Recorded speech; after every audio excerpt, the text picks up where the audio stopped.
Good morning, everybody, and welcome back to ButchyBoom. This is the last leg. It's day 4, I suppose, technically, of our live road trip from Reno, Nevada to Saratoga Springs, New York. Listen, we've rode alongside some big rigs, some truckers. We've had a great time coming across the country, going out to Reno and coming back. Nothing like doing this live. I tell you, it's been an experience. We are really not monitoring the chat so much because I'm driving. So instead, I have put my phone number in the video description below. You can send me a text. You can call if you want to. Yesterday we had several texts and we did some Q&As, that kind of thing. So if you have any questions or anything like that, feel free to shoot them to me. We are scheduled to be home tonight at 6:48 p.m. That's according to Google Maps. We have 597 miles to go, and I'm just looking forward to sleeping in my own bed tonight.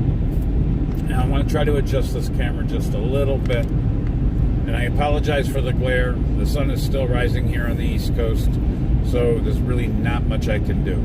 We are just about 25 miles or so this side of Toledo, Ohio, and we're just going to keep on trucking today. Today is going to be the last leg of this journey.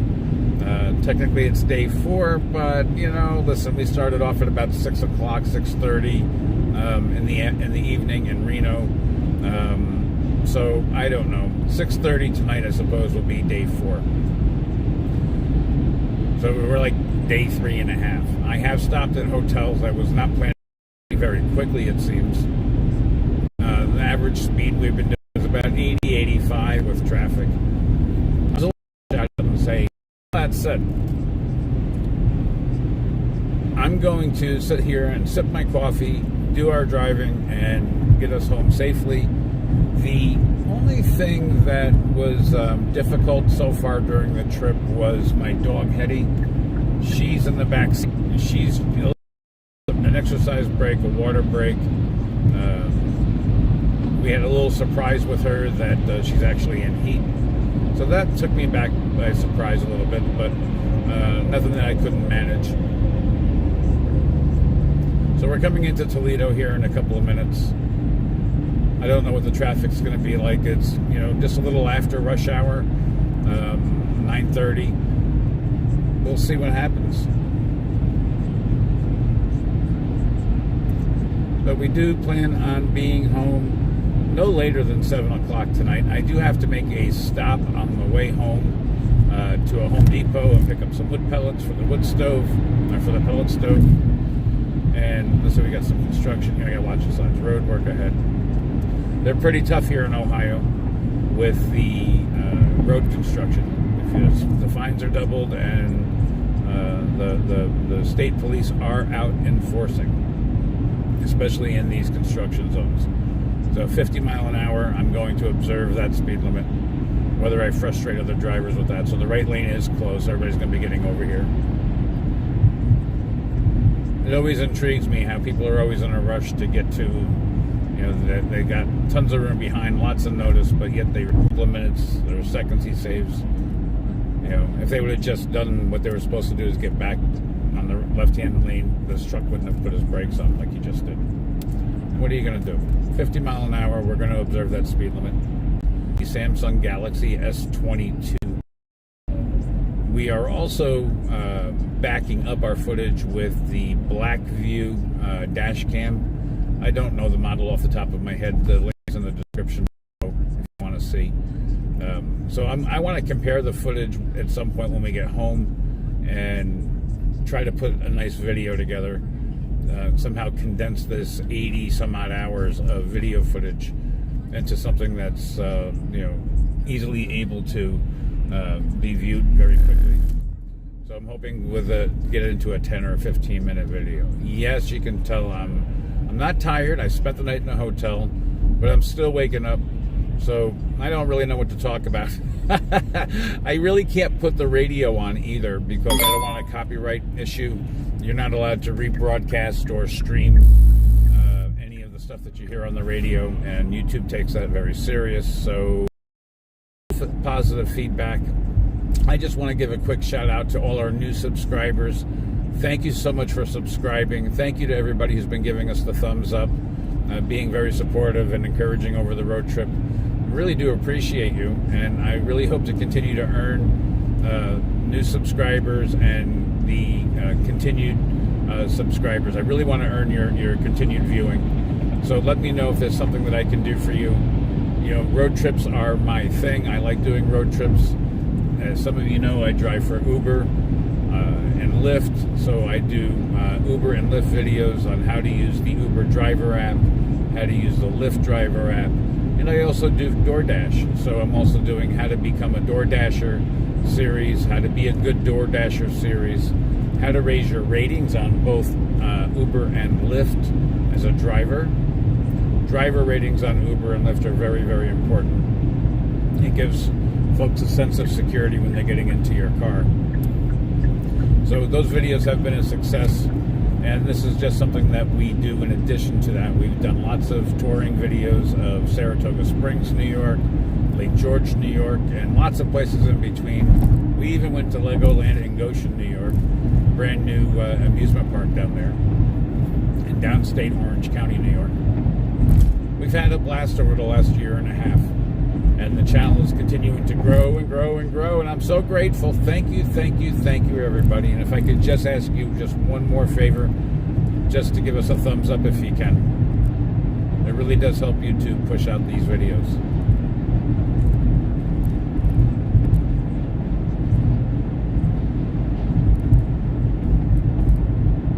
So we're about 56.8 miles to be exact. There's no about it. Into the state of Ohio. There's a move over situation here. I gotta get ahead of this truck now in order to do it. Dun, dun, dun, dun, dun, dun, dun, dun. I might as well just stay in the left lane and get around these trucks.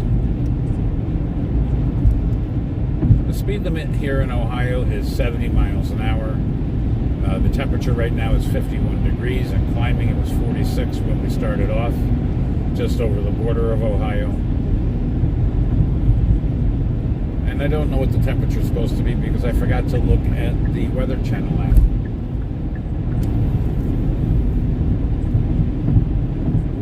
We do have other live feeds in the works. We're looking at doing another trip out to the West Coast sometime hopefully in the spring. I want to go to the state of Washington and the state of Oregon. It's the last two states in this country that I have never driven in.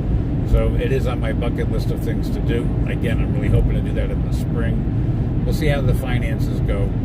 We're trying to continue to build the channel. We're building a new studio. Not building, but we're making a new studio. So there's a lot going on. A lot more videos planned for Uber and Lyft and DoorDash. And I just want to thank everybody for watching because it's been amazing.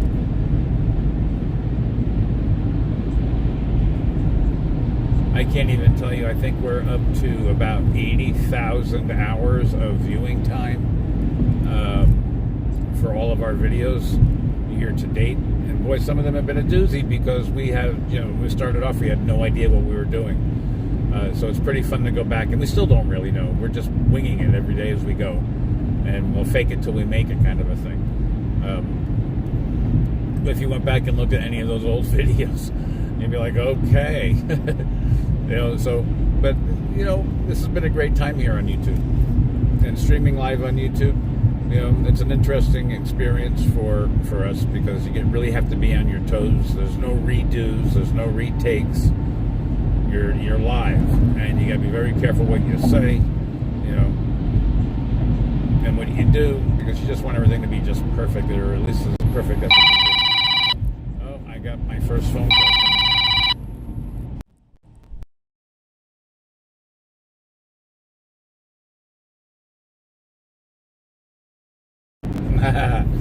That was my brother, and he's going to be calling back on the other line. There he is.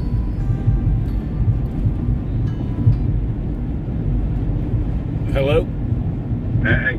Good morning. You're on YouTube, by the way. I'm streaming. Good morning, YouTube. Well, if YouTube could speak, they'd say good morning back. Yeah. I'm on the road. I am just a little bit into Toledo right now, and according to GPS, I should be home by about 10:07. Oh, wow, that's it. Yeah, Right. 584 miles to go. Oh, good for you. I'm on my way up there now to water the girls and put pellets into them for you. Yeah, pellets when you get home. Oh. That way you can stop. Okay, you really don't have to, but if you want to, I'm not going to stop you. Well, I'm sure that by the time you get home, you're just going to want to go over there and, unwind. The last thing you're going to want to do is have to stop and get pellets. So, Well, yeah, I was going to stop to Home Depot and grab pellets. well, you don't have to. All right. Just go home. Well, thank you so much. Hey, I'm heading in. I'm right here by Stewart, so I have to get gas. So I will chat with you later. Alrighty. All right. We'll talk to you. Yep. Bye. Bye. So, if you're listening, that was my brother Michael, and he's been watching my house. In New York, we're allowed to grow certain things that you can't grow in other places, and I am actually doing that. And he's up there just to take a look and make sure everything is okay.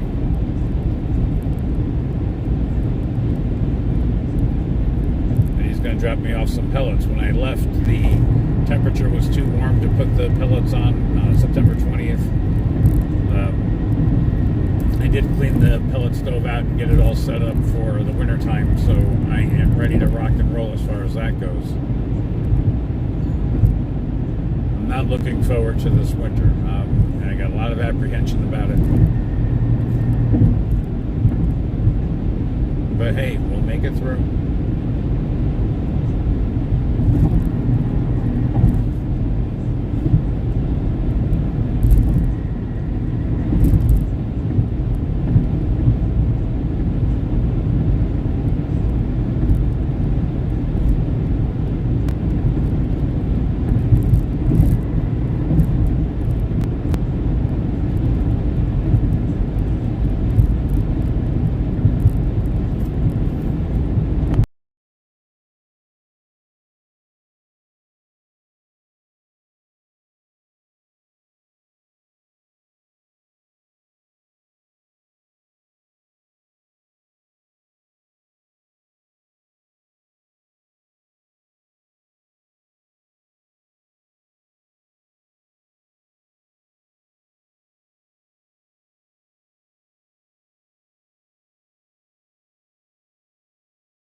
I really hope that the audio is coming out okay.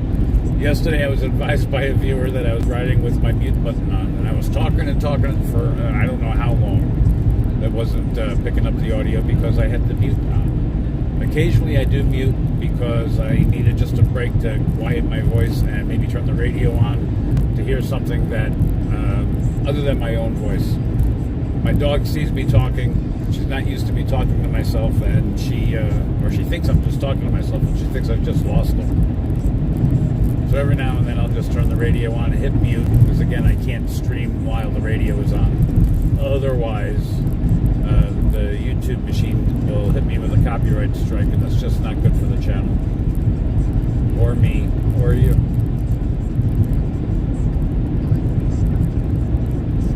And then if I get a copyright strike, guess what happens? I can't stream. So, I'm trying to follow the rules.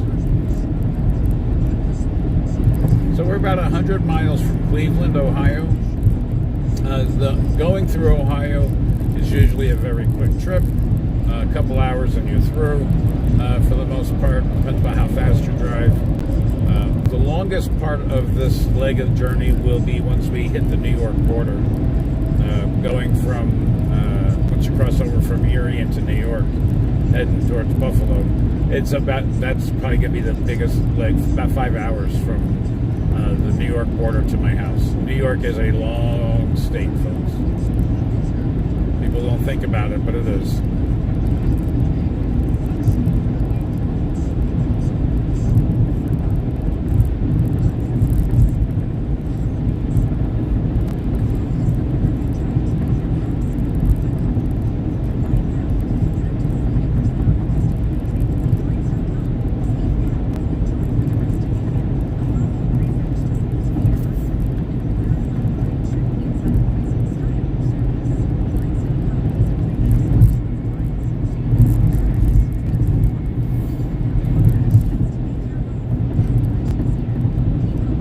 I've also been shouting out the gas prices as we go across the country. It's interesting to see the prices come down as we get closer to the East Coast. Can't explain why. And as you get closer to the West Coast, the gas is very, very expensive.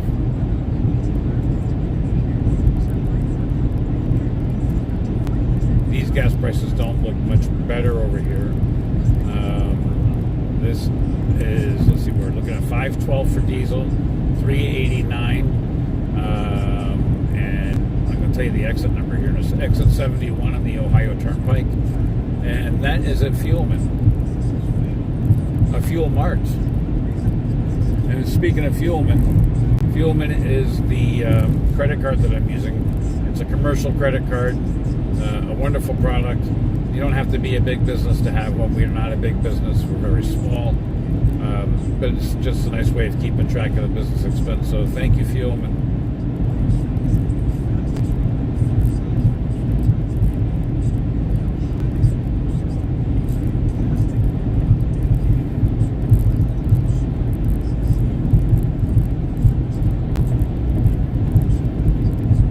I gotta tell you, I'm very surprised that the Samsung Galaxy Ultra S22 has been a wonderful phone, and doing the recording, the camera is just amazing. Absolutely amazing. The S22 Ultra is a rather larger phone than what I'm used to. Normally I'm on the S20 Plus. We're 100 miles, by the way, from Cleveland. The S20 Plus, I actually dropped that phone several times, and I was in a car accident. Not my fault. Somebody cut me off, and bam, I T-boned him. Nobody was hurt, but the phone got pretty broken up. It fell out of the cradle and got cracked. But that was probably one of the last straws. It had been dropped so many more times than I can even count before that. So right now, that's the phone that we're using for the incoming calls and texts, which I've got hooked up with Android Auto.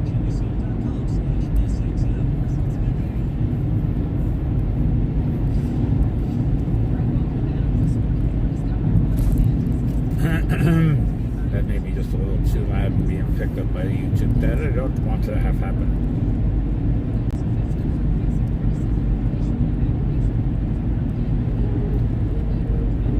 So it is 9:47 here in Ohio. The sun is still relatively lowish, enough to cause that, that proverbial early morning glare. So I do apologize for the heat down, and I'm going to do that because it is getting a little warm in here. We're up to 54 degrees here, 100 miles west of Cleveland. And so what we're going to be doing is we're going to be, here's some gas prices on the Ohio Turnpike. $3.77 at Sunoco, $5.14 for diesel. And that's at the rest area that's on the actual Ohio Turnpike.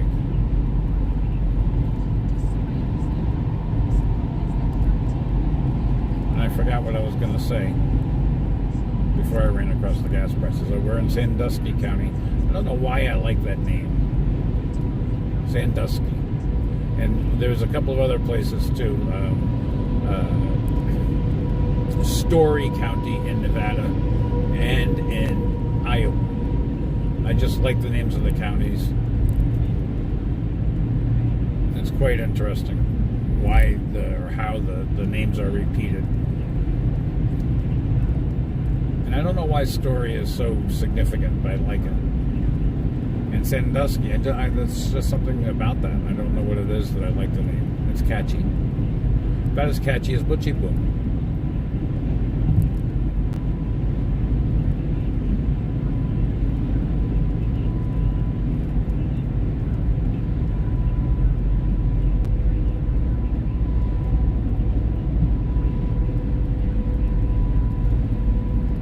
I should have checked the Weather Channel before I left, and I did not. I see some clouds. We're going to be riding along. There'll be, I think it's Lake Michigan that we're going to be next to, and then we're going to be at Lake Erie.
I'd be happy to see some clouds.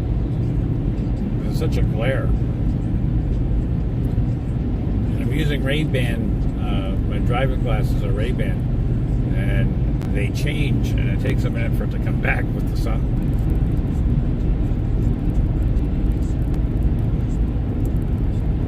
So we're about 80 miles, 81 miles into Ohio, heading off to Cleveland. Probably about an equal distance, about 80 miles to Cleveland.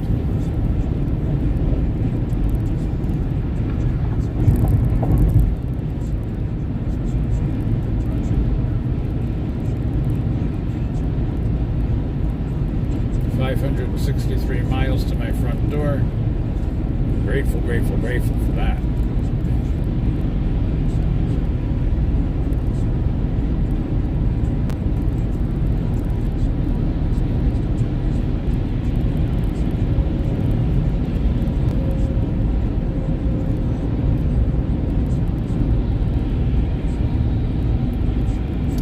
Miles to Cleveland. I apologize.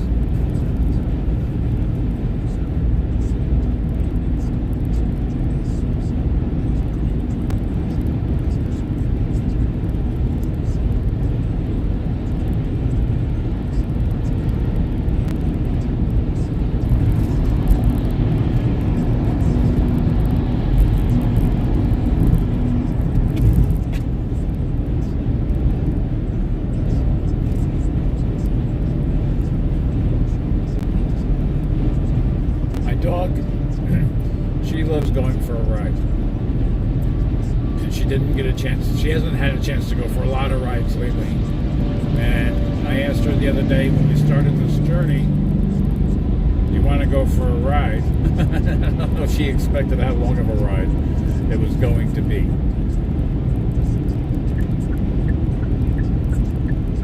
And this morning I asked her, I said, "Do you want to go for a ride?" And she looked at me like, "Are you crazy?" So I know that she's about done with it. As am I, because when you get to this leg of your journey, or for me anyway, it's like, when I get to this leg of my journey, I just want to go home already.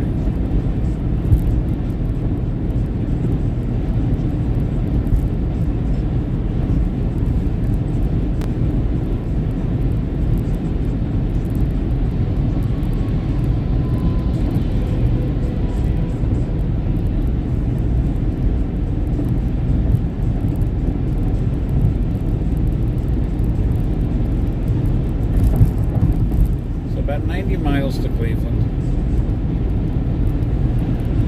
Yeehaw, this guy is flying. We're doing 86. The speed limit's 70. I don't dare push it any further. I'm daring, but not that daring. I'm crazy, but I'm not dumb.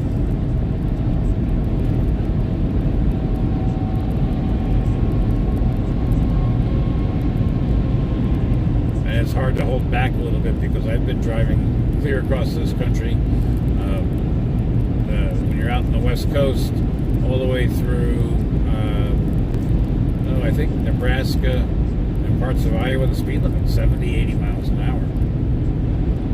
Especially in Utah, Nevada, definitely straight up 80. And people are flying. This guy going up here, that's about what the average is going across the desert.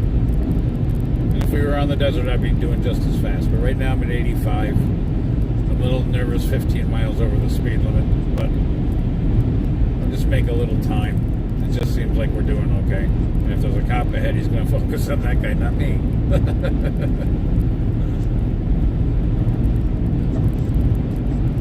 We stayed last night, by the way, at the Holiday Inn Express. And it was actually one of the best nights that I've had. I didn't want to leave. I was so comfortable in the bed.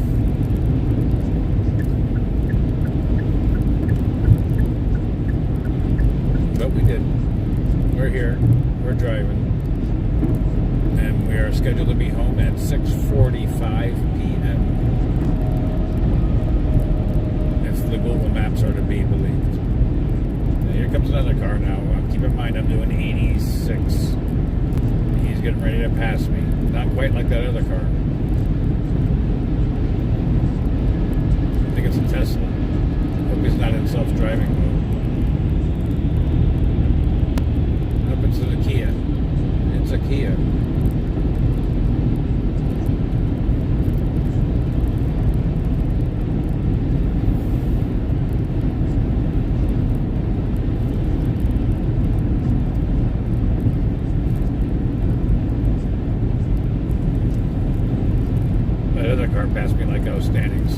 doing 86. So this guy here is going, I'm going to say close to 90, maybe 95.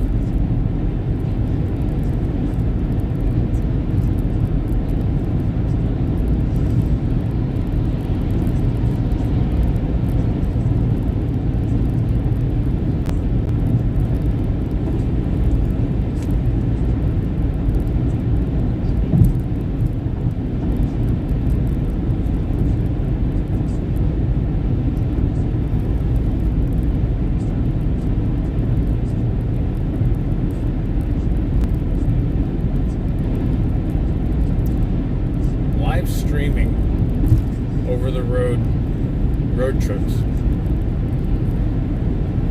I think we're going to do a lot more of it. We're hoping to get down to North Carolina sometime over the I don't know, later in the fall, maybe into the winter, who knows. I'm looking to hopefully drive down to Key West. That will probably be certainly after the first of the year. And I'm also looking forward to going back out on the West Coast to Oregon and Washington, the two states that I have never driven in. I just really want to. It bugs me that there's two states up there in the upper corner of the country that I have not driven in.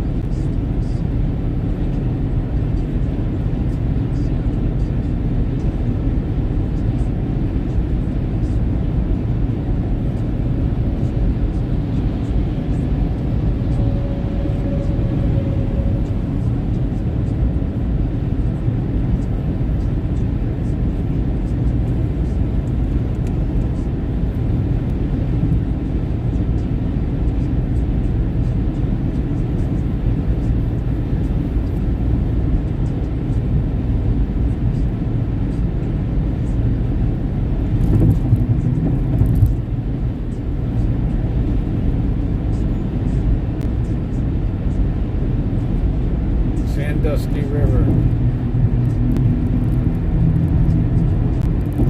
Going over that on the Ohio Turnpike. Cleveland is 80 miles. Sandusky is 26 miles.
suppose I should do an audio check since there's a glare coming in and I can't see the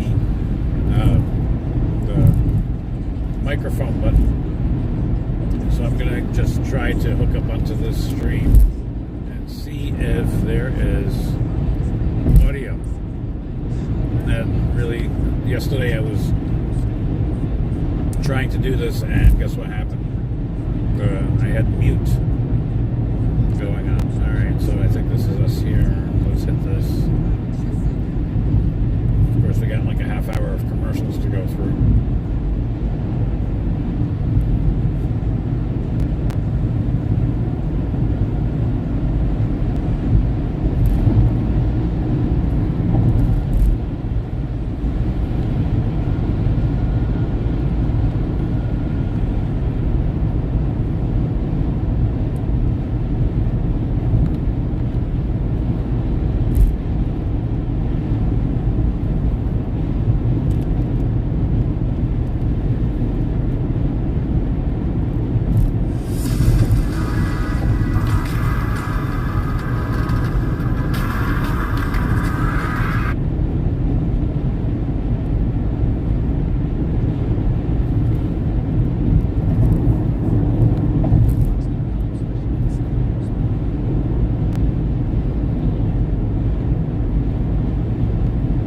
When the phone takes over for you.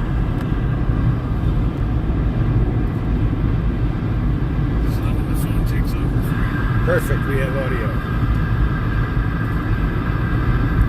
Just let when the phone takes over for you.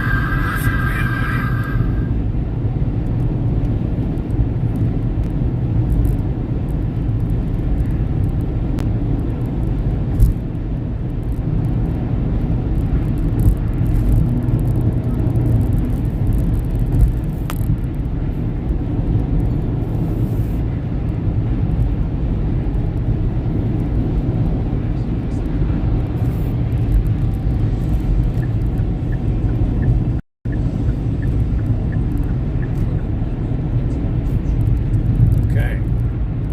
So we're about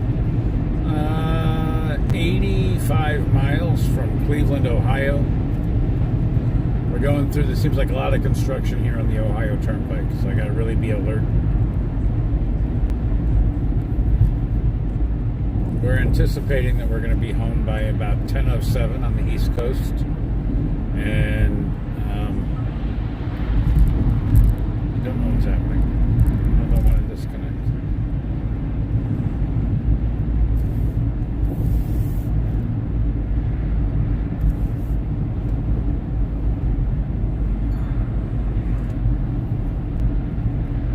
But we're about 580 miles. The longest part of this journey is going to be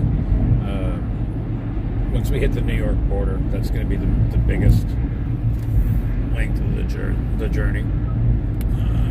There we go.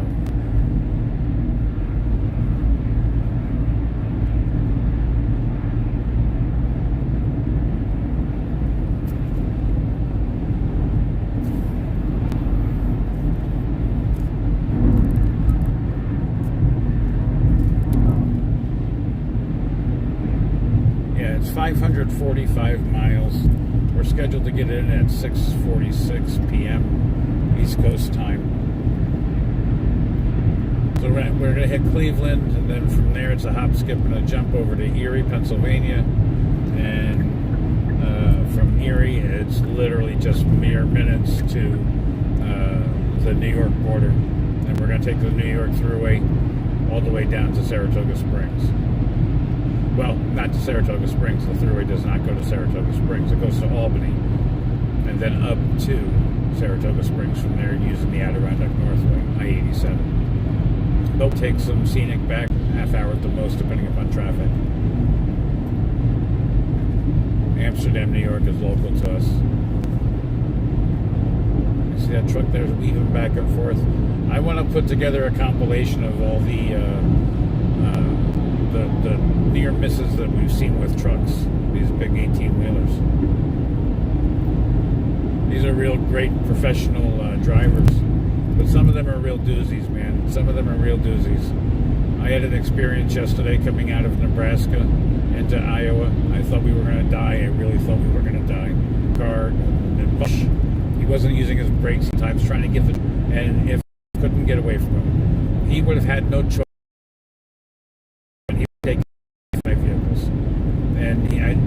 I look up and the guy's got a smile on his friggin' face. What he doesn't know is that he's on camera, on two different cameras, on the Samsung Galaxy Ultra that I'm using and the Blackview dash cam. So one of the first things I'm going to do when I get home is I'm going to contact the company he's driving for. I want to give them a copy of the video and hopefully they take this nut off the road before he kills somebody or himself or whatever. You know, it was just, you know, I don't normally do that kind of stuff. Truckers are very, very, very responsible. They're professional. They're educated. They go through a lot of training to drive these big rigs. And when you've got somebody who's doing what this guy was doing, this going to be one of my biggest videos, I'm sure of it, when I show everybody what that is. Because it's just wild and it's uncalled for. And as somebody who's probably got close to 1 million miles under his belt, that's me. I've driven a lot of miles across this country back and forth. Not as a professional driver, just in the car. I've seen good truckers and I've seen bad truckers, and I have no problem calling out the bad ones. Because they need to get off the road. A lot of these guys need to remember that, they're driving a missile on 18 wheels. You can't go tailgating and flying around and not using brakes, and expect that, people are going to see that, there's a big truck behind me, I can't slow down or stop. Not going to happen. It's something, it was just wild. I couldn't get over it. I don't want to be on my high horse about the truckers, because the majority, 99.99% of them, are highly professional, and I wouldn't have any fear whatsoever of riding alongside them, behind them, in front of them, whatever the case may be. What I do have a fear of is a bad trucker. With that said, I'm trying to watch my speed. I'm doing about 80 and a 70. There is I can see him about 15 car lengths behind me. A state trooper pulling up. I hope he's not coming behind me. Not a trucker. I'm just a regular car driver. Yeah, I think he's coming for me. In a very...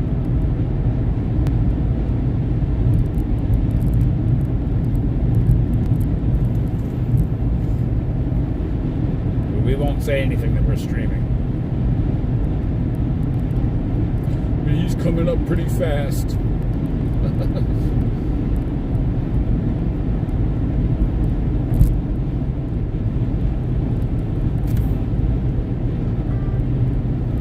Hello? All right, I took care of your girls. Okay, well, I have a hunch I'm about to get stopped.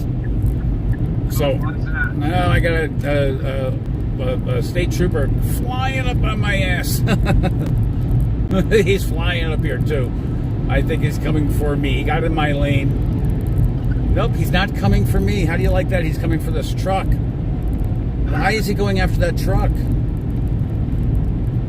I don't know, Mr. Trucker. If you need a witness, you weren't doing anything wrong. I was going much faster. Oh, he's pulling that truck over. Oh, wow.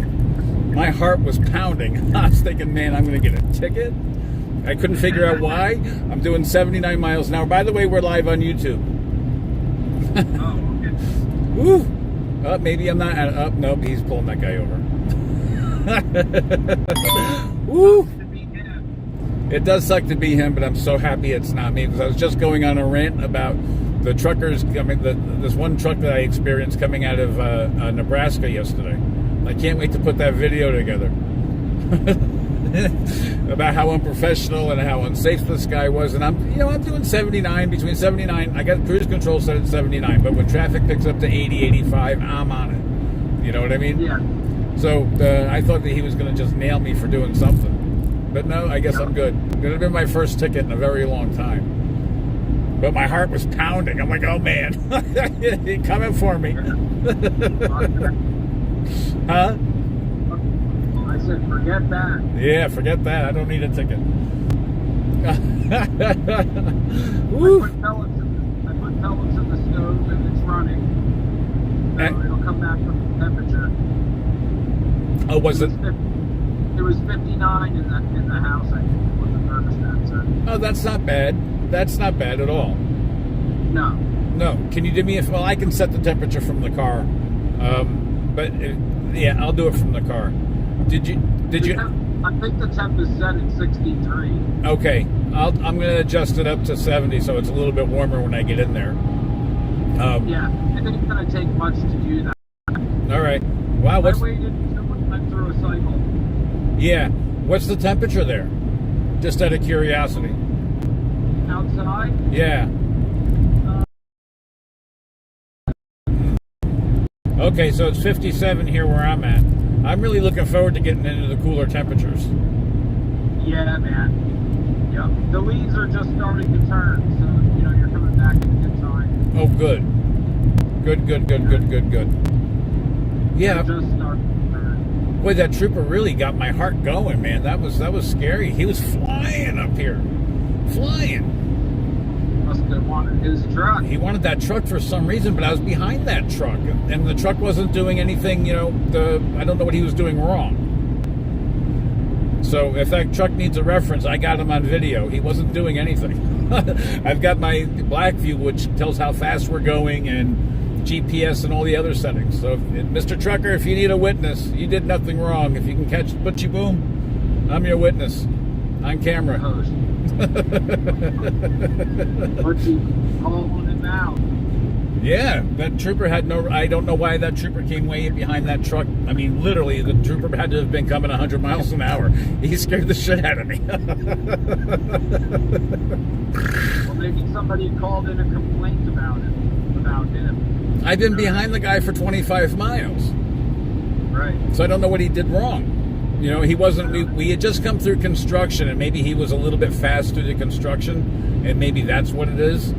But, I think if you ask my opinion, the trooper is a day late and $1 short on stopping him. He should have stopped him 20 miles ago. Right. But whatever. At least it wasn't me. I'm very grateful. Yeah. Oh, shit. Woo! Yeah, that made me nervous. I'm like, oh man, I'm in a rental vehicle. I'm gonna get a ticket. At least I'm in Ohio. It won't go on my license. At least I'm in Ohio, and it wouldn't go on my license. But no, he wasn't coming after me. I can't figure what that trooper wanted that truck for. I was behind him for 20 miles. I don't understand it. 25 miles. But he was flying up there about 100 miles an hour to get to that truck. Scared me. Like, I didn't do anything. I called you right at the time. You did. You're my good luck charm. Thank you. Thank you. And by the way, just remind you that you are live on YouTube. So, and if anybody's just joining us, I'm talking to my brother Mike on the phone. He's getting my house ready for my return. We have 530 miles to go, and we're scheduled to get into New York if we keep driving straight through, which we will be doing. At 6:42 p.m., we'll be pulling into my driveway or thereabouts. And my brother saved me a trip. I was going to stop to Home Depot, if you've been watching, and pick up some pellets. But he went and dropped off some pellets, so now I don't have to worry about walking into a nice cold house. I'm going to walk into a nice warm house. Because I do heat with pellets. What's that? There you have it. Yes. And he's reporting that it's 46 degrees in the Saratoga Springs area. So we definitely need the heat. And it's 56 degrees, exactly 10 degrees warmer here, about 70 miles west of Cleveland. And so the plan is we're going to go through Cleveland. The next stop is a quick hop, skip, and a jump over to Erie, Pennsylvania. And from Erie, it's really even a lesser hop, skip, and a jump to the New York border. The longest part of this leg of the journey is going to be actually from the New York border to my house. So New York is a very big state. From Buffalo, yeah. Outside of Buffalo, about, 35 miles west of Buffalo when you get into the state. And then it's like almost 400 miles from Buffalo to our house, to where we live, somewhere around that neck of the woods. So as far west in the state to as far east in the state as you can pretty much get. I'm looking at a comment from Blaine. Drug string. I don't know what that means, but I have a hunch. I have a hunch, Blaine. And I'm looking forward to getting into New York, where we can grow legally and where I have it waiting for me. So, if that's what you're talking about, Blaine. What's that? I packed it. Very nice. Be careful what you say, because I don't want to get shut off of YouTube. They will shut it down. You got a bowl of Cheerios waiting for you. A bowl of Cheerios. Well, thank you very much. It's been several days, so I'm really looking forward to that bowl of Cheerios. Yeah. Wayne, thank you for the comment. I have a hunch I know what it means.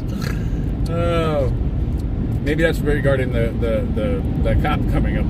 I don't know. And doing that. Yep. You got it. All right, bye.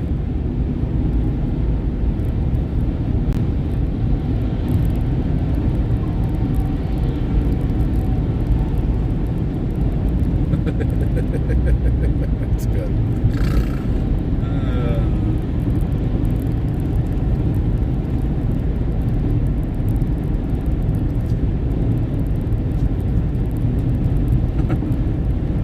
53 miles to Cleveland, folks.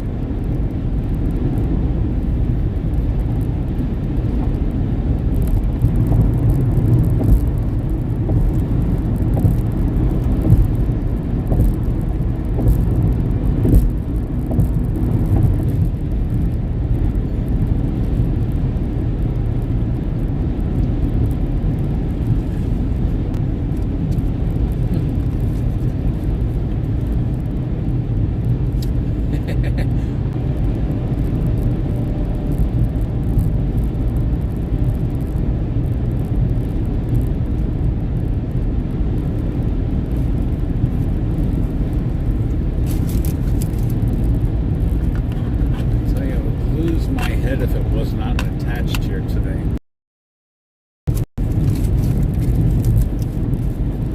What did I do with it? It's in my hand.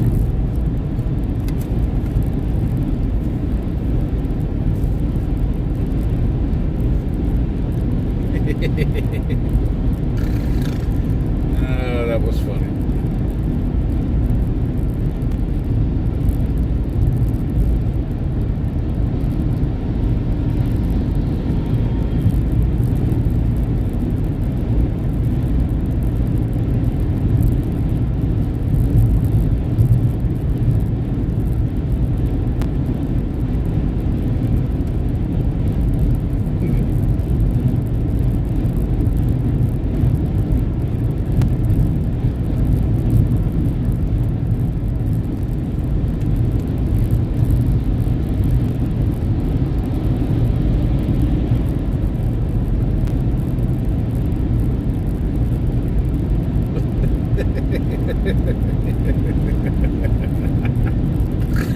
Oh, Lord. That guy scared the crap out of me.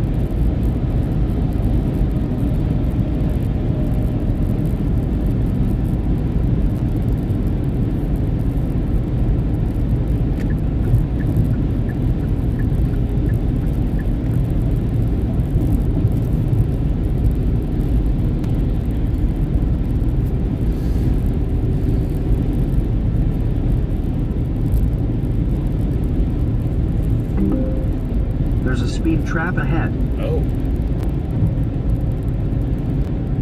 That's a first one. I've never really gotten a speed trap ahead warning from Google Maps. That's interesting. Usually on Waze I get it, but not from Google. I will slow it down. Because we were just doing 85-ish, that neck of the woods.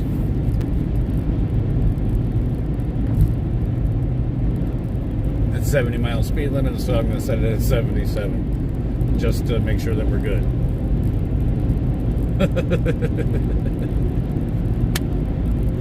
Where is the speed trap at?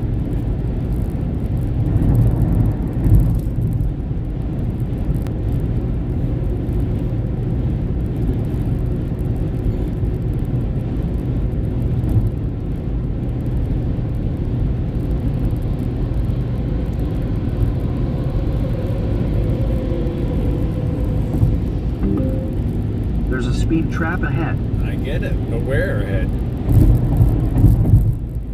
You're not really telling me anything. Other than there's a speed trap. What's the speed trap?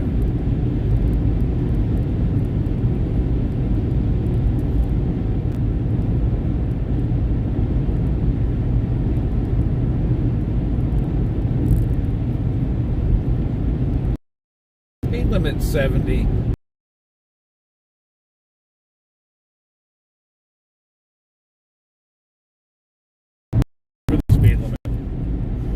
But I guess if he wants to, having a rough day or whatever, or he's got a quota to meet, then I guess, well, he'll pull somebody over doing that.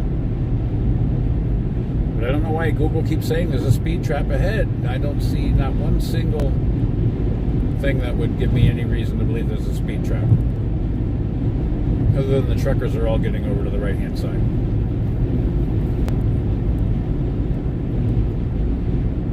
But we are 519 miles from home to my front door, 8 hours and 13 minutes according to Google. And we should be there at about 20 of 7 tonight.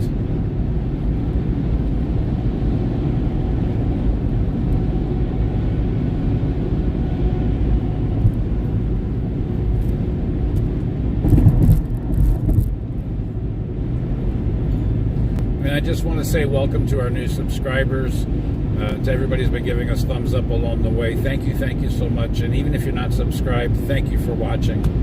Listen, this has been an excellent, awesome trip. And you guys have really made this fun. All the comments and stuff we're getting through the text, because my phone number's in the description, folks. If you don't want to sign into YouTube, you can just send me a text. I delete your number immediately afterwards, so I don't sell your information. So if you want to contact me, you can text me. The number's in the description. You can email info@ButchyBoom. If you don't want to sign in to leave a comment, that's cool. But know that your information is safe and it's never going anywhere, and it's immediately deleted.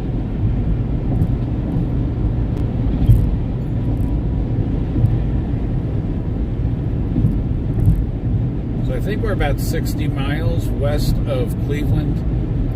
Google's been reporting that there's a speed trap ahead, and it's forced me to slow down a little bit. And I don't know, I'm tempted just to kick it into overdrive and let's hit the road again a little bit faster, but I'm going to just go another couple of miles at this speed, just to be on the safe side.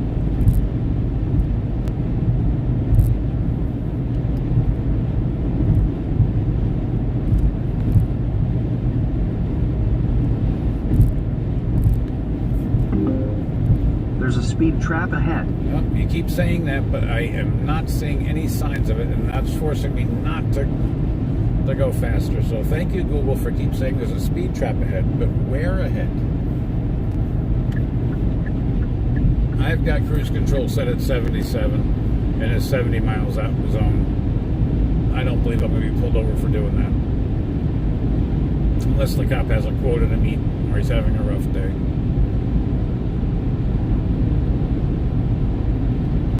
But I really would like to kick it up a few miles an hour to at least 80, 85. But I refuse to do that when they keep announcing that there's a speed trap ahead. I'm crazy, but I'm not stupid.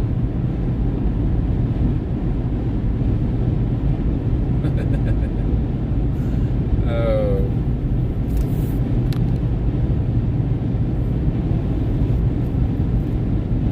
So we're about 130 miles into the state of Ohio, making our way towards Cleveland, and from there it's just a hop, skip, and a jump over to Erie, Pennsylvania, and from there, very quick drive into the state of New York. Again, I think we're about 60. Journey is going to be from the New York border to my house. I guess a lot of folks are shocked at how big New York is. It's not just skyscrapers and concrete. Our former governor had said that there were more cows in some counties than people, and he was actually right.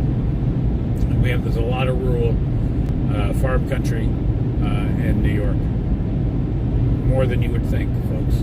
It resembles a good portion of America in upstate, the Adirondacks. And I live in the foothills of the Adirondack Mountains. I live about 15 minutes north of Saratoga Springs in a little town called Greenfield. All right, I've had enough with the possible speed traps ahead. I'm going to just kick it up a little bit.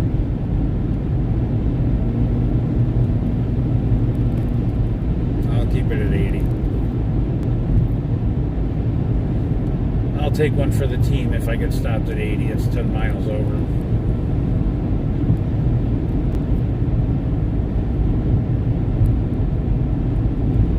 You got to be careful because some states require that you pay the ticket on the spot. I do not believe it was one. If you get a ticket, you better have your checkbook handy.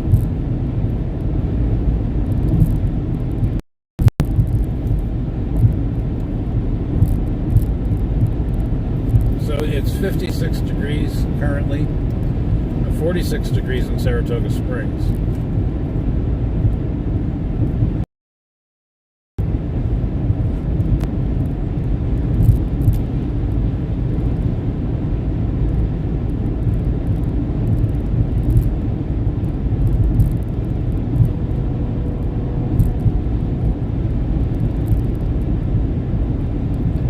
We are going to stop at one of these rest areas coming up so I can give the dog an exercise break.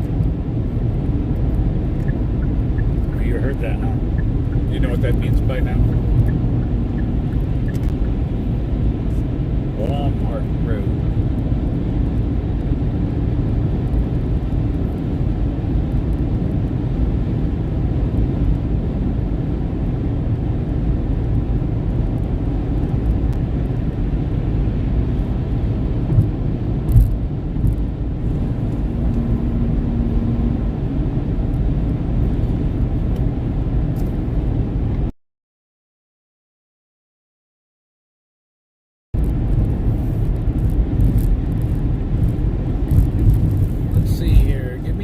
Area really quick. Oh, no services this excellent. Okay, well that's not it. Yeah, let the dog out, give her a little bit of exercise, give her some water, give her a bathroom break. I stop every couple of hours just to do that. She's a big rottweiler, so I got to make sure that she's got her exercise, so she's not all cramped in the back seat. And she's not. And I'm waiting for a mile marker, a sign of some sort to tell me how far we are from Cleveland. I think we're about 60 miles west of Cleveland. It's just an uneducated guess because I haven't been paying attention.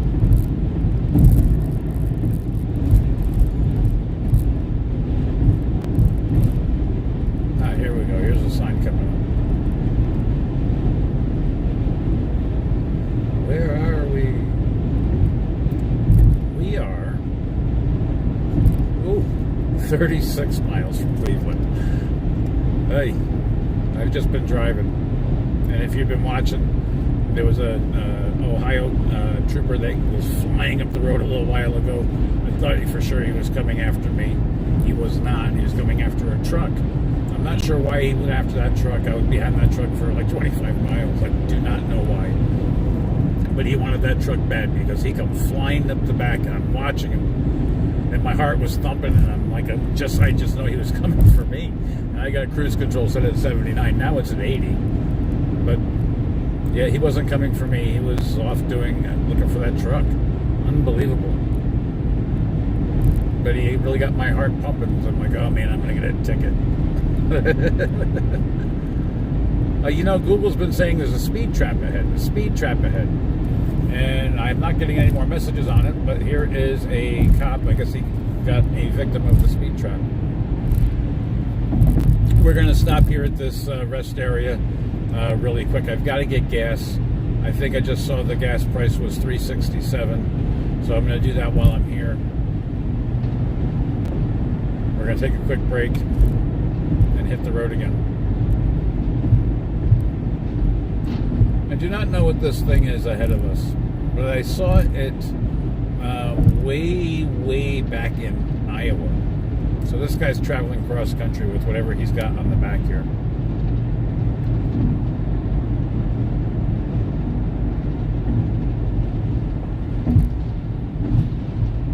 Whatever that is. Looks concrete-ish. Some kind of weird looking tunnel.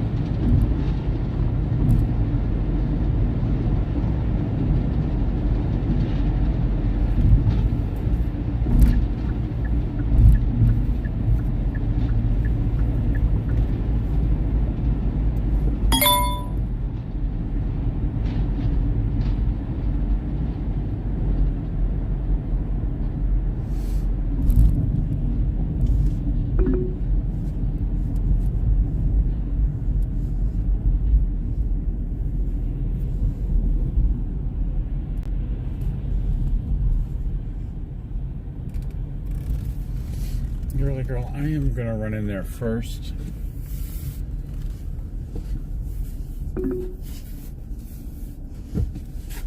You got to wait for me because I got to go first. If I'm bouncing around, I can't be patient with you. So let me just go in here, run to the bathroom really quick. I don't want to be parked right here behind some poor person's license plate. I'm going to give you guys the view of the rest area.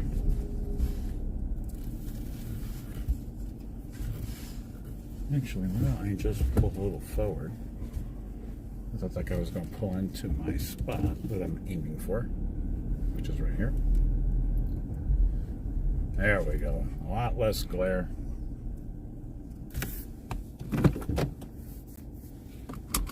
Let me turn this air conditioner up really high for her, and I'll be right back.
Now, I had to go. I'm so sorry.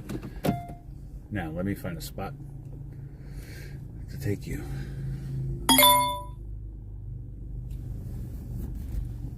Dun, dun.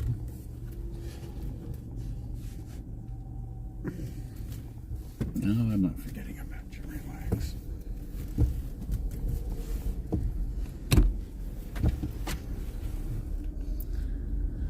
Oh.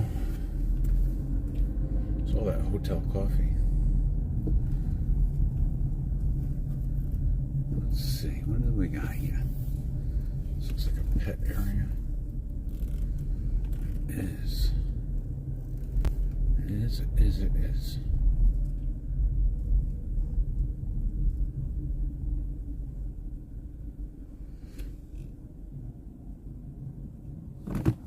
This guy walking a dog. Yeah.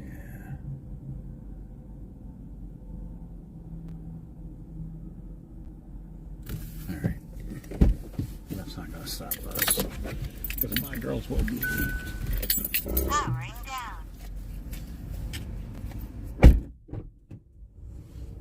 Stay. And I'll get you some water when we're done.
You thirsty? Hang on. Wait. Here, come on. Alright, go on. Whoop, hang on. I'm sorry. I sent it. Alright, now you can go.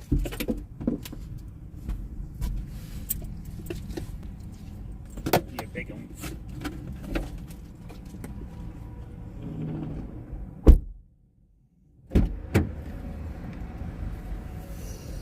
I don't have to get over it.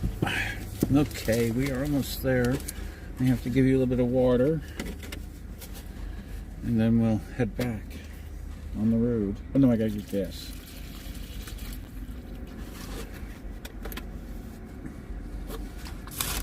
Here's some fresh water.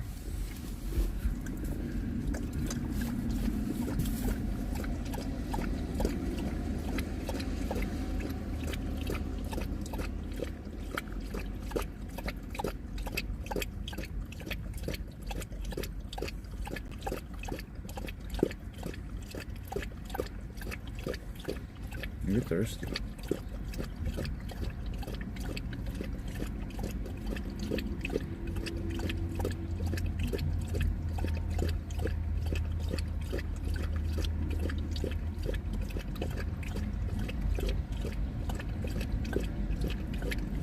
Okay, come up for air.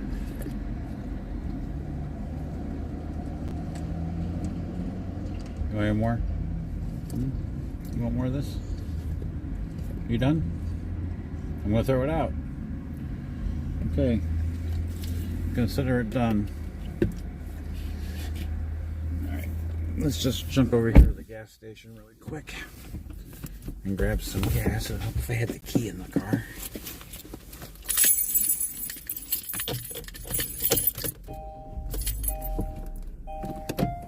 What are these keys on this key? Oh, jeez, I forgot to put... My father's gonna be mad at me. I've got keys that I was supposed to turn in. Uh-oh. Alright. So folks, if you're with us, we are about 25 miles west of Cleveland. Black view for your safe driving. That's my Blackview camera telling me Starting normal recording. that it's recording. I have to stop and just grab some gas really quick. And this will probably be the last gas before we hit the New York border. In a quarter mile, merge onto I-80 East, I-90 East. Well, if you don't mind, I'd rather get gas first. Cloud connected. Google, be very pushy.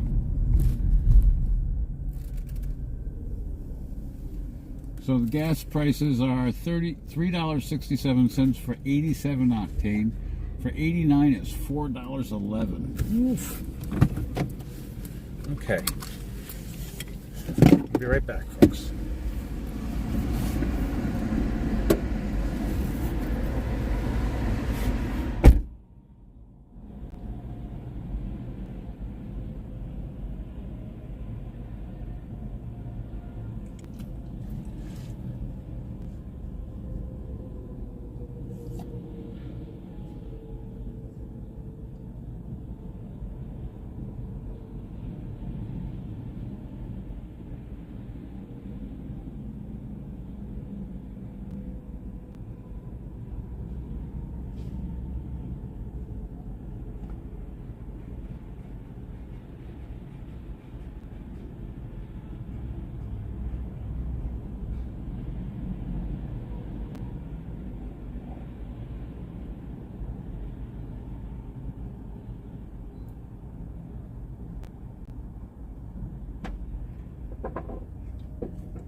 I don't know if anybody just saw that guy using the hand towel to wipe the nozzle off on the gas pump. I actually keep a bottle of sanitizer that I use every time I touch the gas pumps. Okay, let's get everything set here.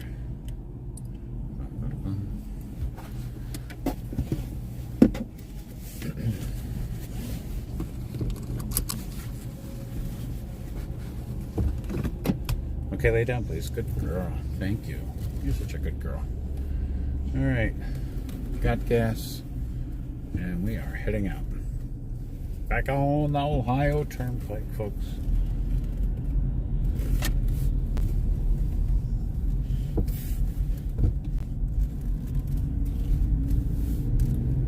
All right. Sorry for that little bit of a break. It just needed to happen, though.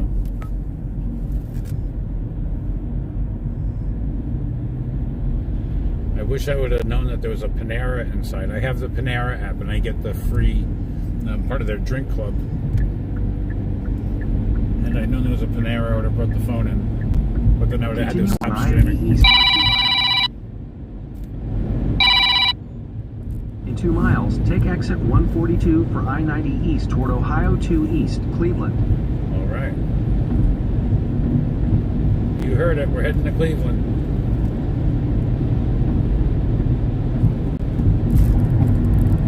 But anyway, the Panera, they've got a great drink club. You can go in every 2 hours and have unlimited coffee, and they got those super charged up lemonades. They're friggin' fantastic. Panera's not a sponsor, but I'll talk something up if it's good. I do like that SIP, I think it's called SIP Club. And if you sign up, you get 1 month free. Those charged lemonades are delicious. There's a watermelon strawberry that says I can't get enough of.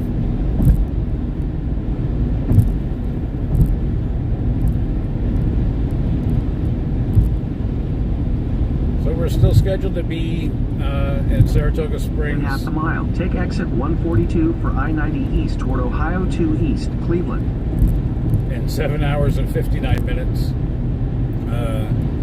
504 miles, yay.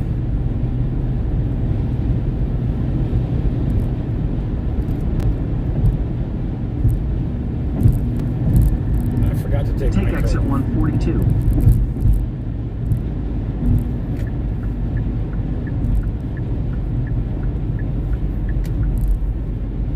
Continue for 3 miles.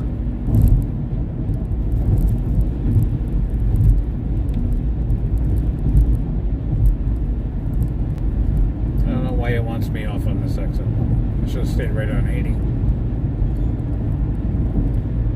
But Google knows best, so I'll follow Google. Don't lead me astray, Google.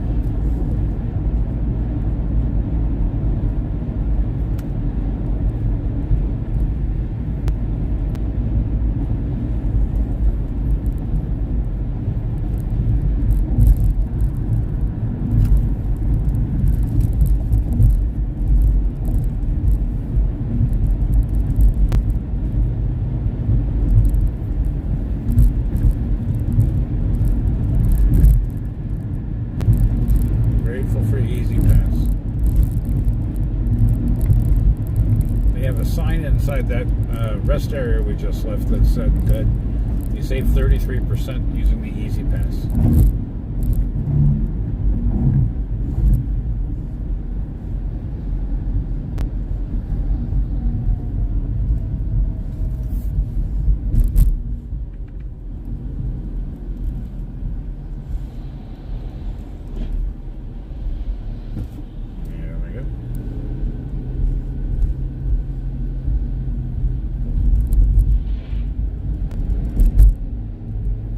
That's why we got off it. We dropped 80, now we're just on 90. And 90 is, that turns into the New York State Thruway once we get on the other side of Erie, Pennsylvania.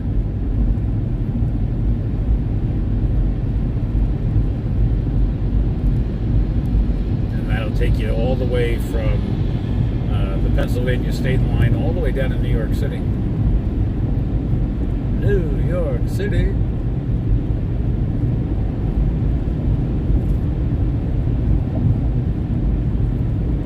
Half a mile, merge onto Ohio 2 East.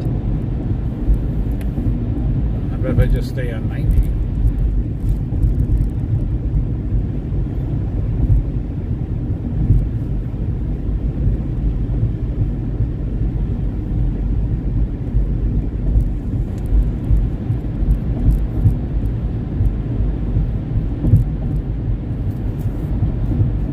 I do not anticipate excuse me. Continue for 26 miles. I should not drink coffee before I'm about to talk. I do not anticipate a lot of traffic going through Cleveland. I really don't, not this time of day. There's going to be some traffic, but not a lot. But that coffee is good. I'm finishing off the last of my hotel coffee.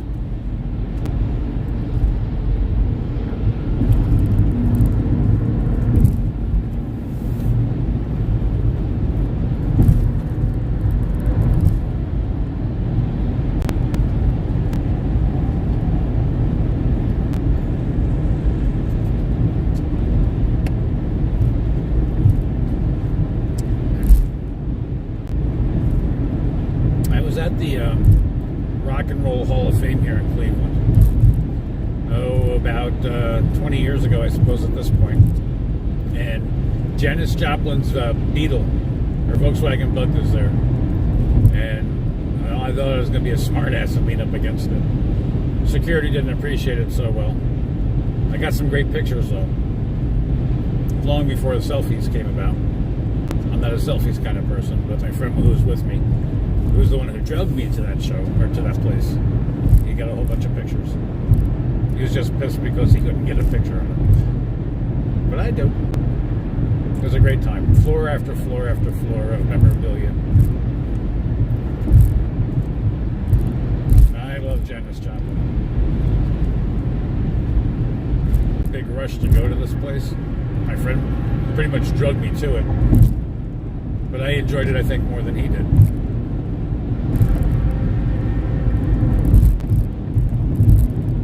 Because you know who was there outside the Rock and Roll Hall of Fame visiting? Frankie Valli. Frankie Valli of all people. I couldn't believe it. I got pictures of that too, shaking his hand. Amazing. I saw him, Frankie Valli. It was the Four Tops, and the Cahoes Music Center, just outside of Albany. It's now closed down. It was a theater in the Round, but it was Valley in the Four Seasons. What a great, great show. Folks, I'm sorry I have to mute this for a second.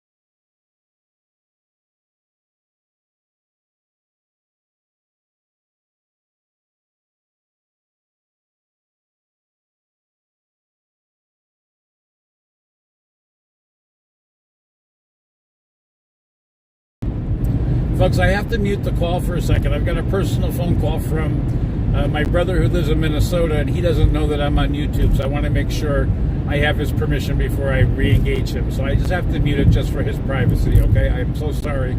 Just bear with me.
Sorry, folks. I had to mute the stream for a second. My brother from Minnesota is on the line.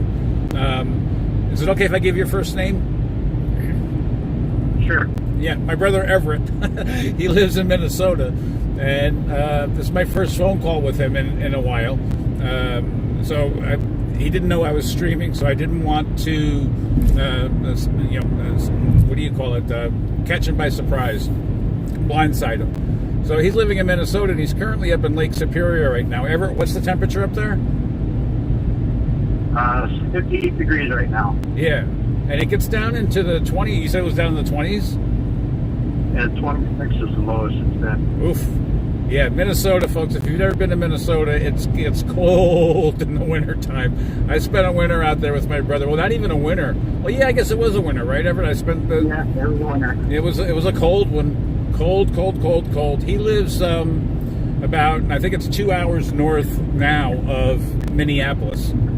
And he's like my other brother, Michael, he's a painter himself. He has a painting contracting business. And I was working with him doing a job down in Medina. And as I was trying to tell you guys a few days ago about Minnesota, Medina is actually spelled Medina. It's just the pronunciation of it. Shy of the South Dakota, Malacca. And in Malacca, they were living in, while they were building their house, a mobile home that needed to be torn down in the worst way. And I was staying in their fifth wheel camper in the middle of the winter. It was so cold, the wind chills were in the minus 50s, 60s, somewhere around there. Brutal. The coldest they got was 74 below. Yeah, and his pipes burst inside the trailer because it was so cold. So we had to reroute all the pipes. It was just an experience. I thought my arms and fingers were going to break off, and I think I'm still recovering from that cold several years later. It gets really, really cold. And then the opposite, in the summertime, it gets really hot out there, and their state bird is the mosquito. Okay, you can't go anywhere without the mosquitoes. So I go to their house one day. He's living still in Isanti, Minnesota, which is about an hour north of Minneapolis. And before they sold that house, that's where I would go to meet him for work in the morning. And I went there one morning, and it smelled like a garlic patch. He had sprayed garlic juice all over out there to scare away the mosquitoes, because apparently that was working for the mosquitoes. But for days, it smelled like an Italian restaurant. So, yeah, Minnesota, I love Minnesota. And when I was telling the viewers that this spring, my bucket list is I'm going to be driving out to the state of Washington and Oregon. And so the best way to go will be shooting up through Minnesota, over through the Dakotas, and over that Montana, and then hit over that way. So I was planning on stopping by you in the spring, but you don't know that until just now. Surprise! Yeah. So, folks, we are just about into Cleveland. It looks the traffic is picking up, so that tells us we're coming into Cleveland. I haven't been really paying attention to the signs. I don't think we're past it yet. And then from there, it's a quick hop, skip, and a jump over to Erie, Pennsylvania.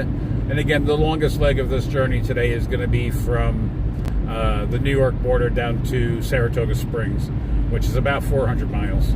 It's a long drive. So we have 485 miles to go. So I'm at about 85 miles to the New York border. Maybe a little bit more. No, it's got to be more than that. Maybe it's 100 miles to the New York border. Right around from this area. But it's not that far. I can smell home. I can feel home. It's coming. It's been a long trip. And, I just want to say thanks once again to all our viewers. Everybody's giving us, the thumbs up and subscribers. We've gotten so many new subscribers. You really help support the channel. Thank you so much. Hey, listen, my brother, I want to ask him a personal question, so I have to mute this again. I don't want to catch him off guard. So I'm going to mute for just a couple of minutes. I appreciate your patience with that.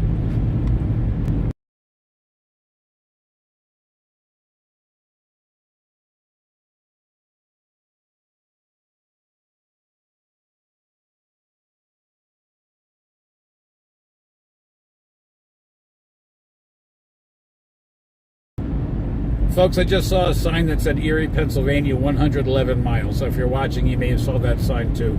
So again, we're maybe 120 miles from the border. Erie's not very far from New York. So we'll just bear with me while I just mute you again and go back to my brother for a second.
You gotta be kidding me, folks. I just realized I'm on mute.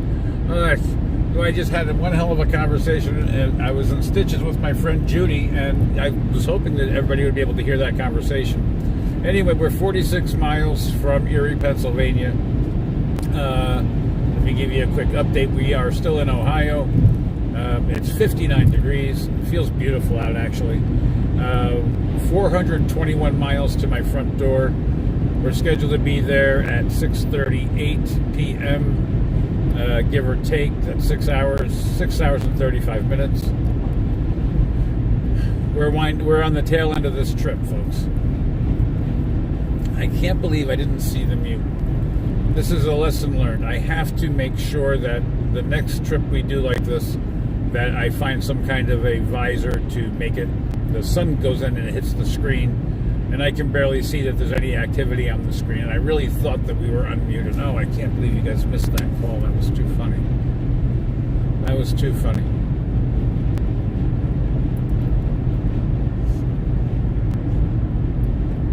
I don't know. That was going on and on about Lake Erie. Jeez. Oh, man.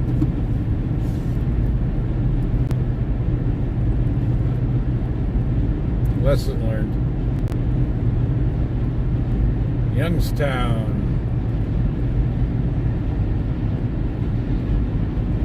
Shorter trips. There's shorter here as we're getting further into fall here on the East Coast. I guess this is still sort of Midwesty, right? So we get the leather stocking region of New York into the Adirondacks. We should really see some great colors.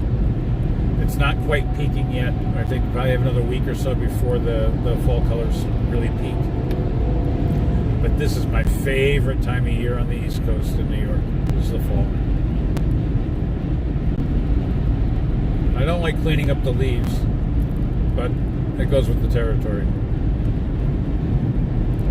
And then, of course, you have all the empty trees afterwards. Like, where's spring? I can't wait for those first buds to pop out.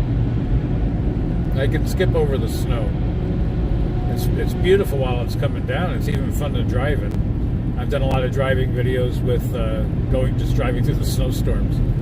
But other than that, I don't like cleaning it up. And snow blowing and shoveling. It's for the birds.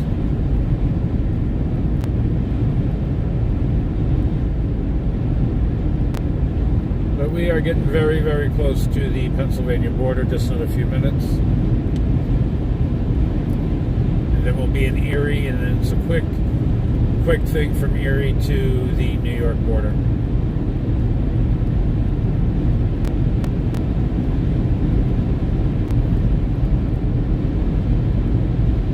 And it's really too bad because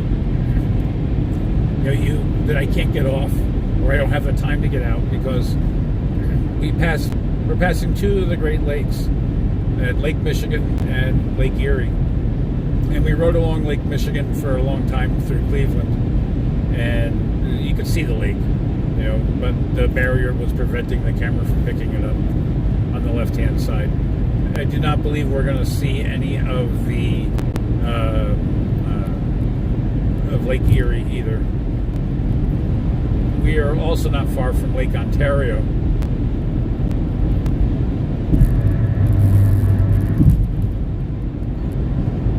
which will pass as we're going past through Syracuse, besides Oswego, and Ontario's right off of Oswego, or Oswego's right off of, yeah, you know what I'm saying.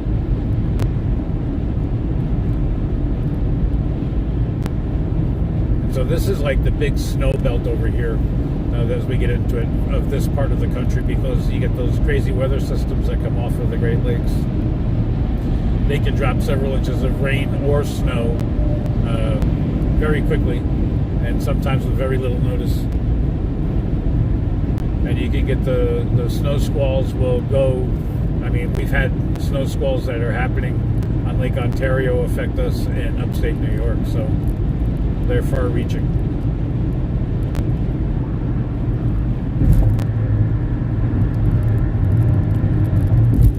Buffalo, they're no stranger to Syracuse either, to a couple of feet of snow coming down in one clip. It's not as bad as Lake Tahoe, where they can get several feet at any given time, at any given snowstorm. In the wintertime in Lake Tahoe, you ride down the roads and they've got 15, 20-foot piles of snow lining up the highway because they just don't know what to do with it.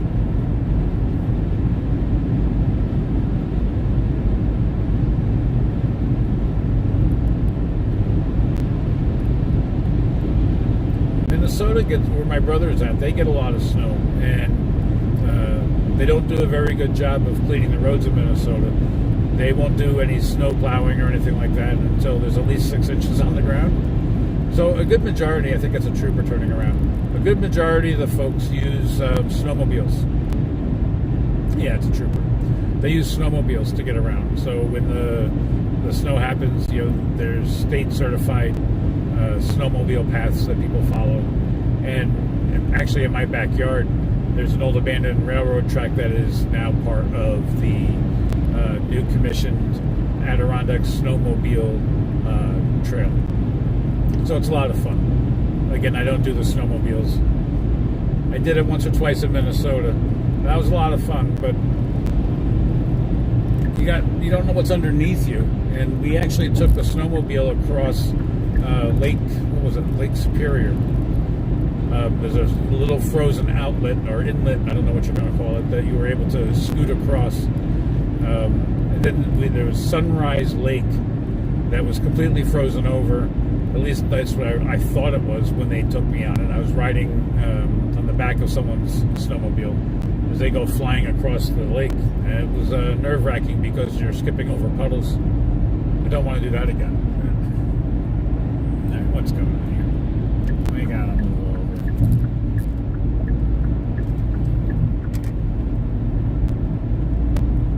So here in eastern Ohio, the troopers are using four-wheel drive pickup trucks. And the reason is because we just talked about the snow. They get a lot of snow here.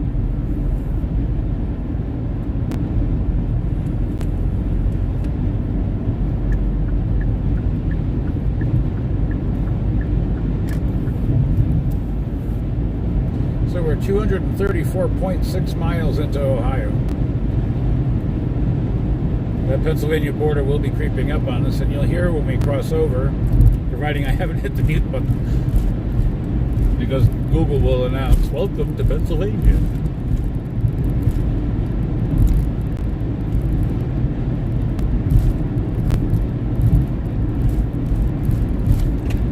But this is a great trip, great ride.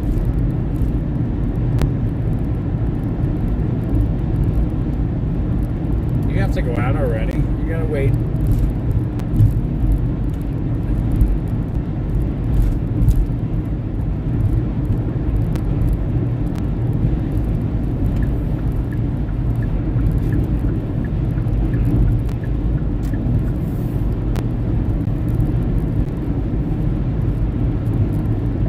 There's a trooper that was turning around in a turnaround area back there.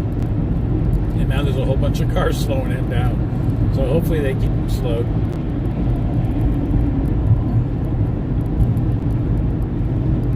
So we're 33 miles from Erie. And Erie, I think, is about 10 miles over the border from Ohio to Pennsylvania. Right around that neck of the woods. I actually like Erie. There's some good food there. I stopped at a Philadelphia steak sandwich place, and they actually, it was I've been to Philly a few times and I've had the real deal, and this was just like being in Philly. Absolutely delicious.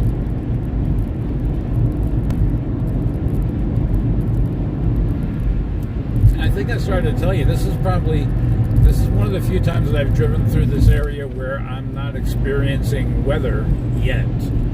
Because I've driven where it's like this kind of weather, and suddenly out of nowhere, thunder and lightning, or it's a crazy snow squall that's coming down.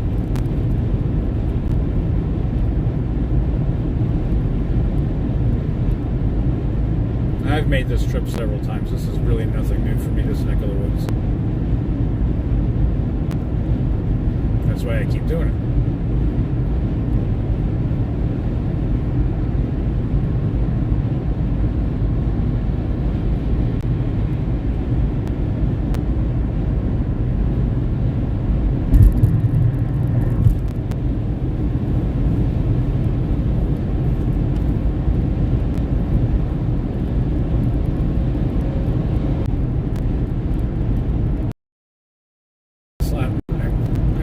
I don't know how far it is anymore. My brain is all scattered. I think it's like 385 miles from the New York border. It's a long drive. It's the worst part of the drive. Once you're home, it's like, all right, now let's ever get there. We're passing a truck stop of America. It looks like up here. Or is it? No, I think it's a Pilot.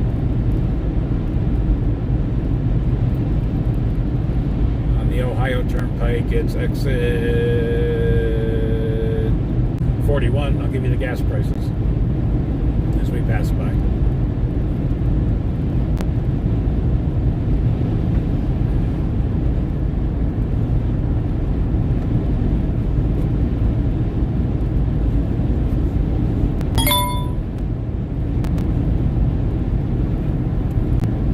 So it looks like $3.49 for regular, $5.38.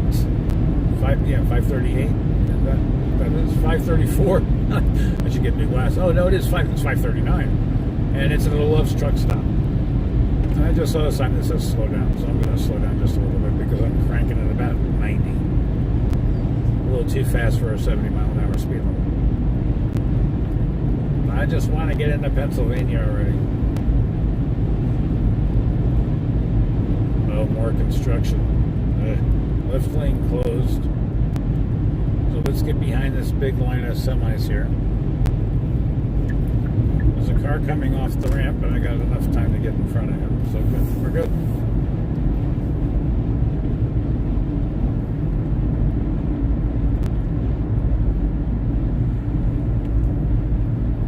Oh, I can't believe I had the mute on again. That was wild.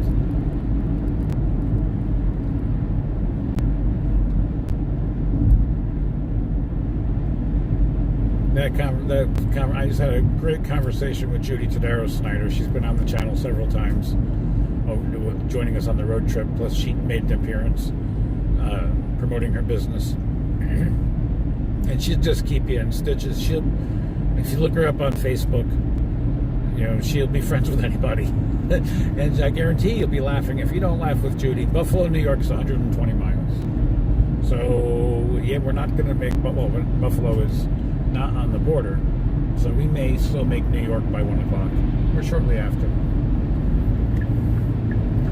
And straight ahead of me is the first New York plate that I've seen. Literally the whole entire trip. But we are coming to the end of Ohio. We're going to cross over to Pennsylvania in just a minute or two. 6 hours, 18 minutes. 403 miles to my front door. According to the Google machine, we should be there at around 6:35-ish. Right around that neck of the woods. But back to Judy Tadaro-Snyder. If you look her up on Facebook, she's just an amazing person. She's funny as hell. She'll keep you in stitches. If you're in a bad mood, you're sad or whatever, you won't be when you get off the phone with her. Or you get off the Facebook, or you're chatting with her in any way, shape, or form. She'll talk to anybody, really. She really will. She's that kind of person. Very friendly, very loving, very caring.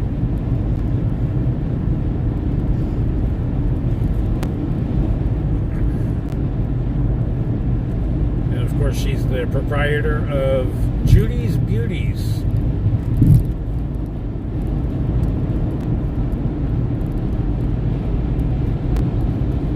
Lane traffic ahead. I think, what do we got? Welcome to Pennsylvania. Listen, folks, they should tell us. Welcome to Pennsylvania. Aha, they told us. We are now in Pennsylvania. The speed limit is 65 miles an hour. I don't think we're ever going to see 70 again until we turn around and go back. And we passed a sign a little while ago that said that we were about 120 miles to Buffalo. We're not going to be in Pennsylvania very long. Maybe. And as we get closer to Erie, the weather can suddenly change because we're right on the lake. And it happens to me more often than not when I'm driving through here.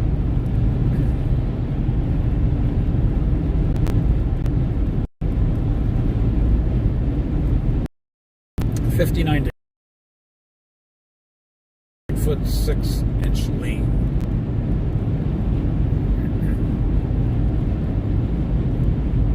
It does seem pretty wide though.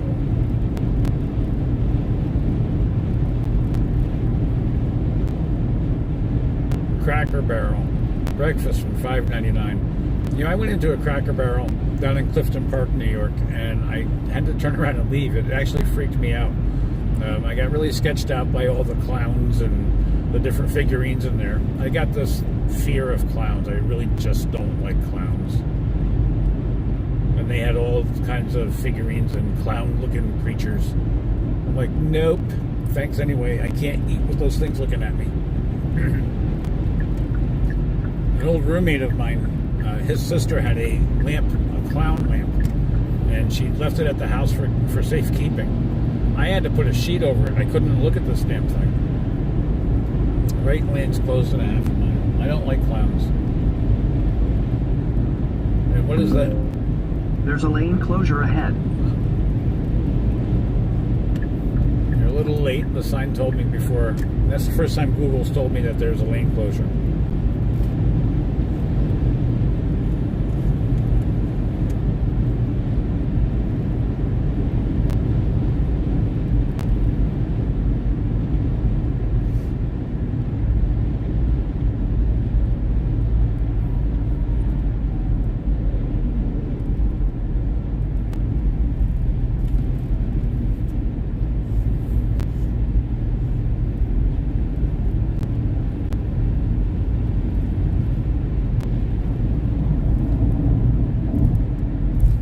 Back in Ohio, it seemed a little bit more of color change on the leaves, on the trees as we're getting further into fall. Here in Pennsylvania, not so much. And I don't know what you call it. So the Poconos, it would be due right. If you make a right now, you're going to head right to the Poconos. So we're I don't know if that's like a foothill. Is it a foothill if it's before the mountain or after the mountain? I don't know. This could be like the foothills of the Poconos, I suppose. And the Poconos is beautiful, but the roads are so narrow. It's like this, but you're going through winding, crazy roads as you get down through Scranton and up and over. It's a beautiful drive if I don't have to drive it. If you're doing the sightseeing thing. But then, of course, that would have brought us in through Binghamton, and then that's big hill country up there, and I don't want to. I've had enough of the mountains, all through Nevada and Wyoming and Utah.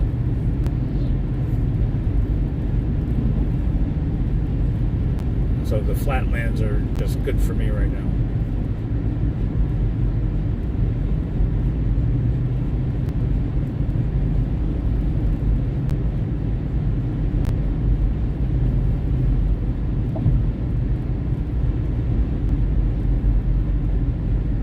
It's good to see tall trees again. What a difference between the West Coast and the East, and everything in between. And to watch the topography of the ground change as you go from the mountains to the prairies.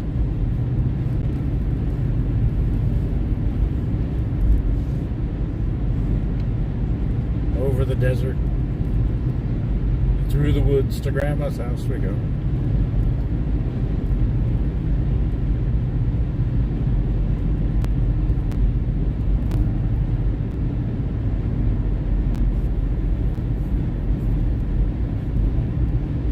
The temperature's actually rising. It's up to 60.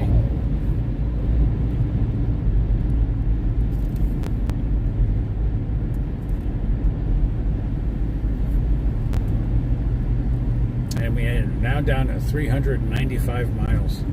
to my front door. Oh, I can't wait. I love the drive. I love driving. I love doing all this YouTube stuff. But we're at the end of the journey already, and when you get to the end, you just want it to be over with. I'm looking forward to my own bedroom tonight, my own shower.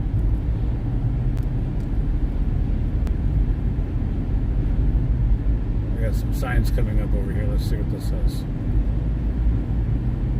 Erie is 20 miles. Buffalo, 109. And we'll cross the border not far after Erie into New York.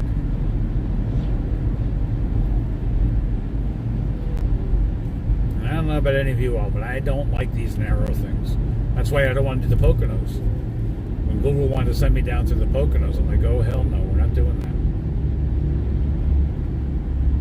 Because it's like white knuckle for me. I don't like that. I like nice wide open spaces. Thank you very much. And if you were with us in Nebraska, you'll understand why a big truck right alongside me the entire time just wasn't a good experience. I thought he was going to kill us all. It was in Omaha, of all places. She's like, it looks like he's in the truck, in the dump.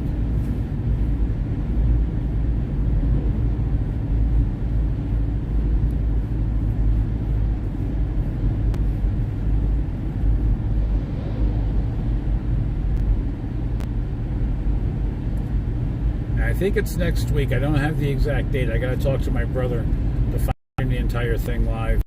It should be fun.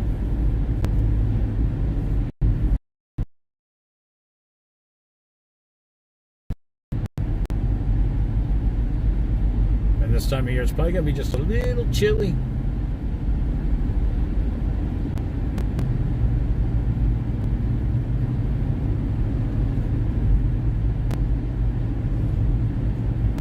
But my brother and sister-in-law and all the nieces and nephews, they'll be joining.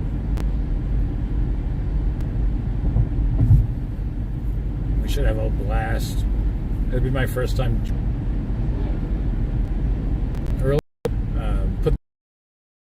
If you get a chance, to check it out because the scenery is just beautiful.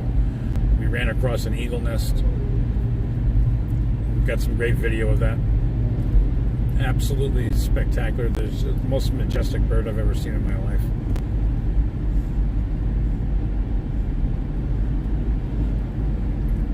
Yes, we do have eagles in New York.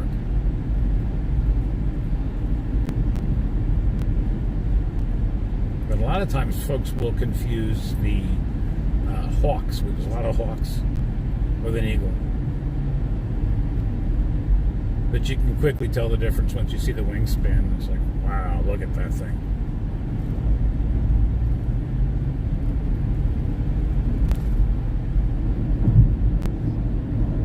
And there was the nest was so where they have their boat. It's inland a little bit. It's an inlet of Lake Champlain. They're not like on the big water of Lake Champlain, and so an old piling from an old bridge that sticks up in the middle of this inlet, right in the middle of it. That's where the eagle's nest was, and it was just wild. They didn't like it when we came by on the boat, and we didn't go close at all. I had to zoom in really good. With this camera here, the Samsung Galaxy Ultra S22, it's got a super zoom. So that's how I was able to get great pictures of it, video. But they don't like it when you come anywhere near their nest.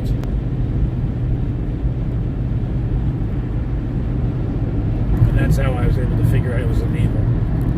5 foot, easy 5 foot wingspan. It was just amazing.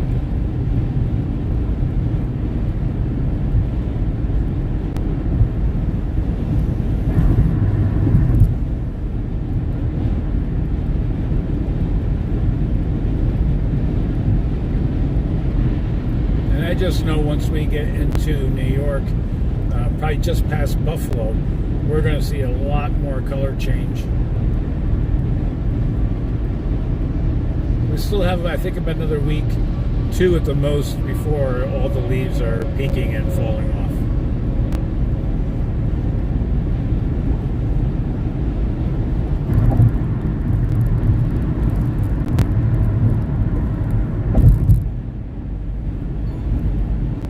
But it should be a spectacular view.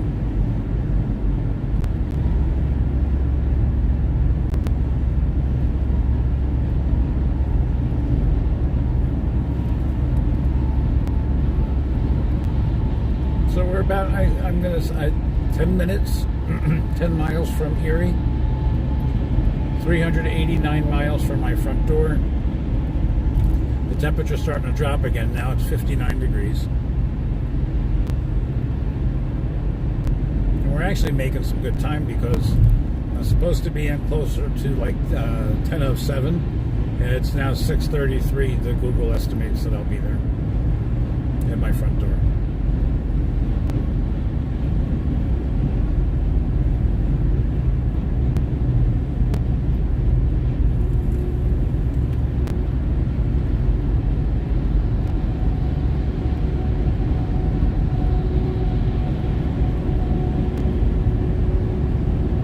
My dog is snoring in the back seat, so if you hear that, it's not me.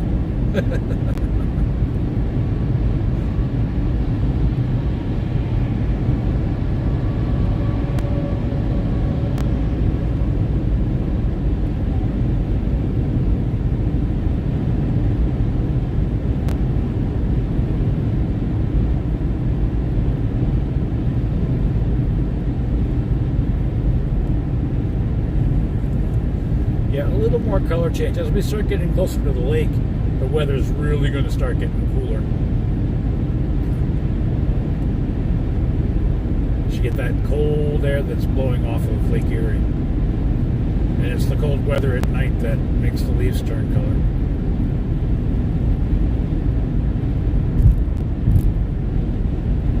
So we should start seeing a lot more of that.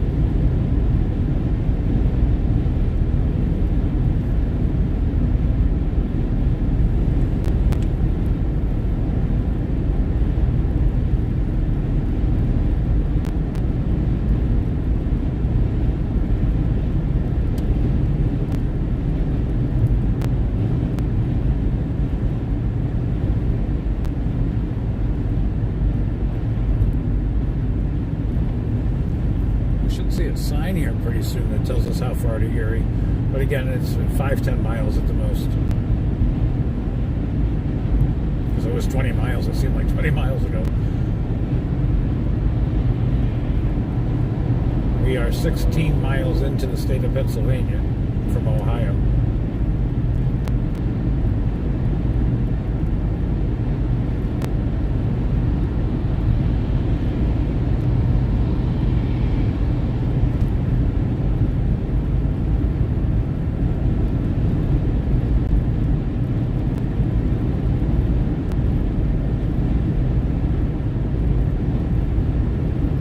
It's 12:30.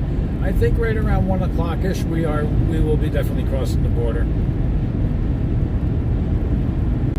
In Niagara, where I parked on the U.S. side at the Hard Rock Cafe, which is right on the Freedom Bridge, right across from it, and walked across to the Canadian side. Absolutely amazing to look down over Niagara Falls. It's breathtaking. I'm scared to death of heights, but I would be the guy who I could swim like a fish. So I would love to do that barrel thing. I would do it.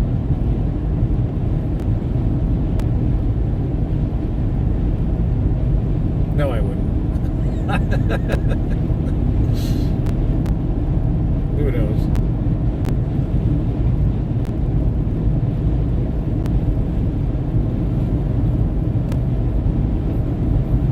I'll tell you, one of the things I did notice across this country is that so much road construction, not one state was spared that we went through from any kind of road construction.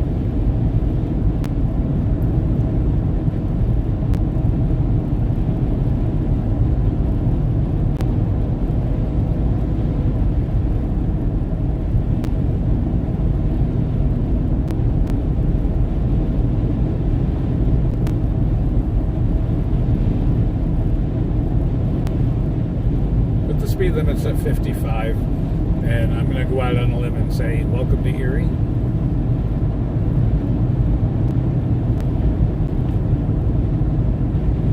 What does this sign say?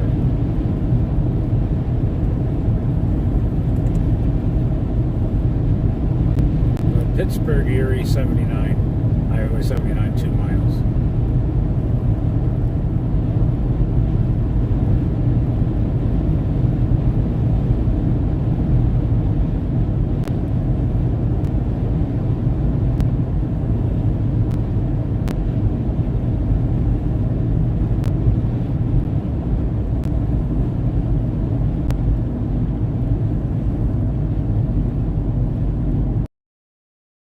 She's snoring good back there.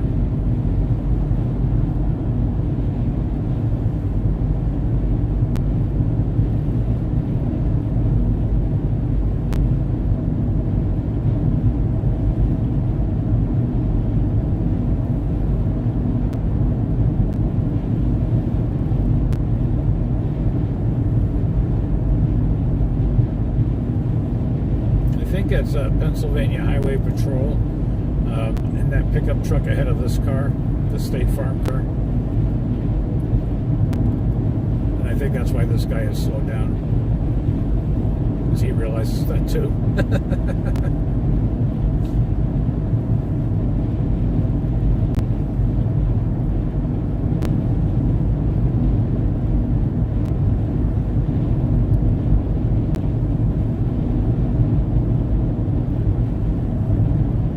Oh yeah, great color change over here. See what I tell you, folks, when we got closer to Erie, we'd see more color change. It's the nighttime temperatures, my understanding, that really caused the color change to happen.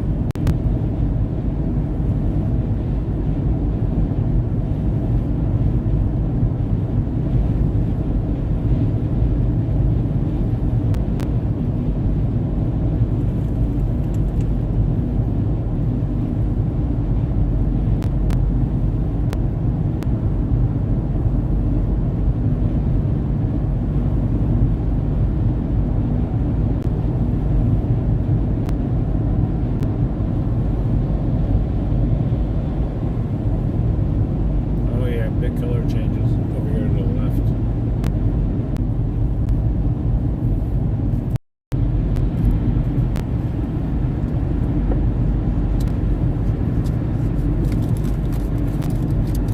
Okay, Mr. State Farm, thank you.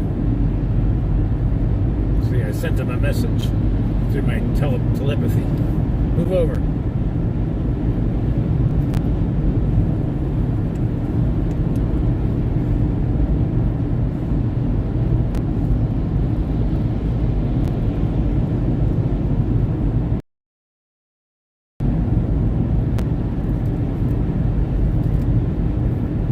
We're going to stop at the Welcome Center. Excuse me. In when we cross over into New York. I got Lake Erie over to my left, and I just wish you guys could see it. It's just amazing.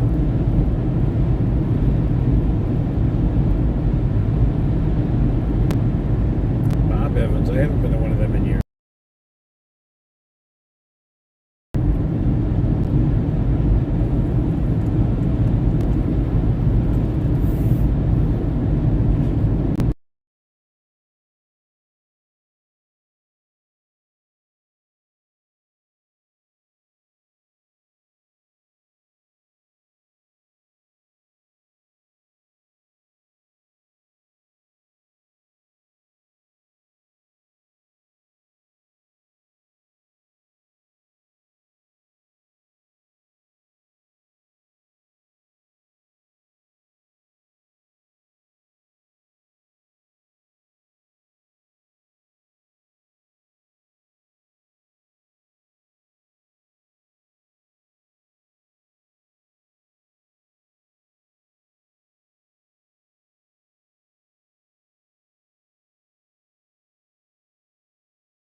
if you look over to the left over there, that's Canada.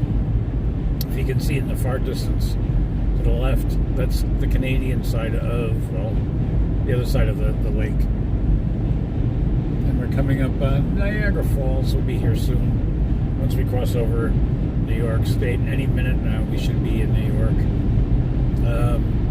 I'm going to go on the limb and say 2 minutes to New York.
Welcome to New York. The United States. The name of this system is the ATACMS, and those rockets can fly about 14.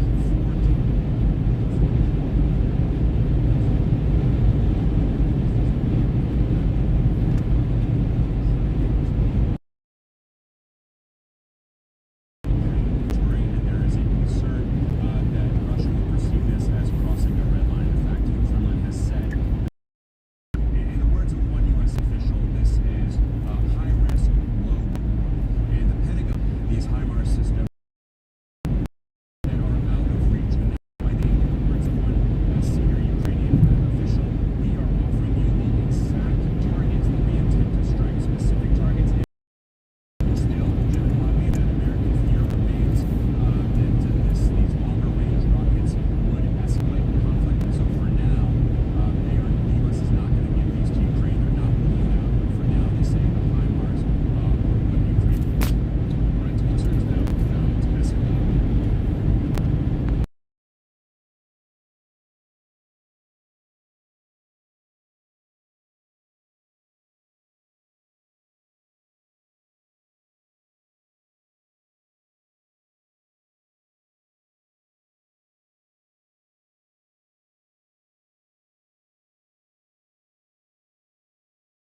Hello? Where are you at?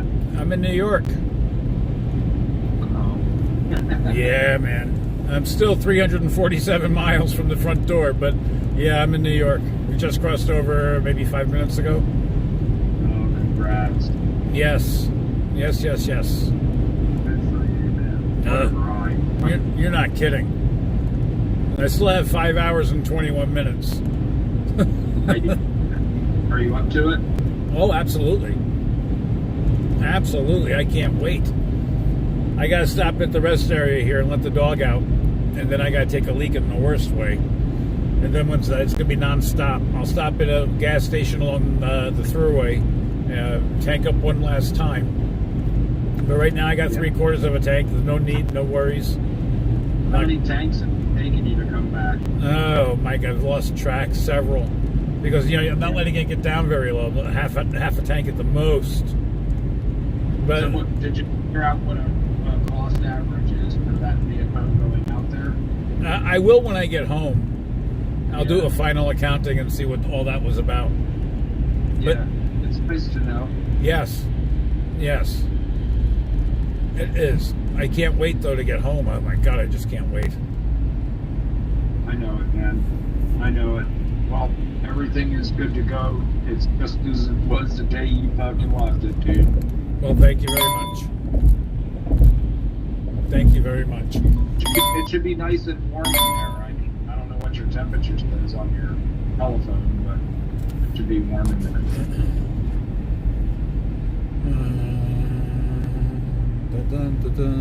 Connery calling from All right, I'll take care of that right away. Yeah, good. I'm at, I don't even know, exit 60. So I got a ways to go till. Oh, yeah. I don't know if I'm going to get off in Amsterdam or not, if it's going to be quicker going through Amsterdam. I don't know. I think that's how Google's going to send me. Believe it or not, it's like 15 miles it cuts off. But remember, there's slower miles on 57. Right, and it's stop and go. Lots and lots of stop and go. Right, and is it going to take you 67 through Boston Spa, or is it going to take you 29? You know what I mean? Yeah, I think you'll wind up crossing over on the 29 and coming up through Greenfield Road is where it pulls you out at. Yeah.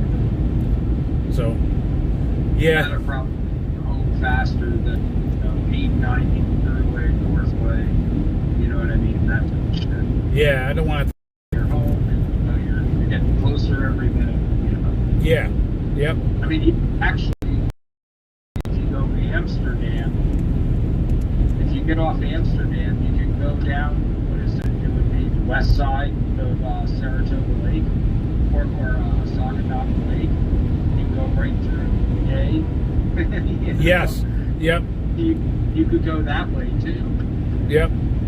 That'd be a more speed. In my own shower. And I can't wait to hop in my own bed. Yep. Everything is exactly. I'm going. The stove, there's a lighter right there. Oh, you're the man. Thank you. Because I don't have a lighter. Yeah, you had some on your head stand there by the couch. Do they work? One of them did. All right. It's up there. That's all I need is one. And I don't have to worry about stopping for pellets? You're good to go. Yeah, man, just go home, fucking, relax. Grab yourself a bite to eat. Oh, I've got a whole freezer full of chicken. But I may stop at the supermarket and just grab. I'm muted. Yeah, no, I'm not muted.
So, folks, we are, I think, about 50 miles from Buffalo, right around that, give or take a few miles. We are definitely in New York State now. We crossed over about half an hour ago, and I just had to stop and let the dog out because she really needed to stretch and go to the bathroom. So now it's just a matter of getting home. We're 322 miles still from my front door. Google is putting us there at about 6:30 still. So we're right on time. It's been a wonderful trip.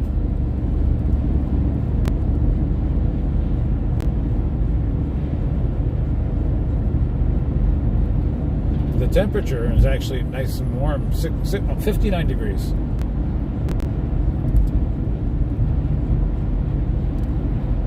Which is not bad for the Buffalo area this time of year.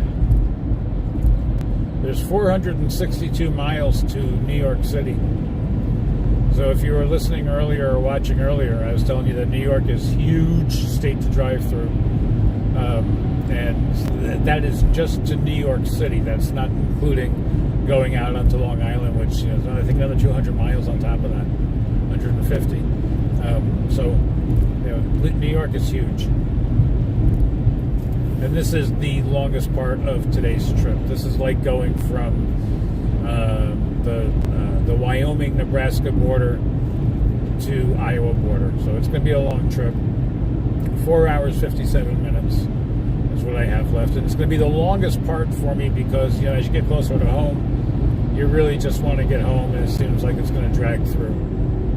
When we get to the other side of Buffalo, as we get closer into Buffalo and the Niagara Falls area, the troopers will have a little less of a tolerance for speeding.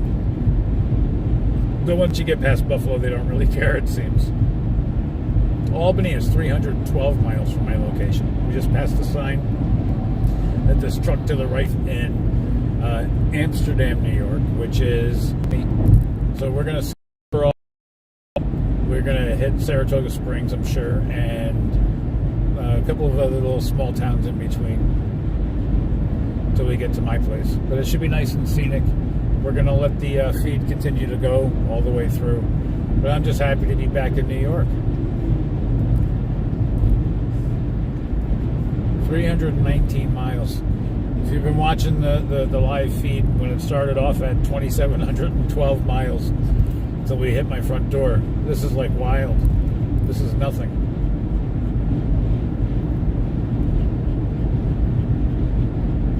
I'm actually surprised there's not more color change here, being right on the lake. Being up in Niagara Falls, I mean, you can't get much northern New York than this. Well, it's actually western New York. You want to get technical about it. And northern would probably be going up towards Plattsburgh. Oh, that's another nice trip I can't wait to do. I want to wait for the snow to come down to do that because it's just beautiful. Going through the Adirondacks with all that snow, it's just amazing. Just absolutely amazing. So we're going to take that trip. We should start seeing snow in the upper Adirondacks towards the end of this month, early part of November. Certainly there'll be snow on the ground by then. And probably a lot of it. I'm not saying several feet, but at least a foot of snow up in the upper Adirondacks. And it's from my place to Plattsburgh about 2.5 miles, or 2.5 miles, 2.5 hours. Not very far at all. Comparing to this. So yeah, okay, so we're about, about 60 miles into New York, I think.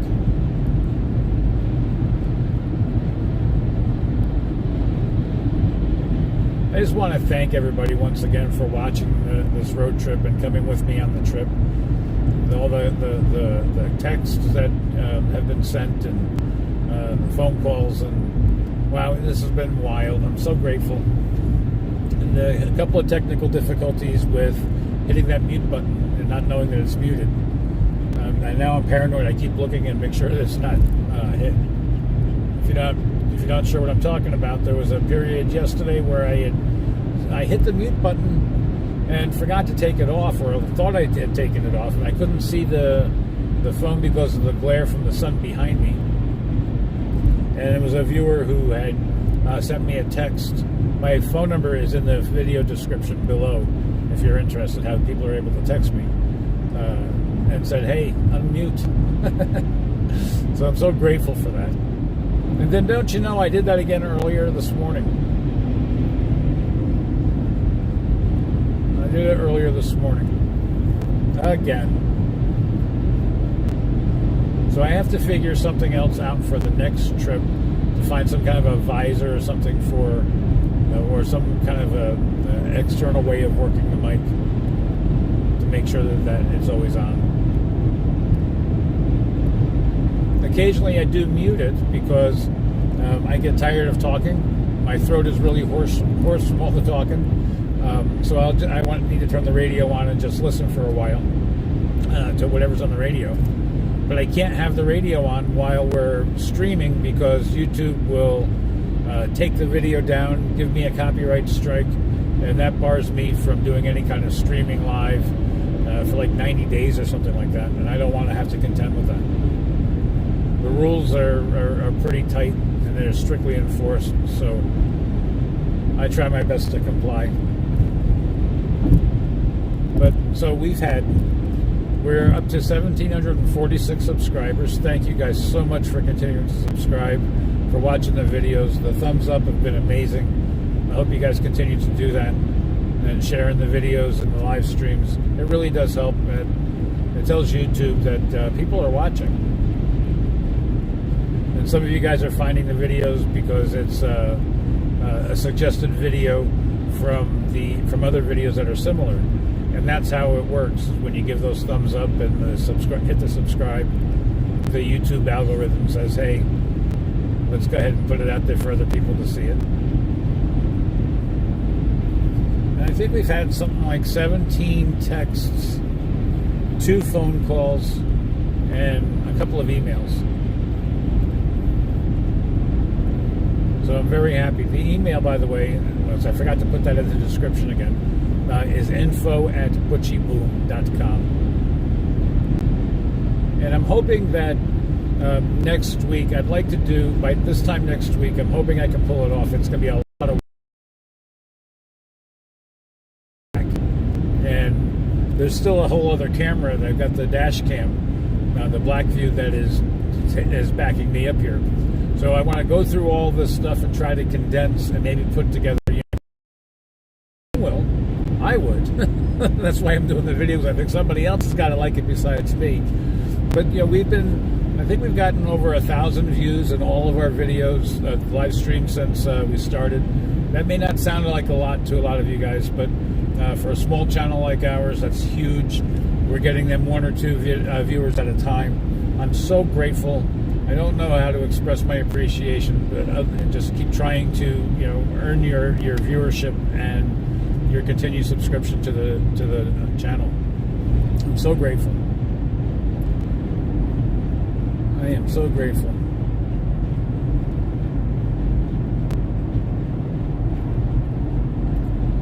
Now, why is this truck just hanging out here? Slowing down progress is what he's doing. 310 miles to my house. I know my dog is excited. If you were watching earlier, you can back up and look if you want to. Everybody's heard of that Tops Market thing that happened a couple of months back. I did not plan to do that. I had to stop and let the dog out. That was nerve-wracking to be there.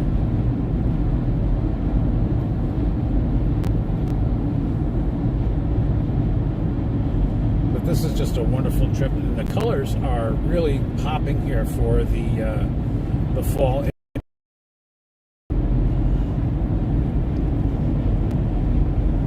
I wasn't sure whether or not I was going to mention that where we were at that Tops or not.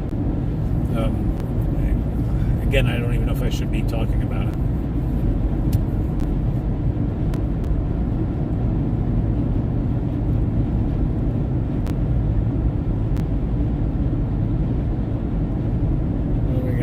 Next service area, 52 miles. We're going to stop at one of them because I'm going to need gas pretty soon. I'm almost at a half a tank. I don't like letting it get below a half. But I wish this truck would move. Move. Because he's got his, he's pegged right at 65. Come on, move it.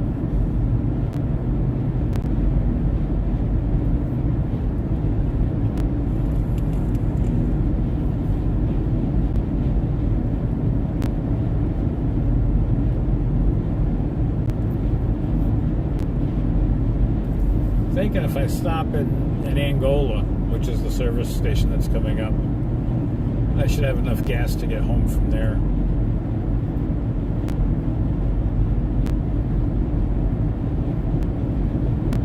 But usually by this time in my road trips, I get complacent with gas and try to see how far I can push it. The last one, I was coming back from Minnesota and I almost ran out of gas. I had to get gas from the garage when I got home to put in the car just to make sure I had enough to return it to the rental place.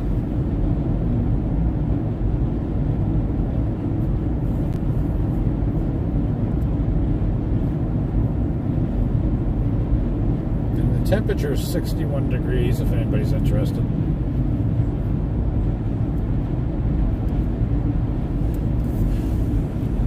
Wish this truck would move over. I saw him with his blinker on a second ago, so he was trying to get over, but I think that this Hyundai to the right of me is precluding him from doing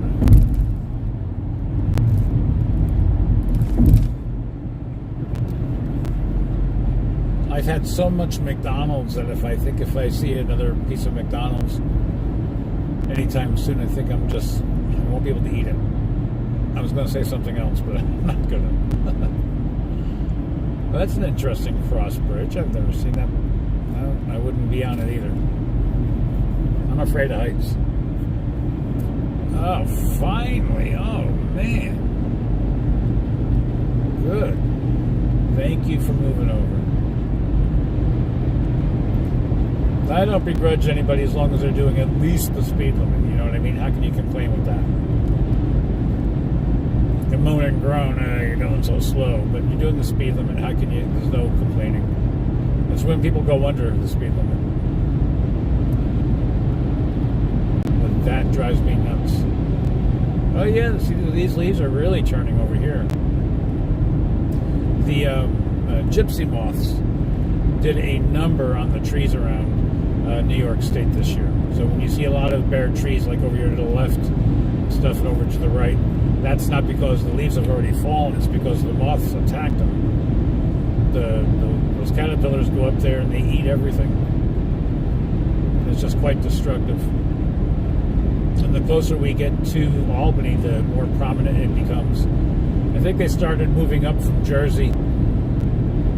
And hopefully they've got it under control for next year because these trees are just gorgeous. And I hate to see them just go to waste. Because now they have to be cut down. There's just no saving them.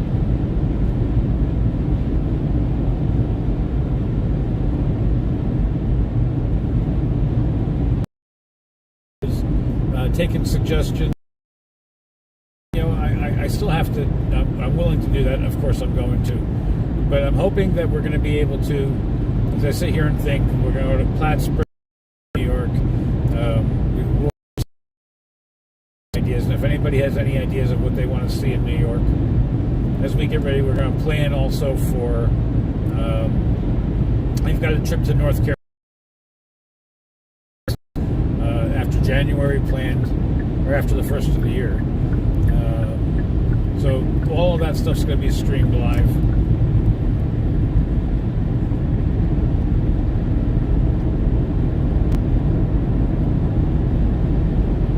We're going to do hopefully some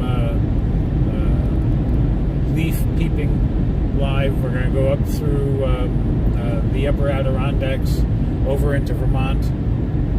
That's, talk about beautiful scenery, man, that's gorgeous. There's a lot of perks to living on the East Coast.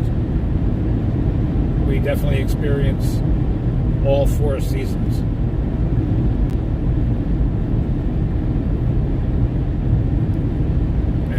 somebody who's I've lived in Texas, I've lived in Iowa, I've lived in Georgia, I've visited long-term in Minnesota, Nevada.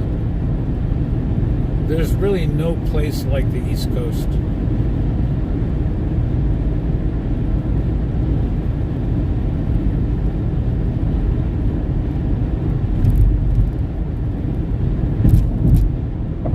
But if you see the trees that are bare, again, that's not because the leaves have fallen, that's because the gypsy moths have just gone to town this year.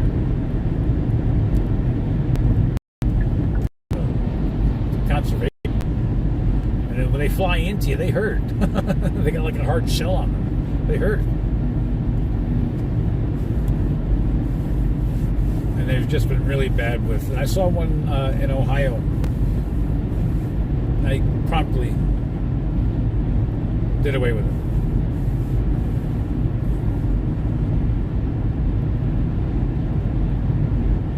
Oh, I got a call coming in. I have to actually put this on mute for a second. I do have to take this call. I do apologize. But I won't forget to unmute. Bear with me, folks.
Geez, folks, you see that black smoke straight ahead? What is that black smoke? That is not a smokestack. Maybe 30 years ago that would have been a smokestack. But what is that? It must be a fire. We're coming into Buffalo. That was my father on the other line. I didn't know if he was going to holler at me because I didn't do something when I was in Reno. And I forgot. Oh, I forgot to tell him about something else I didn't do. Was handed some keys for him. Oh, he'll find out. Yeah, but this black smoke, I don't know what that is. You don't normally see that billowing up so high.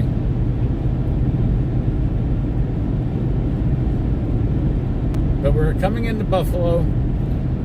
Yeah, Lackawanna. Yeah, this is Buffalo, West Seneca. And I don't know if anybody saw it or not, but there was a New York State trooper that had come right up on my rear end over here, and I wasn't paying attention. I was talking on the phone to my father, and I look up, and there he was in my rear view mirror, and I'm doing damn near 80 miles an hour, and he just blew by me. So I stand corrected that they're not as lenient up here, because by rights he could have pulled me over. The speed limit's only 65 in New York, no matter where you go. But now we're dropping to 55. Traffic will probably get a little more congested, but we're going to miss, thank God, we're going to miss the Buffalo rush hour, because that can be intense too. It's not as bad as Cleveland, and certainly not as bad as Omaha. I'm still in shock about how bad Omaha traffic is.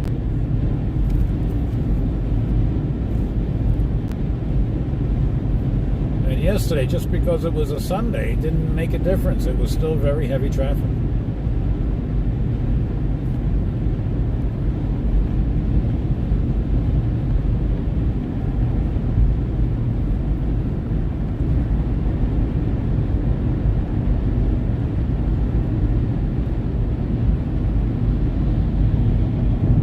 Yeah, I do not know what that smoke is. You guys can see it in the distance. But I'll give you a weather update at 61 degrees. It's beautiful out. We are 289 miles. Wow, it's hard to say that. 289 miles. Only 289 miles to my house from here. I'm very grateful for that. It's been a long trip. According to Google, I should be there in 4 hours, 28 minutes, and I'm still slated to get in there at 6:26 this evening, East Coast time. Once we get to the other side of Buffalo, I'm really going to make some time. After I'll stop and get gas, and then I'll make a good time.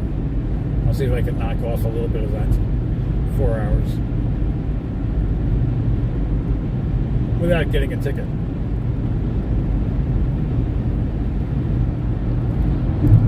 But we'll start seeing signs here really soon for Canada, Niagara Falls.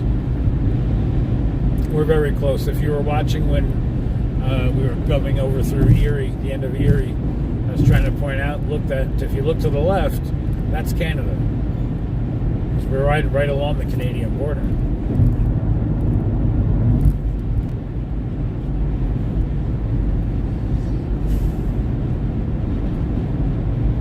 Dog saying, don't even think about going to Canada.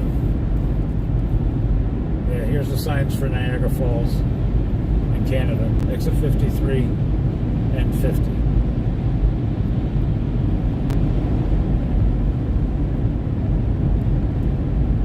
Now, a lot of folks here in Buffalo commute to Canada for work and vice versa. I know that there's a lot of Canadians that actually come over here for grocery shopping and things along them lines, because it's much less expensive over here than it is over there.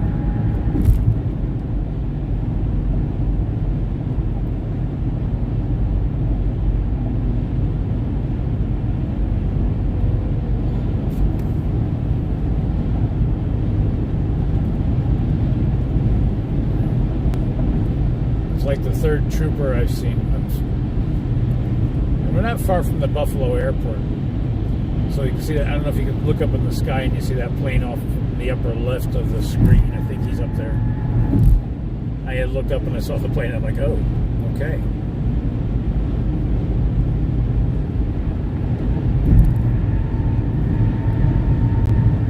He's coming in for a landing at the Buffalo airport.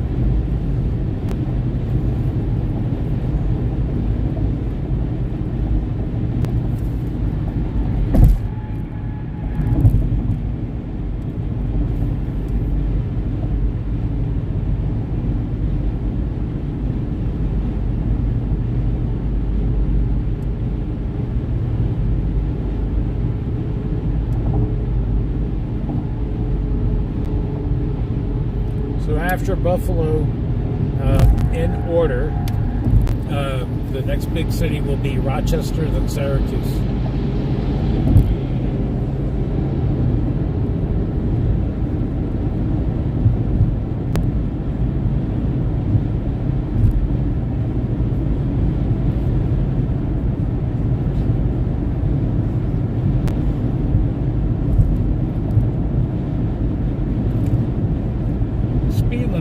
Posted is 55.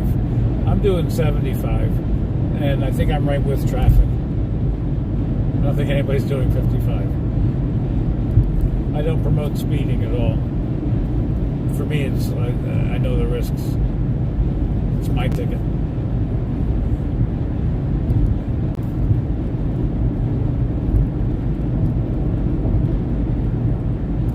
Cheektowaga. I got a speeding ticket here in Cheektowaga on Christmas Eve.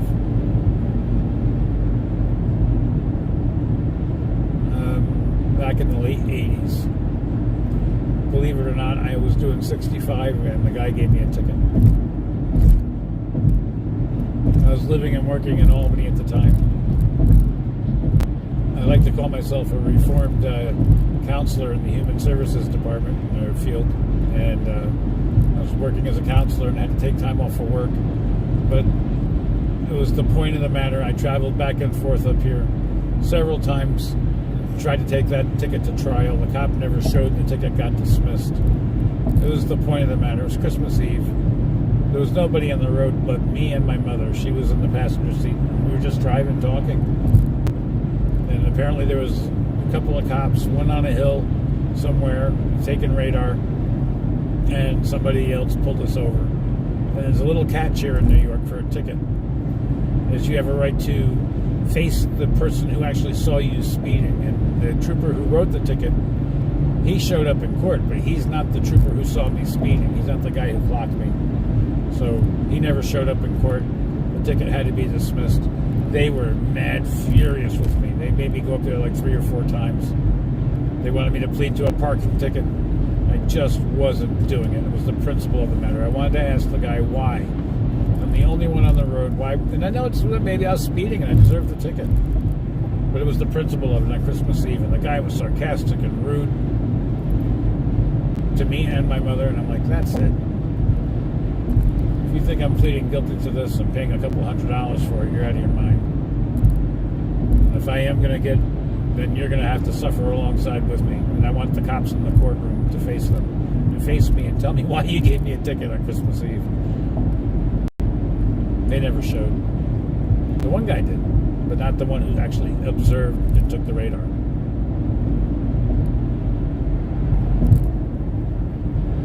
And then a couple of years later, they raised the speed limit to 65. But still here in Cheektowaga, it's still 55.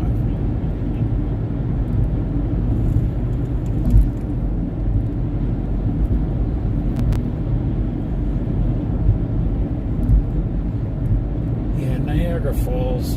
I wish I had the time to be able to stop there. But I promise we will make another trip up here for it.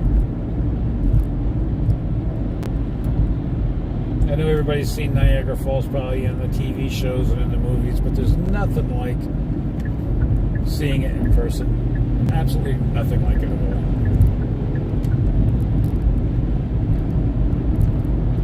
It's just amazing.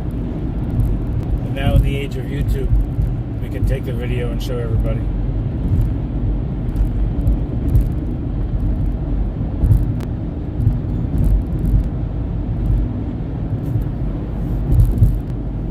But we close to Niagara Falls. If you reached out the window, you could probably touch it. Not far at all.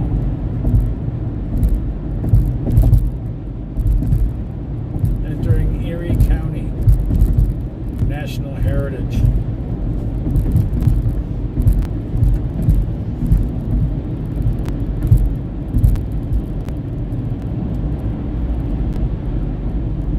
That's why I was saying, because on the other side of Buffalo, I'll be able to make some time. Normally on this side of Buffalo, there's very little tolerance. So that trooper behind me, that was a shock that he had pulled me over.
Hard to believe, but we're almost 100 miles into New York already.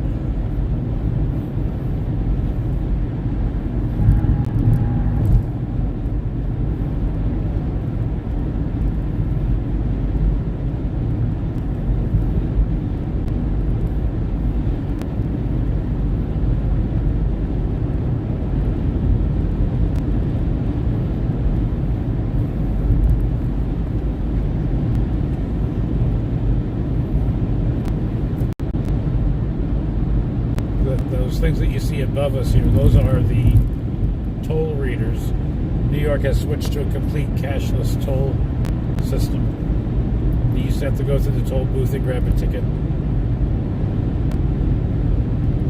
And I think it costs like $60 in tolls. The last time I had to go all the way from here to New York City, that's about what it was. It's a lot of damn money for tolls. And I say that because the Thruway, this is the New York State Thruway, this was paid off in 1987, 88, right around that neck of the woods. And the deal was when they put this in, and they put the tolls in back in the 50s, 60s, that they'll collect tolls to help pay for the road. That was much needed because the only way to get up here was 17, another long story, but the deal was that once the Thruway was paid for, the tolls would automatically cease, and they were supposed to stop, but I think it was at the end of 86, 87, right around that neck of the woods. But then somebody got the brainiac idea that now the New York tolls will support the Erie Canal system that we have that runs all the way from up here all the way down state, I think, to Bear Mountain. The Erie Canal. It's all part of the Erie Canal. So I get it, that stuff's all got to be paid for somehow, but you would think that the boaters and stuff who use the Erie Canal would have to pay their tolls when they're going through the locks. That's what they do. They pull up into the locks and they transfer from one level to the next, and but nope, they're sticking us drivers with it. So that was their way of saying, guess what, folks? The tolls are permanent. Get used to it.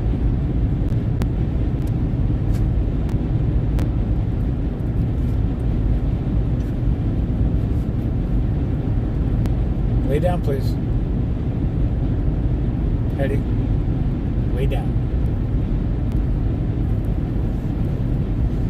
Okay, so we got a mile marker here coming up. New York City is 415 miles. Albany's 268. Rochester, the next big city we're coming to, is 56 miles. We'll hit that in no time at all. But I'm going to stop. There'll be a rest area coming up here soon. I'm going to have to stop and get gas.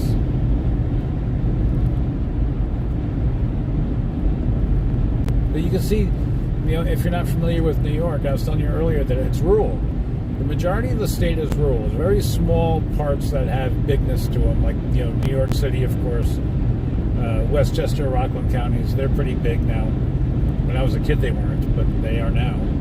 But Long Island, even there's rural areas in Long Island. Lots of farmland down in Long Island. But especially up here. So from Orange County, New York to Greene County, New York, very, very rural. Greene County, that's the Catskills. The town of Catskill, Caro.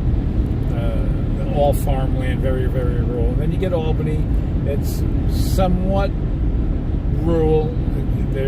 I think Albany's population is probably about 350,000. And when I say Albany, I'm talking the entire capital district. That's Albany, Schenectady, Troy, Rensselaer, and probably Saratoga as well.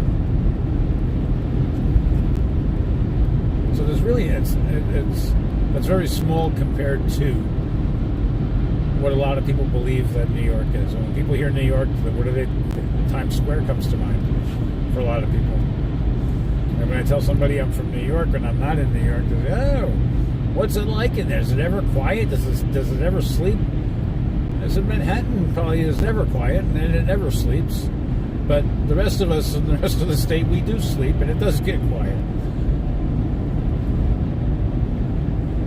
And some of these counties actually, as Andrew Cuomo had said, that some of these counties have more cows than people. And he's absolutely right. It's quite rural in a lot of these places. Poor guy ran out of gas. That's why I'm stopping. I don't want that to be me.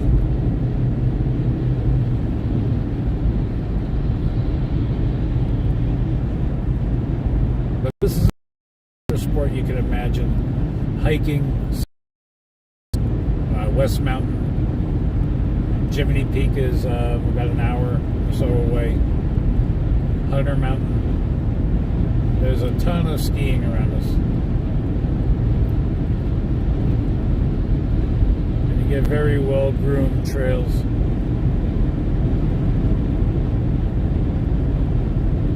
I don't ski, but I did do the Alpine Slide at Jiminy Peak. That's in Vermont, just over the border.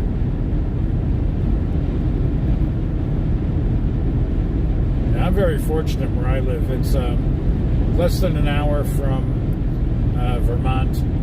It's about less than an hour to Vermont. Massachusetts is right there. If you're downstate, you got Massachusetts and Connecticut, Rhode Island, Jersey, Pennsylvania. So there's a lot connecting us, and all within a reasonable drive.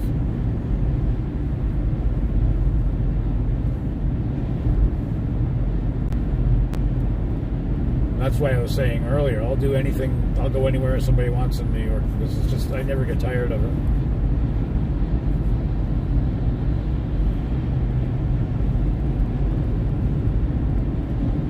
And those are wetlands to the right over there, we know because of the cattails that are growing up over there. We have wetlands here in New York as well.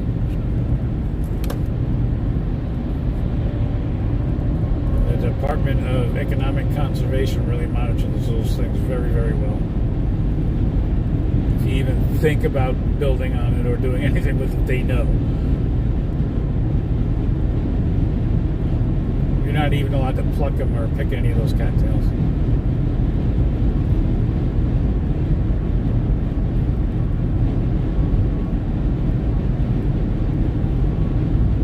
So we're cruising right now. We're doing about 90. Like I said, on the other side of Buffalo, I'll be able to make some serious time.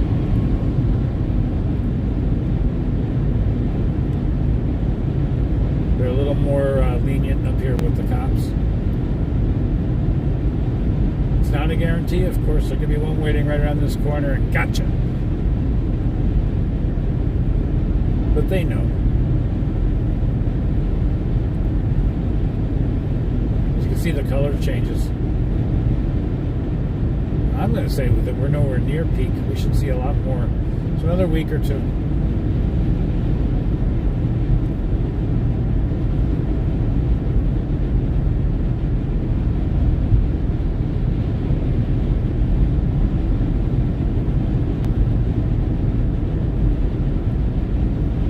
here too. Now, this over to the right, we have gigantic big cornfields, and they're not bringing down the corn. I don't understand. Over to the left too. I don't know why the corn is still standing. New York has already had, I think, throughout most of this upstate. There's a speed trap ahead. Aha. Most of New York State, upstate New York, this part, western New York, has already seen its first frost. And that's usually a crop killer. So I don't understand why the corn is still standing. I just don't get it. I saw that in Nebraska. I saw that in Iowa. You would think that stuff it's certainly not edible anymore. So why is it still up? Oh, there's that cop. That's the first time that Google's been right. But there's a speed trap over here to the left. I jinxed myself when I said, yep, there could be one right around the corner. But he's got his wheels pointed the other way, so he's looking for traffic going west, up towards Buffalo. But what I've learned in New York, if you travel New York, folks, the state troopers travel in pairs. When you see one, there's another one close by. So you can't just say, oh, passed him, forget about it. No, no, no, no. It's your ticket if you think that. The other guy was pulling people over.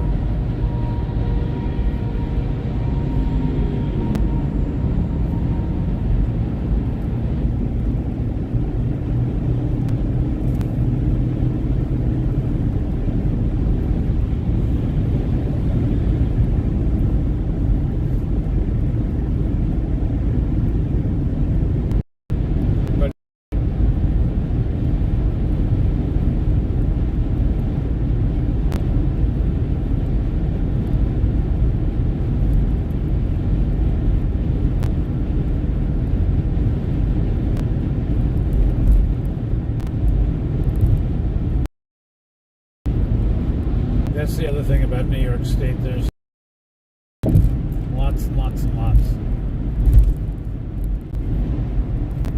We have the Iroquois, the Senecas, the Ramaquois. There's a bunch. And there's nothing like going to the reservations. They're so awesome.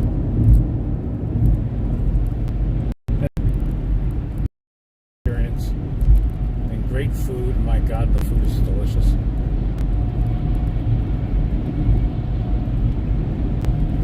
I won't even try to pronounce some of the meals that I've had, but on the reservation. But I like trying new things. If you ever get a chance to hit one of the reservations, the first thing I would do is find a restaurant.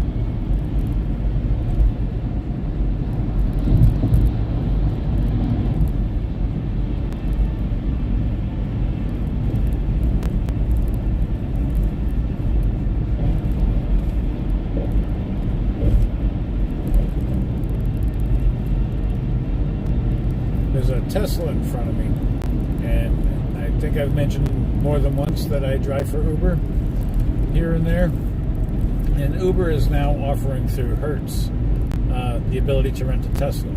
The problem, though, is I'm hearing from other drivers that you spend more time charging than you do actually out doing deliveries or picking up passengers, and it's a long time. You can't just plug in and go, my understanding. And here in New York, that's the one downside that I here.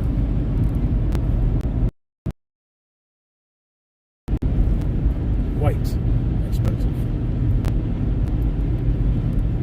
That's why I was talking earlier, if anybody was watching, about wanting to do solar.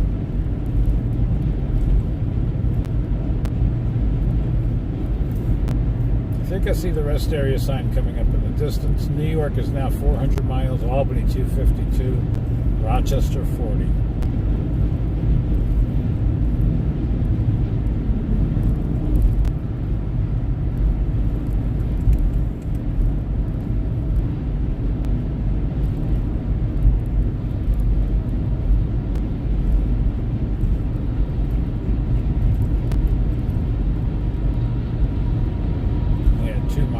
Service area.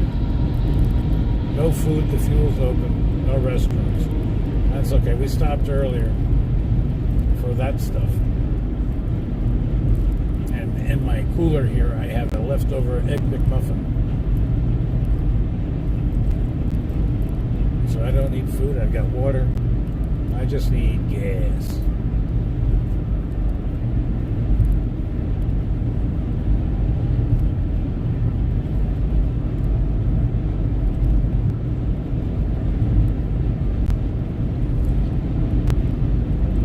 And I usually come through at this point. You know, I'm always like really, really tired by the time I get to this point. So I usually stop here at this rest area and get just a little bit of sleep. I'll fall asleep in the car for an hour or two just to regroup my energy and ungoo my eyes. But today, because I slept really good last night in Ohio, and I've only been on the road for 5 hours, I'm wide awake and certainly great condition to be able to drive all the way home non-stop. So I'm just going to stop for the gas really quick. Should take less than 5 minutes.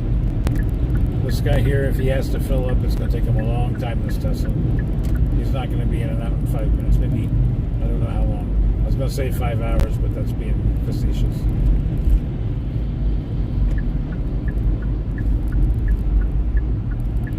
Oh, this is why everything is closed. They're rebuilding. Our tax dollars at work. All right, where do you want me to go here?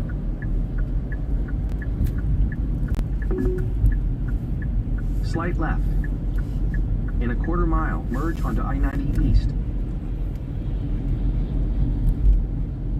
Ooh, excuse me. As I said, I'm wide awake. I just get a big yawn. Oh, it's an A+ now.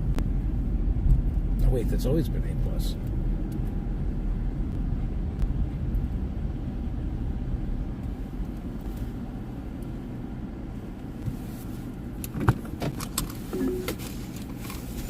Just give me a minute and I'll be right back, folks.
Oh, McDonald's? You want this McDonald's? Easy.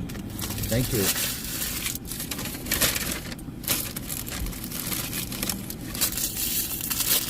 And when you get done with that, you gotta lay down. Next stop is home. Sorry for all the crinkling. I'm taking an opportunity to give her a quick bite to eat. And I opened a muffin for myself. Blueberry, that is.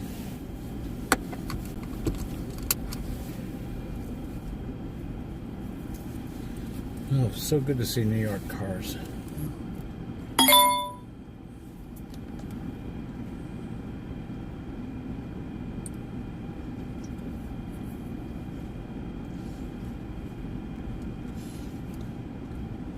Okay.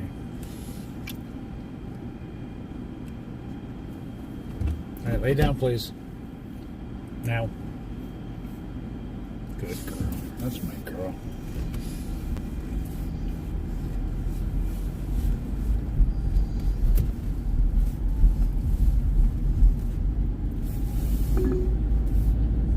In 500 feet, merge onto I-90 East.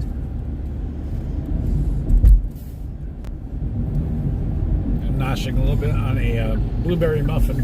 Continue on I-90 East for 223 miles.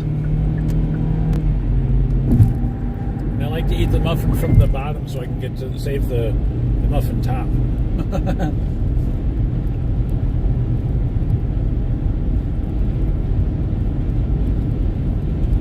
Which is my favorite part of it.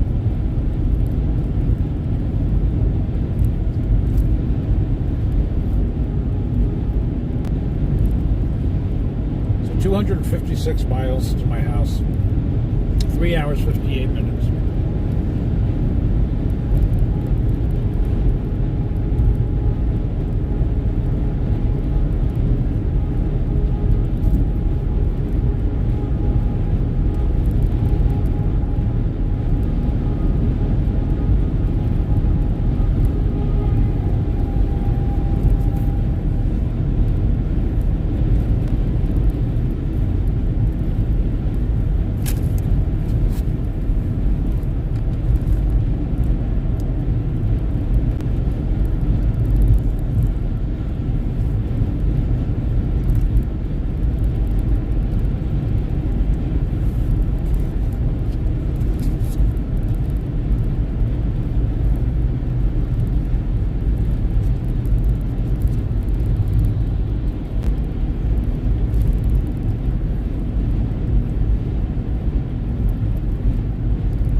Temperature's staying pretty warm too, 59. It's nice outside. You can feel the humidity in the air compared to Reno, where there was no humidity whatsoever. It seemed so dry.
That corn is green, it's not all browned up. Like what you see over here to the left, that's all corn over there, still standing, all brown. I don't understand that. Totally, I thought corn had to be picked. It's usually by late August.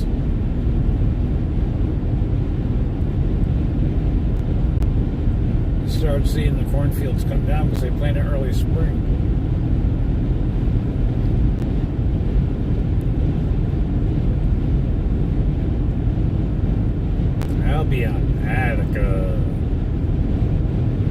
Attica's famous for the correctional facility, the prison over there, the Attica riots.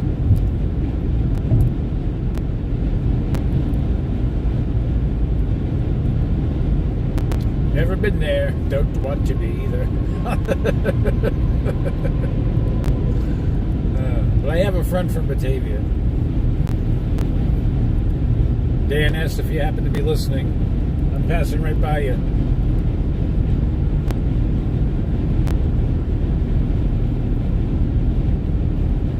I could probably say his name because he's a DJ, but I won't.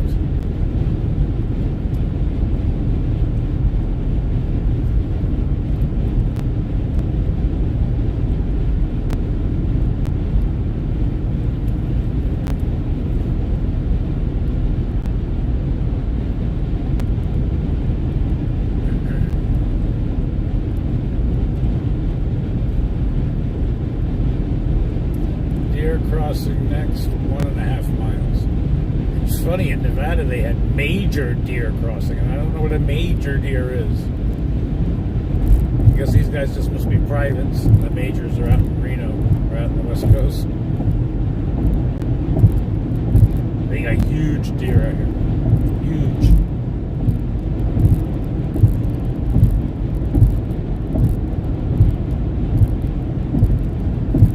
And we even have some moose. Or elk, or whatever they are. Elk.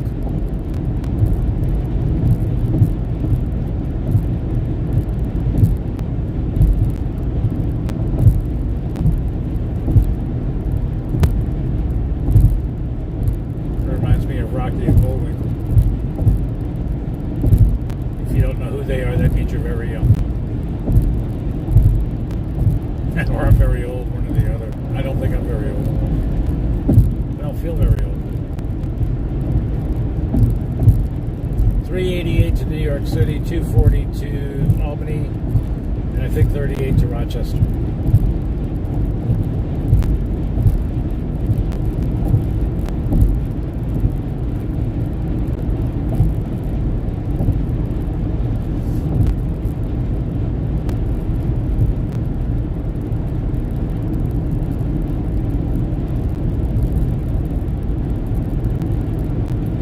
Falling rock zone we just passed. You mean pebbles compared to what we came through in Utah and Nevada, Wyoming. You see boulders.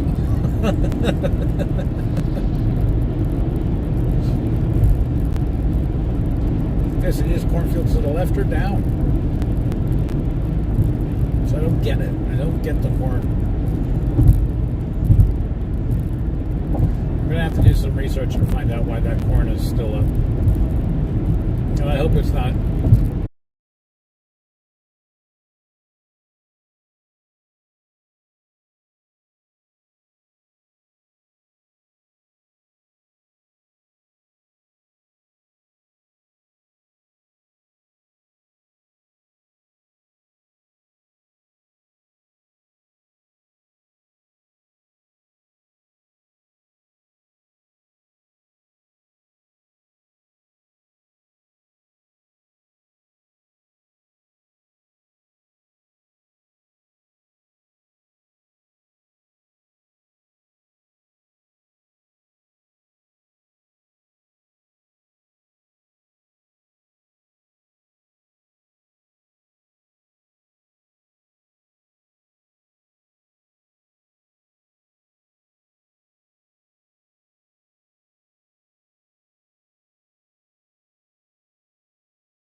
Okay, folks, I'm back.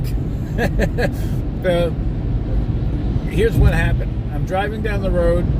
The phone is using a lot of battery, and apparently the charger here in the car is not strong enough to keep up with everything.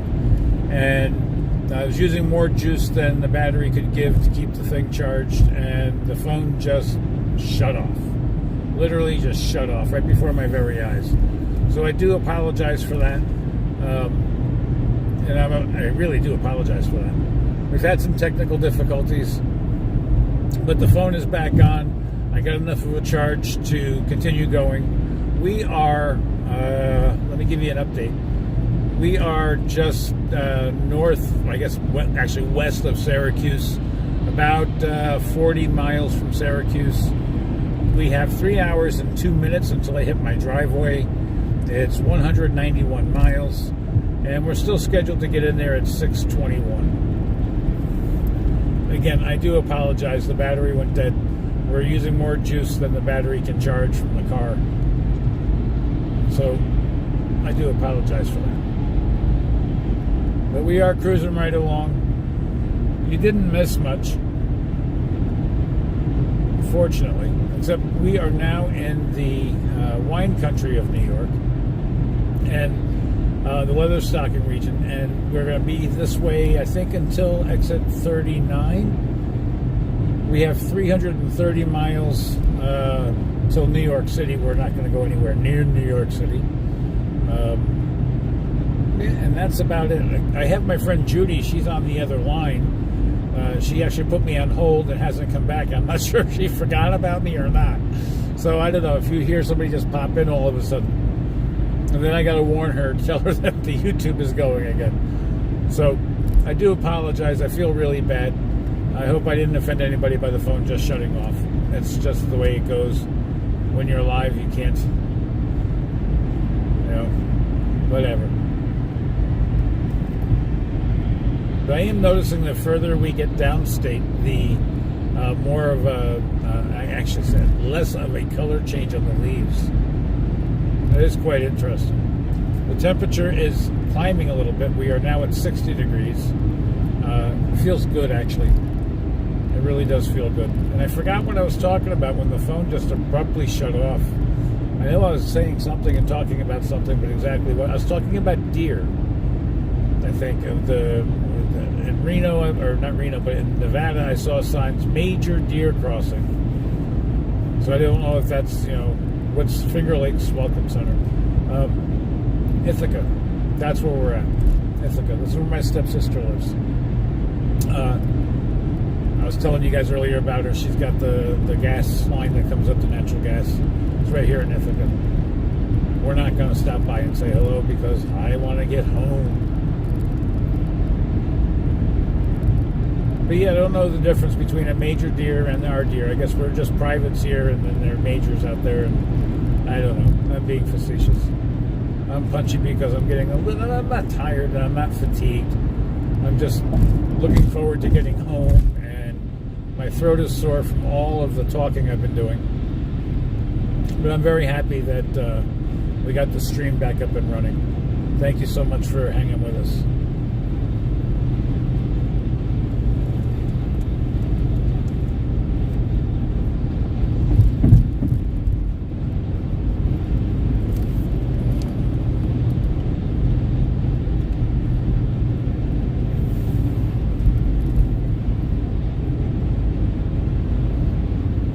So I think it's next weekend we're going up to Lake Champlain, and we're going to be spending a few days on my brother and sister-in-law's boat.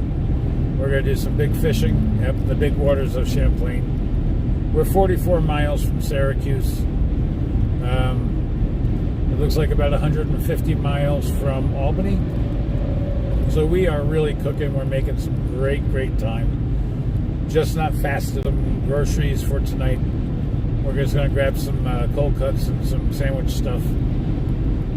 I got to get a new bag of dog food. And we're going to call it a night very early tonight. But I do want to say, as I wrap this up, thank you so much to all of our subscribers, to all the viewers, all the thumbs up, all the texts and emails and everything. It's been fun. I've had a great time with you guys. I'm so glad that you were able to come with me for the ride. It sure made for a much quicker ride, less boring ride for certain. And I can't wait to do it again. With that said, I think what I'm going to do is I'm going to kick it on mute for a few minutes, just to give my voice a break, because Even though the stream wasn't running, I didn't know it wasn't running. And then I'm talking to Judy, and if anybody knows, you probably heard now that Judy can talk, and so can I. So my throat's a little sore and dry. And I'm going to wait for Judy to come back on the line, wrap it up with her, and I'm just going to let the stream run. Okay? All right.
So, folks, we are 142 miles from home. Yay! We're just clearing Syracuse now. We're on the other side of Syracuse. So this is the downhill stretch. We are officially in the Adirondack region. So I'm very happy. I am practically home. We have, it still says 2 hours, 19 minutes till I get home. I have to stop at the supermarket and pick up some stuff because, well, I don't have anything at home to eat.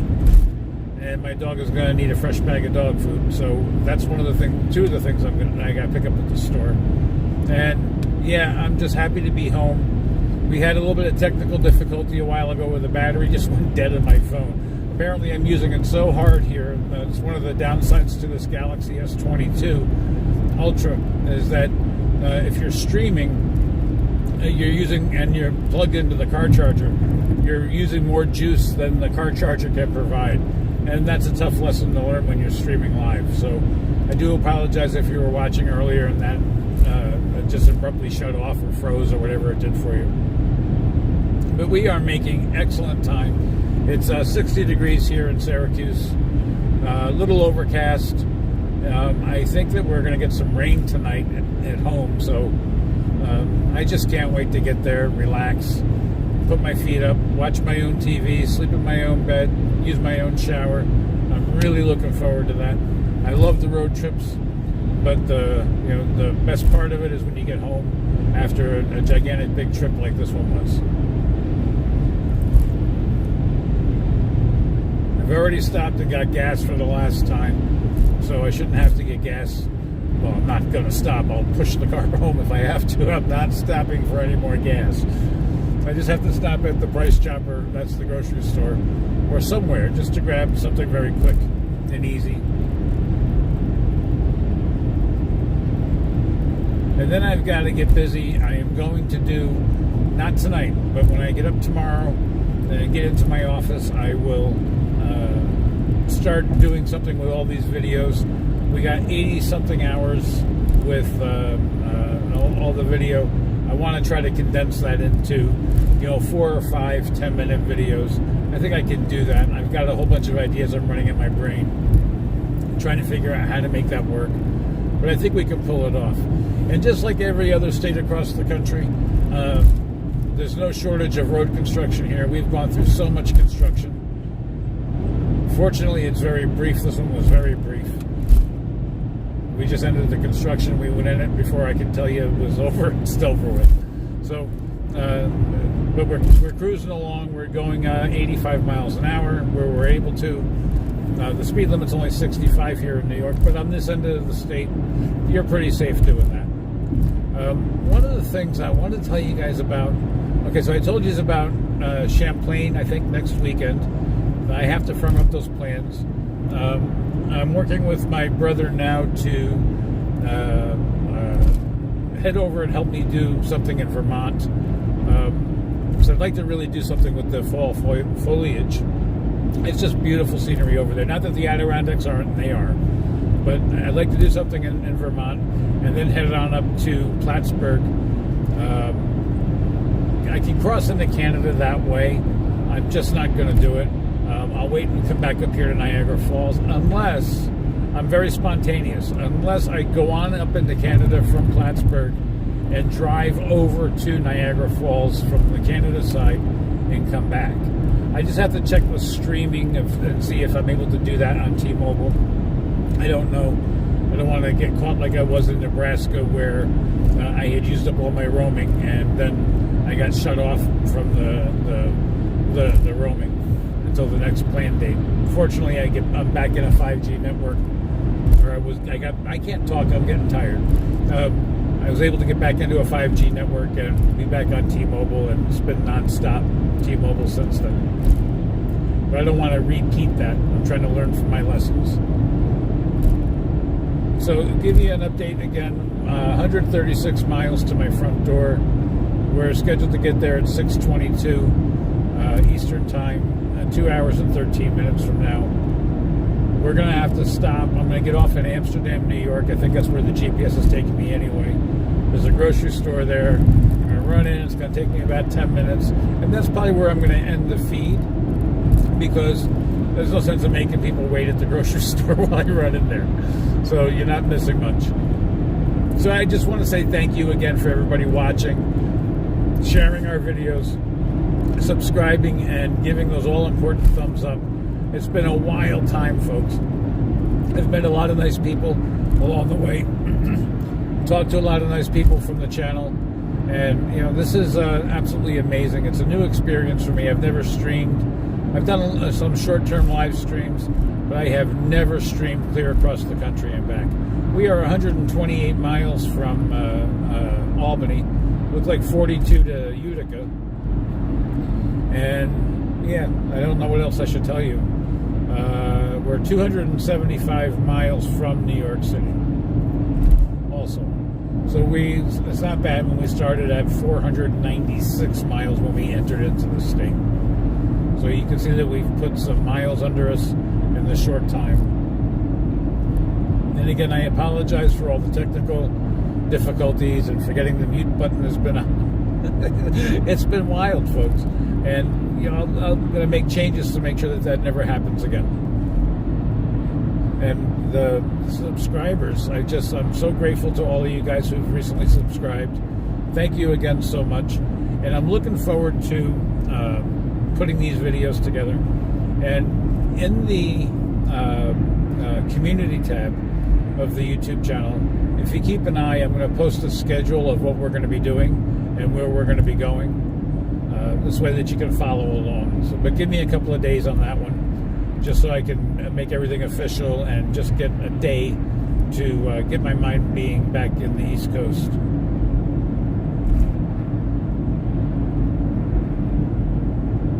And being home. I have some short-term chores I have to do. We're here in the Northeast, we've got to prepare for the winter where I live. So I have to make sure that my snowplow track is clear. I have to plow all around the house to make sure I have access and have plow to my backyard where the well is. So it's about 100 feet. We've got to make sure everything is all cleared out, staked out, so that we know where to go. We don't run off into a ditch or a gully somewhere. So I got a few things I have to do in that regard. And then I got to get out and start doing some Ubering so that I can pay for the next trips. Some Uber and DoorDash. So we're going to do a few of those videos too. I've already been putting some outlines together on those videos, and I'm going to try to incorporate some of these trips into those too. So I know it seems like I'm all over the place because, well, I'm tired now. I admit I'm tired, but not tired enough to stop. I'm just really looking forward to, you know, getting home and being in my own place for the night, and not sleeping in a hotel or crashing in the car for a few minutes. My dog, it would be nice to be able to just let her outside and go do what she needs to do and come in when she wants to. I'm sure she's looking forward to it too. The best part of these road trips sometimes is when you get home. Last night when I stopped at the hotel, I laid on the hotel bed and I really felt like I was still driving.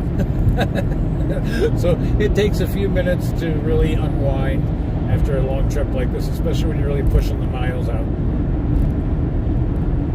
But we're getting good, folks. We are 132 miles from my house. A lot of people would say, wow, that's a long way, but for the scheme of things for me, for this trip, man, it's a drop in the bucket. We'll be there in a minute.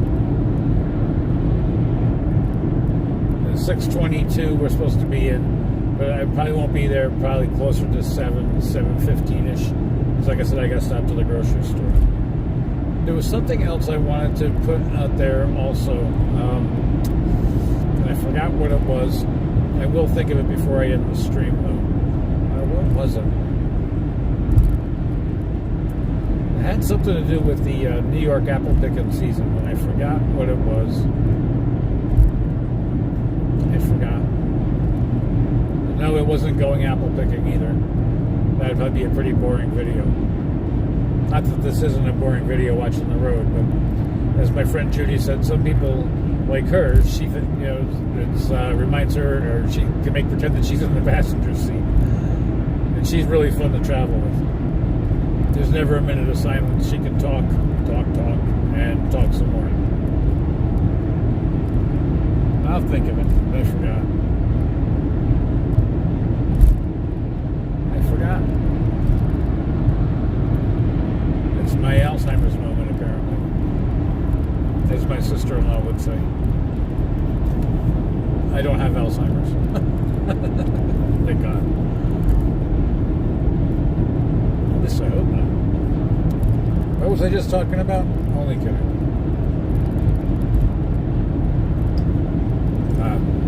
But we're cruising. We are doing some serious speed here.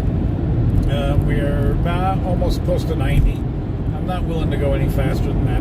You can probably see the speed limit 65. I'm really pushing it. I don't want to get a ticket. You know, if a ticket at 90, I just can't even imagine having that on a piece of paper. So I'm going to keep it right around the 90 mark, nothing over, and highly alert for any kinds of reasons to slow down. And I'm sticking with traffic. At least that's how I justify it. I got a truck right behind me, literally on my tail. It wants me to move over so he can go even faster. And I will accommodate him and let him lead the pack as soon as we get away from this white van in front of us. Let me get up here in front of him, and then let this black truck behind me go, and then I'm going to get behind him. Let him take the risk for a while, leading the pack, you know what I mean?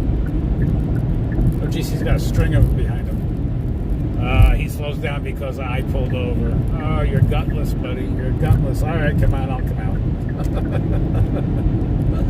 He won't pass because he doesn't want to take the risk. That's all right, I'll lead traffic. Come on, follow me. All the way to Saratoga Springs.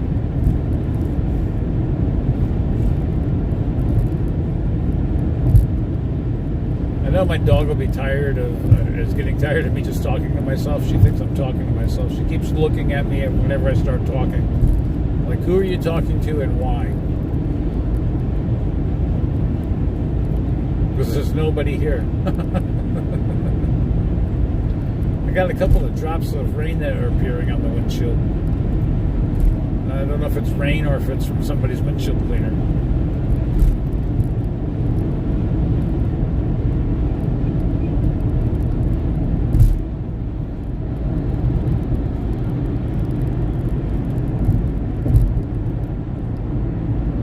See, I always thought the tandem trucks in New York were illegal. It's hard, I only see them up in this area. This Wegmans truck over here to the right. Wegmans is a grocery store chain. I think that they pretty much end right around this neck of the woods, too. They're not too much further down. I think near, in Fulton County, Canajoharie, I think is the last place that there's a Wegmans. And Canajoharie, if that sounds familiar to you, or maybe it don't, Canajoharie used to be the home of Beech Nut Baby Food. And they went out of business several years back, at least up here. I don't even know if they still make, if there's still Beech Nut. I think they were absorbed by somebody else. Oh, I know what I was talking about with the apples. Somehow I was going Cooperstown. We're going to go to the Apple Pie Festival up there in Cooperstown. That's fun. Okay, there's a gazillion different ways of doing apple pie. We have a lot of fall festivals here in New York, and I wanted to go to Cooperstown, well, because also the Baseball Hall of Fame is up there. And I have a friend who's a cardiologist who lives up there, and I want to stop by and say hello to him. He was instrumental in helping take care of my mom, who was really sick with heart disease, and really helped her a lot. So I want a big shout out to Dr. Zisman if you're listening. I doubt it. You're probably doing some kind of major heart thing going on. Larry Zisman, if you ever need a good cardiologist, an excellent cardiologist, a cardiologist that'll go on the limb for you, that's him. He's more into research now than he is actual hands-on, but he's still one of the best doctors I've ever met. And we stayed in contact. A lot of the high-risk cardiologist or any doctor. They really become family.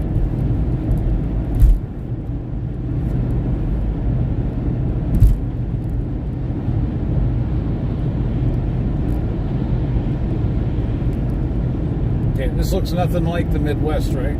This looks nothing like the Nebraska or the Iowas. Nothing like it. Oh, I'm so glad to see tall trees that aren't up on the mountain somewhere. Alpine pines. Sylvan Beach.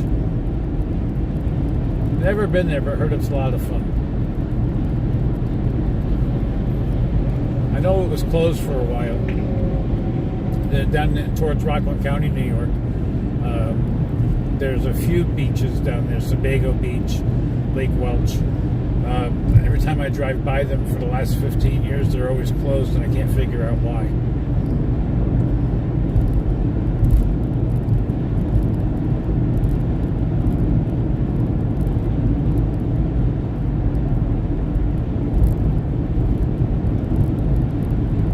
$122 miles. 2 hours and 1 minute. Wow.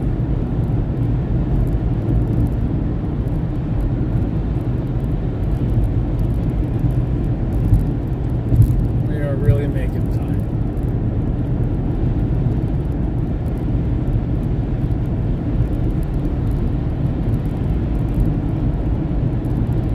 This guy here is from Maine. That's a big get over here in New York. A lot of people go to Maine to register. They buy a trailer or something from Maine, and then they bring it back into New York. They don't have to have insurance on it as long as they keep the Maine tags. But we are 121 miles from my front door. We're still scheduled to be there at 6:21, folks. 2 hours away.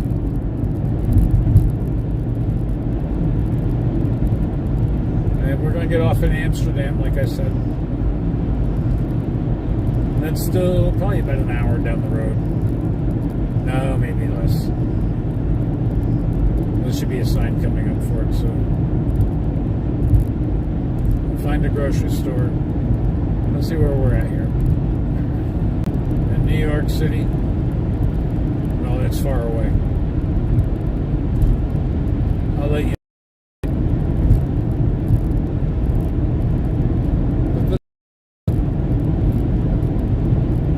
Continue straight on out to Long Island.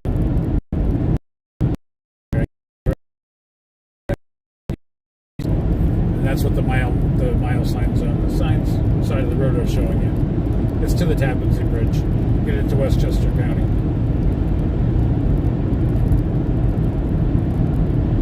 That's not the end of it.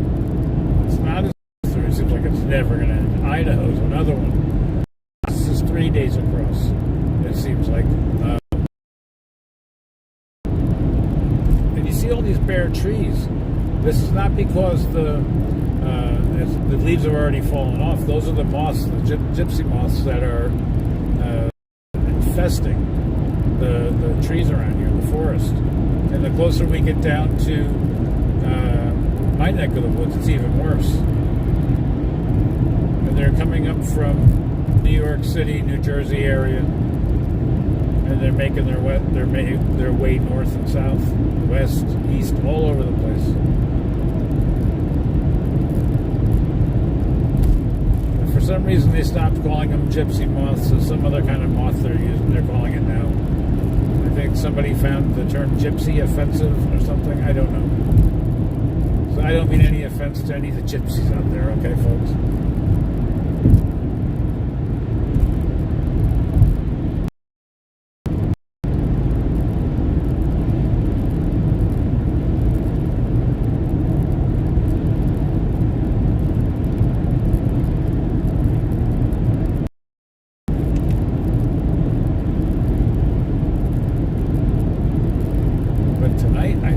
Sleep like Rip Van Winkle.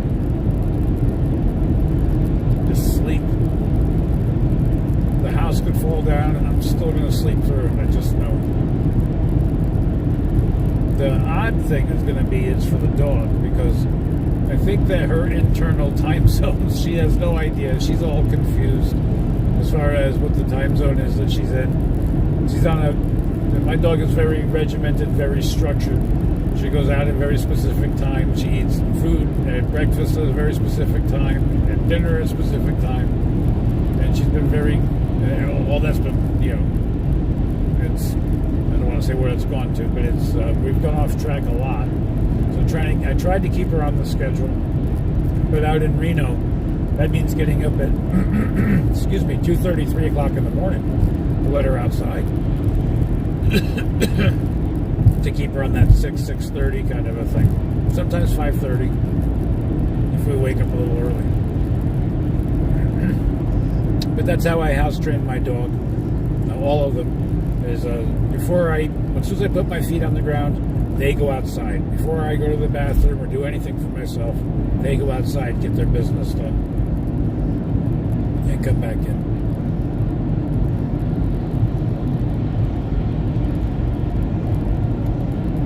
She's looking at me. My throat is scratchy from all the talking. I don't think I've talked so much in a very, very long time.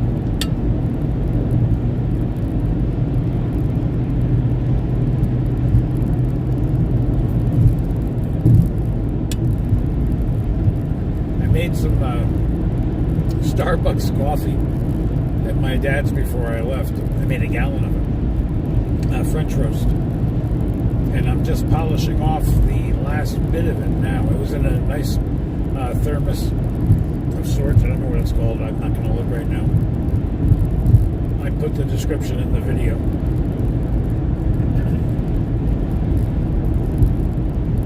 But it is refreshing. It's just as hot still as when it came out of the coffee maker. Really good.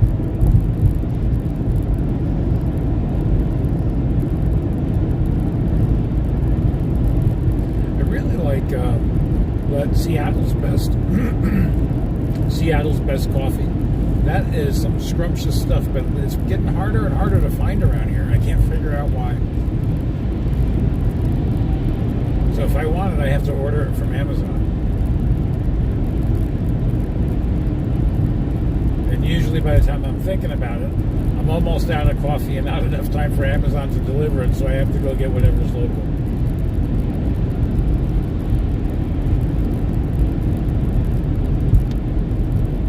Seattle's best is good. Starbucks is okay. There's another one, the Black Rifle Coffee Company. My nephew has turned me on to. That's a really good coffee. That's the kind of coffee that'll put hair on your chest.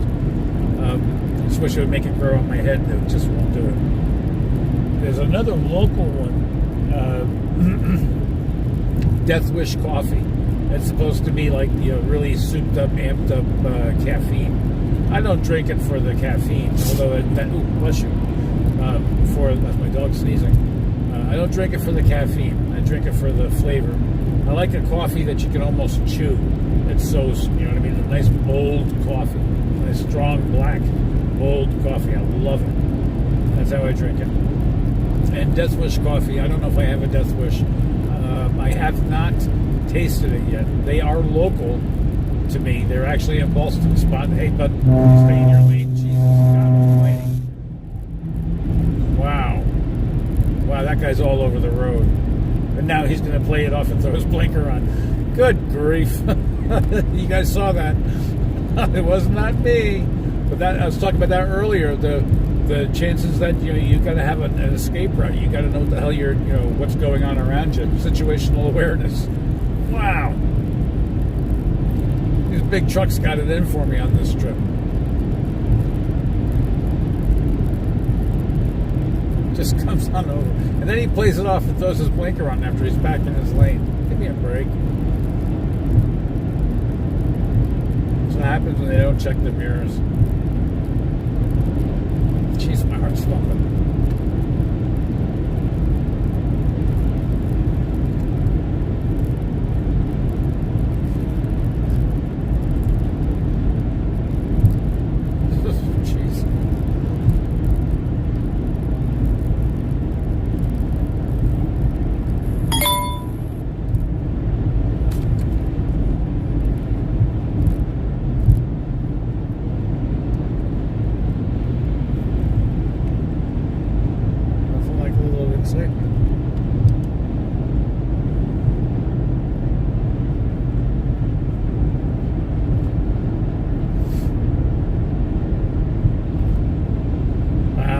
hard to believe that 1 hour and 50 minutes I'm going to be home. Or I could be home in 1 hour and 50 minutes if I didn't have to stop to the darn store.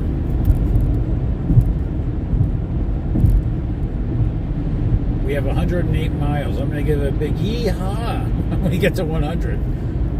Now, when it goes to 99, that'll be the end of the journey there. That's when you just, you're less than 100 miles from home. If anybody knows country music, there's Bobby Bear does this song, 500 Miles from Home. I don't think that's the actual name of it. I forget the name. I'll think of it when I'm in bed tonight, and I'll think about the name of the song.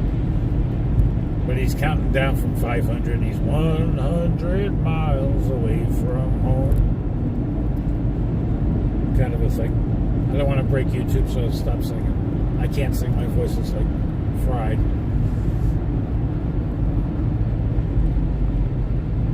Oh, Detroit City. That's the name of the song. Bobby Bear, Detroit City. If you don't know the song, look it up and listen to it. It's awesome. He's got some pretty good songs, Bobby Bear.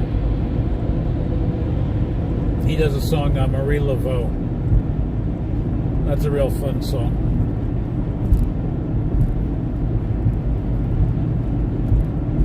Okay, we're coming up into the Oneida service area, but I'm going to skip it. There's no reason for me to stop for anything. The next stop is going to be the grocery store, so I can grab something to eat on the way home. Still 106 miles away from home. An hour 48 minutes. Saying now that I'm going to be home at 6:20. So that's great. I'm loving it. We're deep in the heart of New York, folks.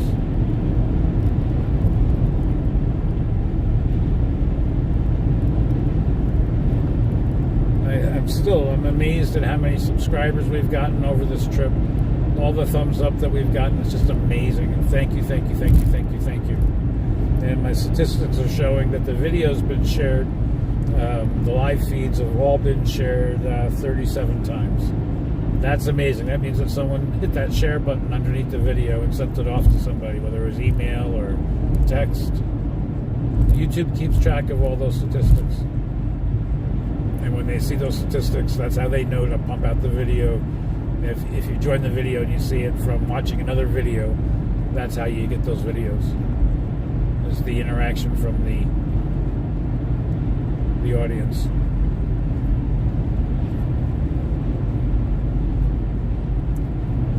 And I was mentioning earlier some of the Native American tribes that we have around here. The Oneidas are another one. The Senecas, Ramaquois. There's a whole bunch. New York has a very rich Native American history and presence.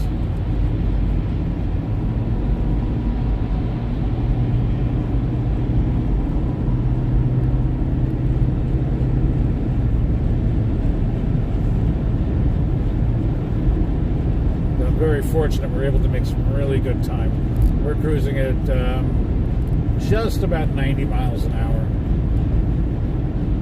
And if I'm reading this Google thing right, it looks like there's some kind of construction coming up. I don't know, it'd be interesting. There's a yellow dot. Looks like men working or something on it. I don't know.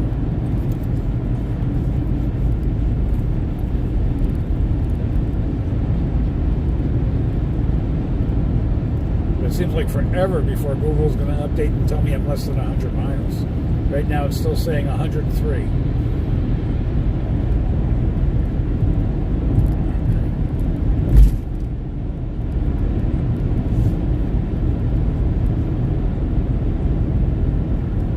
So much to do still. A lot of it is sightseeing, of course, but just visiting a lot of the sites. It's free.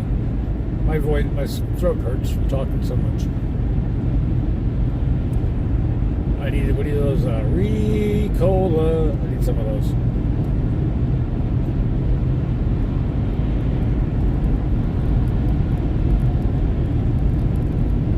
But the foliage is. It's not even 50% yet. I'm really shocked at that. And I'm grateful because now I still have time to go do some videos, but I gotta do them quick. Left lane closed in a half a mile. Alright. Utica just in time for me to see this mile marker sign here. Where do we got it? 93 miles to Albany, 8 to Utica, and 241 to New York City. I don't know if you noticed, but the sign that says 241 coincides with the mile marker on the side of the road.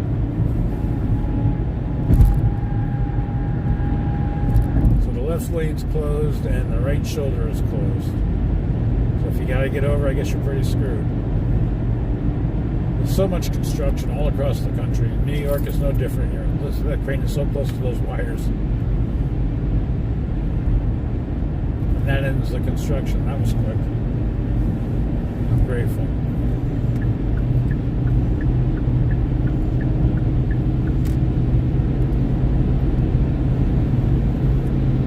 Now, I know it looks like we're going through some kind of mountains or anything, but I assure you this is nothing but hill country. This is not any kind of mountain range yet. We're starting to get into the Adirondacks. We are in the Adirondack region now. The further we get closer to my house, in fact, my house is less than 1 mile from the Adirondack State Park. Where that begins in the Adirondacks is pretty much one gigantic big state park. And if you own a home in the Adirondacks, very tightly regulated what you can do and what you can't do, how far you can go off into it, of course, right? But that's what keeps it pristine and beautiful. It's absolutely gorgeous. And we get the winter just a little bit longer, a little bit earlier than the rest of the state. Except for Buffalo, of course.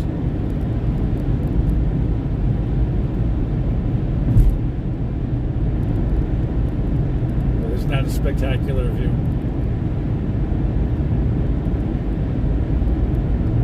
I feel like the trees are saying, "Welcome home."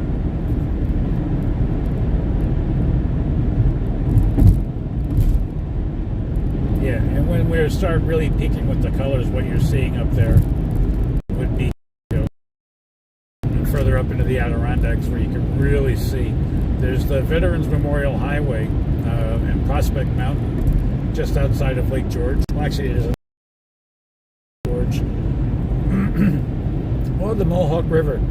Hey, that's a local river for us. That runs right through Schenectady, down and meets up with the Hudson River. It is part of the Erie Canal.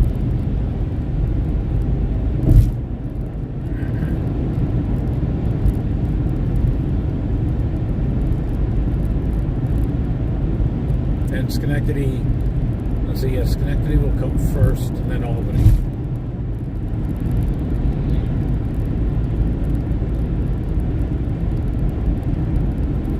And if you were watching earlier, excuse me, if you were watching earlier, when Google tried to send me down through the Poconos, we would have came out on this side down here a little bit further. From the Schenectady side, down 88.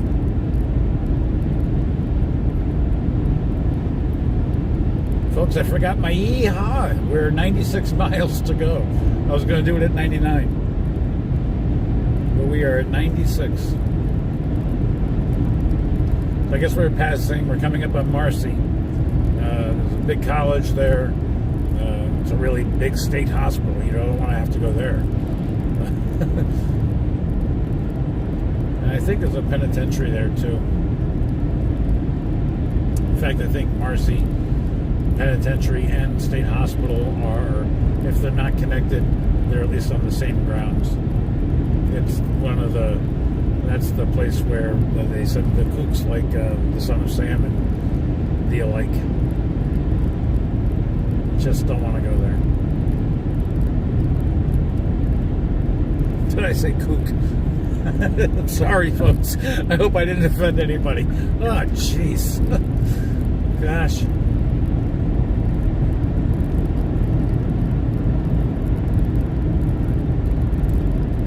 Utica's a really huge college town. A lot of college kids, they come down to Albany and Saratoga. And Utica's pretty much a local drive for us. actually the Turning Stone Casino, which is probably about 20 miles back. A lot of folks from this area used to go up to the Turning Stone Casino before they opened one up in Schenectady. They have a full-fledged casino in Schenectady. It used to be, Saratoga has one too, but it's only slot machines, electronic stuff, video poker and stuff like that. That's not a casino. Turning Stone's a great casino, and I'm trying to think of remember what it was that they called it in Schenectady. I can't think of it right now because my brain is like all scrambled. What is the name of that place in Schenectady? But it's brand new. They just opened a couple of years ago. They just really became legal in New York.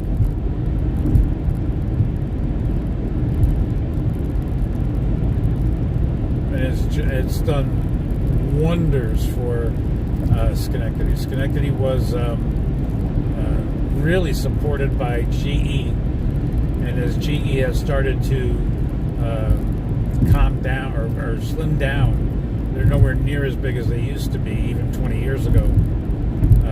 The casino is now coming in and filling the gap.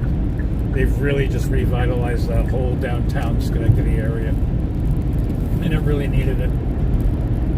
I can't think of the name of that casino in Schenectady for some reason. We have the one at Saratoga Raceway. That's just pretty much slots, like I said. What is the name of that place in Schenectady? But Schenectady used to be, pardon my a real shithole, really run down. It really had just gotten beaten up. The industry had moved down. GE is just a shell of what it used to be back in the day. Everybody in Schenectady used to work. You know, if you lived in Schenectady, it was pretty much a given. You work at GE. Not anymore. And it became quite depressed. Property values fell to the floor. I mean, you could pick up a 4-bedroom house for $20,000 just a few years ago before the casinos came in. And now they're $150,000 starting, and even some of the not so nice neighborhoods. I'll call them up and coming, because everything in Schenectady, Rotterdam, it's really changed around a lot, and it's put people to work.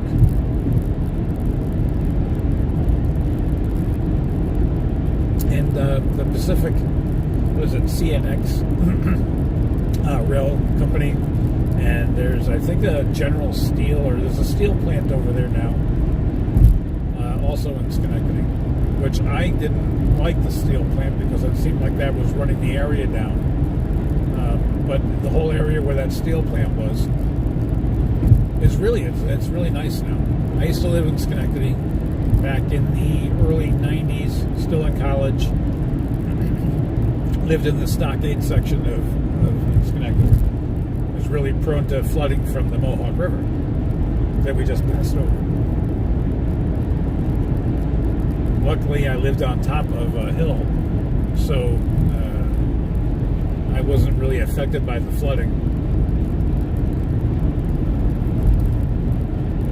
But if you ever get to Schenectady, visiting the Stockade is a nice place to visit. And there's a really old-time market there, Arthur's Market. I think Arthur is long gone by now, but it's still a great place. I stopped in there about 6 months ago, actually. And it's very cafe kind of, you know, it's sort of like a cafe outdoors, general store, an old-fashioned general store. It's really nice. It's like in an old brownstone building. My father is telling me that I should be doing some more videos of Albany itself because of the really old brownstones and the museums and different things that are there. But I keep thinking, who wants to see Albany? But I have to do it. I really should. It's so close to home.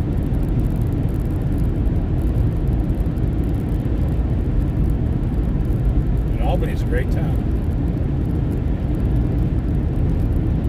I won't call it a town. It's a great city.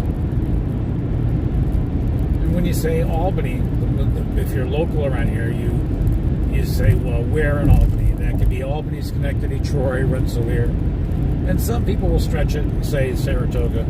But when you get to the other side of the Mohawk, and that's pretty much not really. You got to cross over the Mohawk River to get from Albany County to Saratoga County if you're coming up the Adirondack Northway. So I don't really consider Saratoga capital district, although it technically, I suppose, is. So we're going to start coming into, I think Canajoharie coming up here pretty soon. Just the other side of this construction should be Canajoharie, Fulton County, Fultonville, Northville. Well, that's on the other side, but you get off here in Fultonville to get to Northville.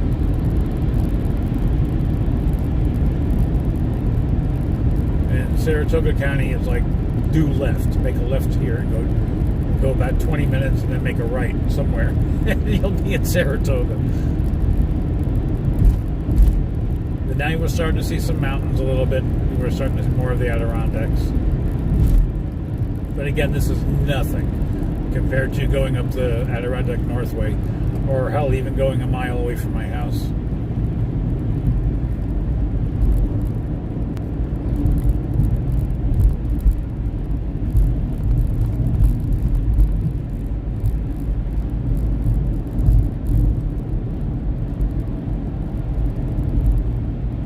We did a video, describe him now because he's not with us anymore, but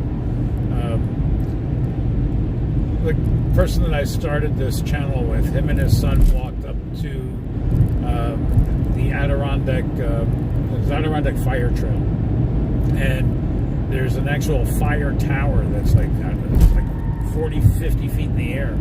They actually did a video climbing up that, and it's the oldest and tallest fire watch tower in the Adirondacks. If you get a chance, you ought to take a look at that. It's a long video. You can fast forward it, really fast and double time it, and you can get through it. But the sights that he took and he got from up there is just absolutely amazing. And I shouldn't say he's not a part of the channel, because he'll always be. But and maybe we'll be back again. Who knows? I hope so.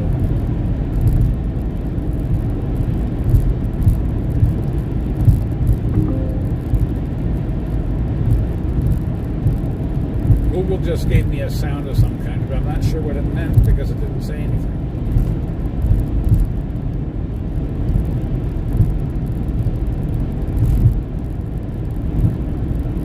But I'm really looking forward to spending some time with my brother and sister-in-law and the kids up on their boat. Is that what that noise was? Was a speed trap? It didn't say speed trap. There's a trooper hanging out over here.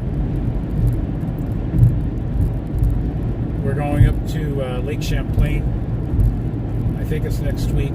We're going to spend a few days up on the boat fishing. I can't spend the night on the boat because I've got the dog. And my sister-in-law has a tiny, tiny little, I don't even know what kind of dog it is. But it's a tiny dog. It'd be a Scooby snack for my rottweiler, so we don't want to do that.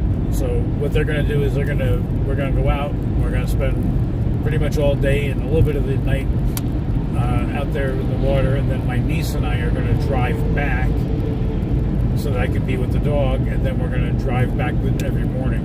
So they're going to have to come in to shore and grab us, because my niece, she absolutely refuses to spend the night on the boat. She doesn't like it. I think we are coming into Canajoharie.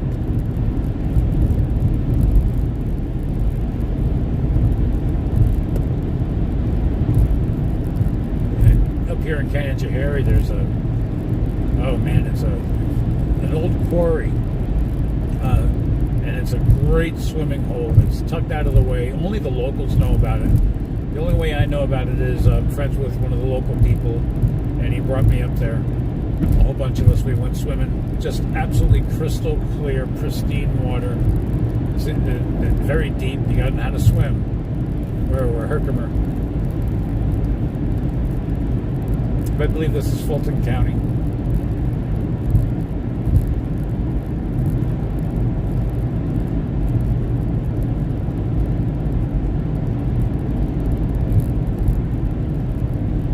absolutely spectacular views, folks. Or maybe I'm just partial, but it's beautiful, even though it's halfway in between the changes. Maybe about 40% the colors. It's going to be more brilliant, I promise. And the cooler the nights, the more spectacular the colors. Yeah, Cooperstown, Moniana. I want to come up here for that apple pie thing. There's nothing like good apple pie. Wow, the dog is saying apple pie.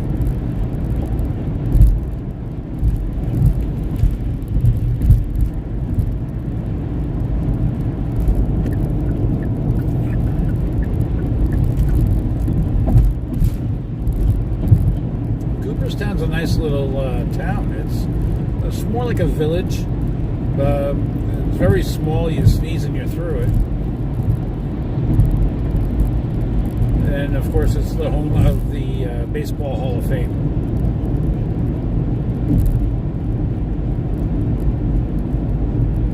Which I have passed several times, but have not had the occasion to go in. And I think that would be a great video to do.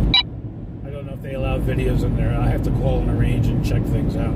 It looks like we're 219 miles from New York City, folks. Fortunately, we're not going to be seeing that today. And we are 79 miles from my driveway. Wow. Google says an hour and 23 minutes, but they're not driving. I am.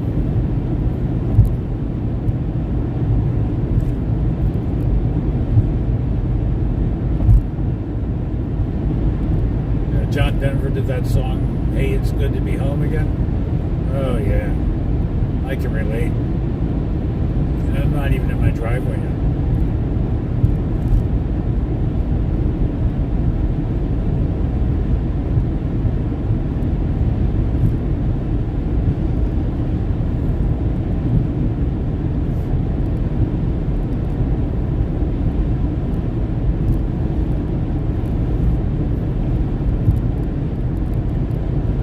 This area is very rich in history.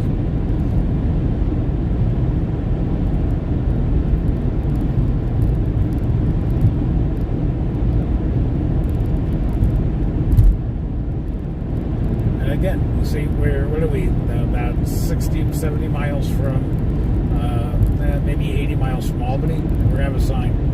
And you can see that it's very rural. It looks just like any other part of America, except for you got the mountains here going on, the Adirondacks. And I'm going to go out on a limb and say that these are only the foothills of the Adirondacks. The Adirondacks are really big, tall mountains. Nothing like what we came through. Yeah, Albany, 68 miles.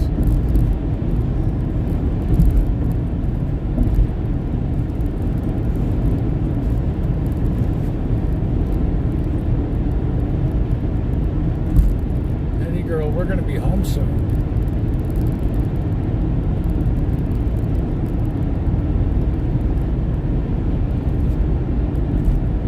Definitely we're in the Adirondack region, but it's still, I would still call it the foothills, without a doubt.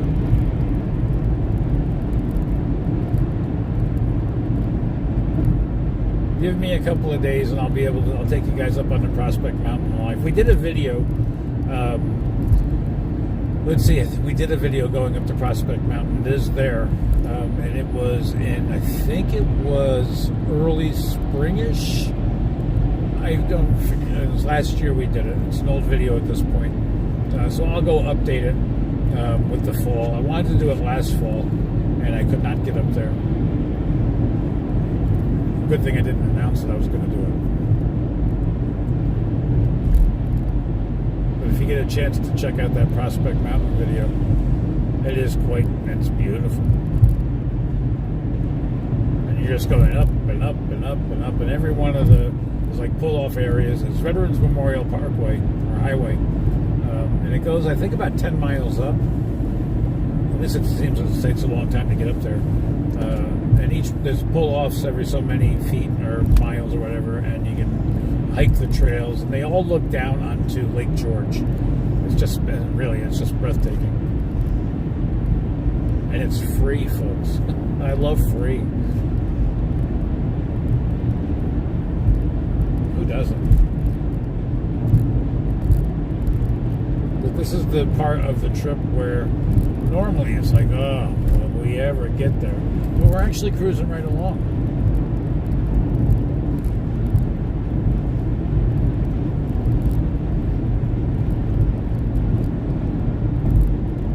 Of course, we're going to have vans and big trucks in front of us blocking our view. Move over!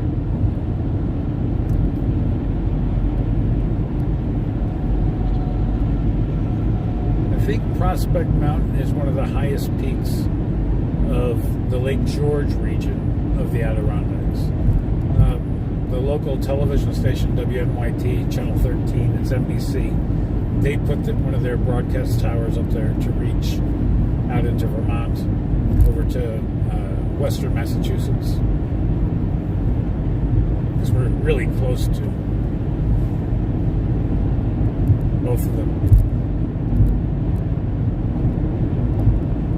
From Albany, it's less than an hour, I think, to Pittsfield, Mass. It's even less time to Vermont, Bennington. And Burlington, Vermont is further upstate, more towards the Plattsburgh area. In fact, when we go on Champlain, I think we'll be seeing Burlington. It's up near the Canadian border.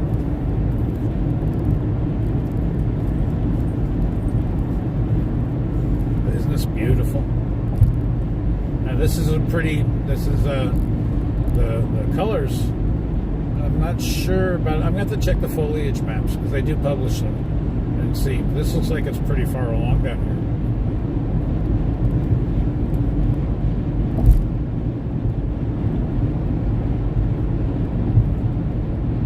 Back in, I think it was 2010, I had to leave.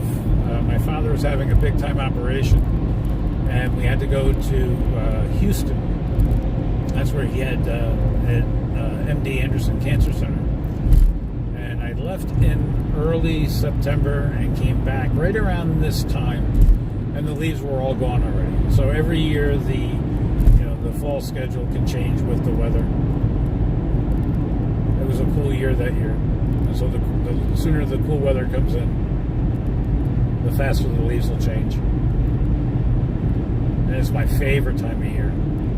I just love it. And I'm 56, so I still have fun raking up a big pile of leaves in the fall and jumping in them and having fun.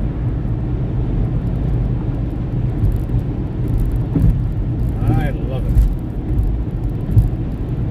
And the smell of the leaves. I'm very tactile and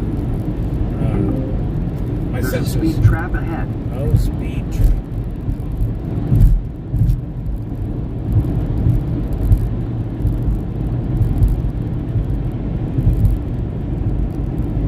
Anything that stimulates my senses. And the smell of those leaves in the fall, it's just, I can't describe the smell.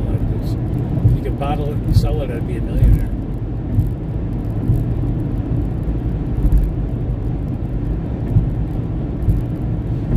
The closer you get to New York City, fall is a little bit later down there because, well, of course, it's much further south than we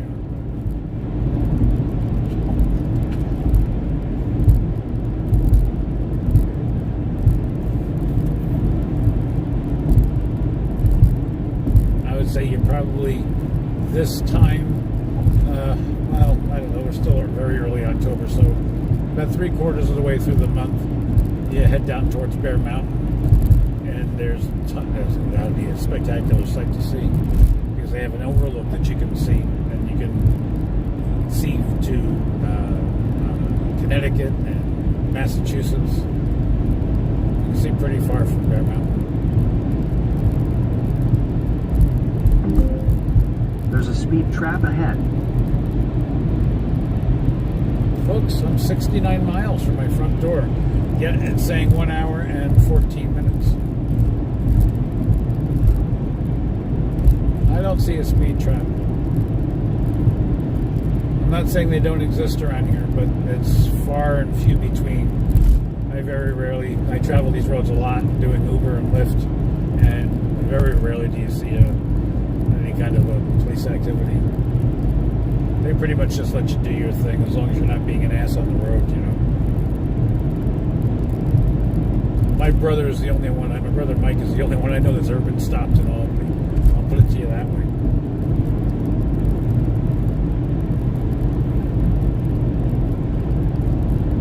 That's the good thing.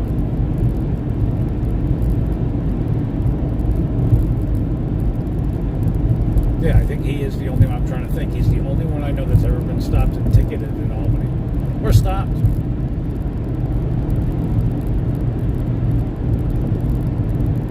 You really got to be.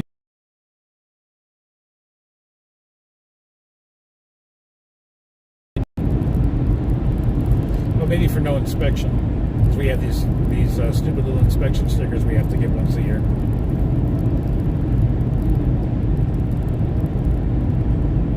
There's a sign that says deer crossing. We're here in the Adirondacks, right? In Nevada, it's major deer crossing. Look at this truck. Oh my God. I'm going to put a montage together of all the trucks that have done stupid stuff. I was going to say something else. Stupid stuff along the way. And now I got to be very cautious. And I'm going to just goose it and get by him because I don't want this guy to come out of my lane. Yeah, it looks like he's heading over here again. Jesus, what is with these people? Look, he's all over the road. I wish this guy's going to... Oh, man. I don't know what he's doing. I wish I had the camera in the back. What is with these guys? It's like the third time today. Just better to goose it and get by him. Explain it to a judge, but at least I'm alive, right? I think if a cop saw me, he would pull that truck over. He's probably drowsy. Or he's too busy sightseeing all the leaves. But absolutely ridiculous. These guys are a missile on 18 wheels. You know, they can really... The responsibility of driving an 18-wheeler.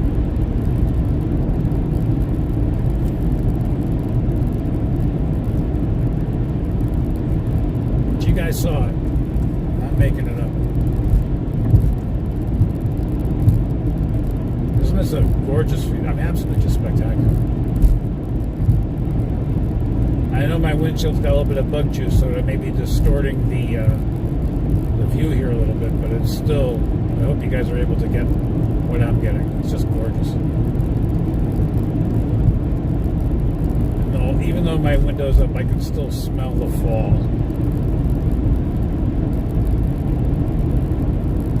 $204 miles to Albany. 64 miles to my house. It's now got me getting in there at 6:14.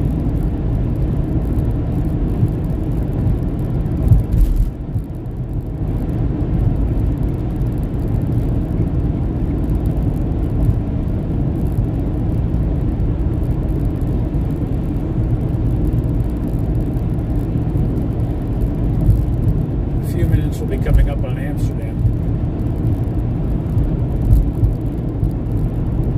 We passed the Mohawk River a little while ago, and off to the left, the Mohawk River, you can't see it, but that's following, or we're following the Mohawk River, and that goes all through into Schenectady, and it actually separates Albany and Saratoga counties. It's impossible to get from Saratoga to Albany County without crossing the Mohawk River.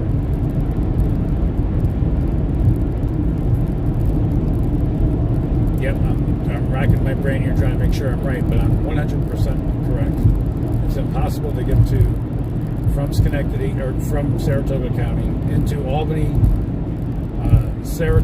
Albany, Schenectady, or Rensselaer County, right? Yeah, no, just Albany and Schenectady, without going through or over the Mohawk in some way or another. There's several bridges. You got the Rexford Bridge, the Thaddeus Kosciuszko Bridge. There's a couple of other ones that I can't think of the name of. Maybe they don't have a name, I don't know.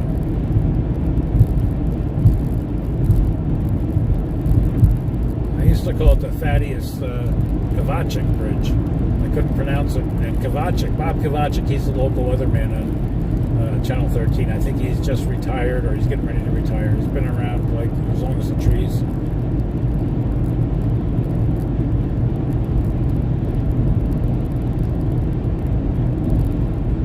And the way I talk about this area, you would think I was born and bred here. But I actually am originally from Rockland County, which is much further downstate. It's 201 miles to New York City, so I'll tell you that Rockland County is 10 miles from New York City. So about 180 to 90 miles further south. Right now this highway is going east and west, but it's going to switch to north and south just after Albany. When we get to, we'll pass, well, we're not going to pass, but right now, once we get off of the thruway, and 90 changes from being the thruway, and 87 picks it up, and 90 will take you, if you stay straight on this road that we're on, will take you directly to the Mass Turnpike. And we call that freebie 90 because there's no taxes on it, or tolls on it. Or you can catch stay on the thruway and you can pick up the Mass Turnpike further down, I think at exit 22. I think that's it. 21's Catskill, Caro.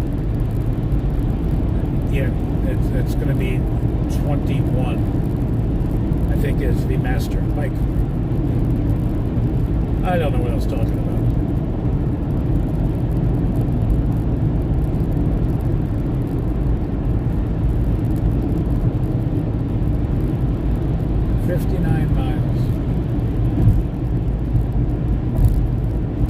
Like I said, we're going to get off here in Amsterdam, which is coming up in just a couple of minutes. I'm going to find a grocery store. There's a Price Chopper not too far off the exit.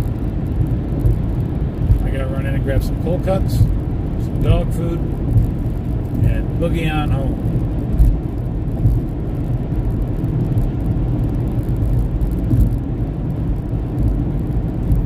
You can see to the left here, there's this old bridge. I don't know what goes on that bridge, but that's crossing the Mohawk.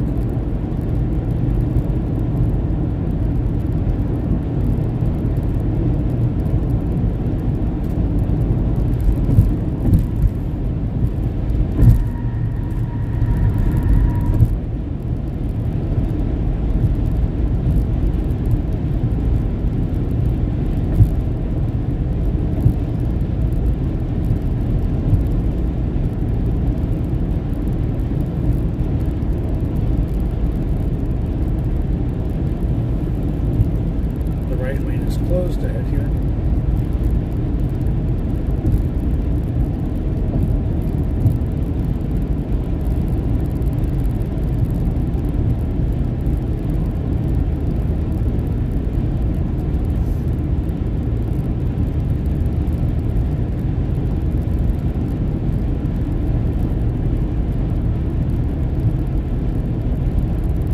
The river actually is almost road level, which means it's pretty high up here. I can see it from the other side, from this side, looking over the thing there. It is pretty high. And I was talking earlier about the Stockade area of Schenectady flooding out. That's because that river can change its levels pretty quick when the rains happen, because it all comes off these mountains.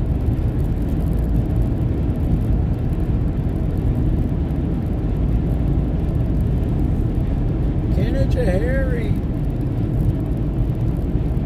And up over to the right is just as soon as you get off the exit, there's that rock quarry that I was telling you about for the swimming hole. The locals know where it's at.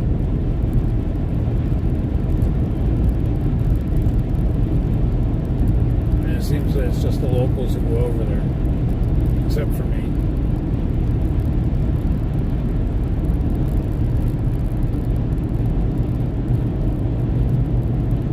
Off to the right here is the old beech nut factory.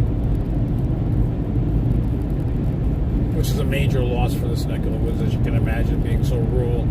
It was a major, huge employer. Right here to the right. What are they now? Richardson, whatever that is. That used to be Beach Nut. And you could smell it. You could smell the food. All the food that was, I don't know if there's any old signs around them. They used to be, they left the signs up for years.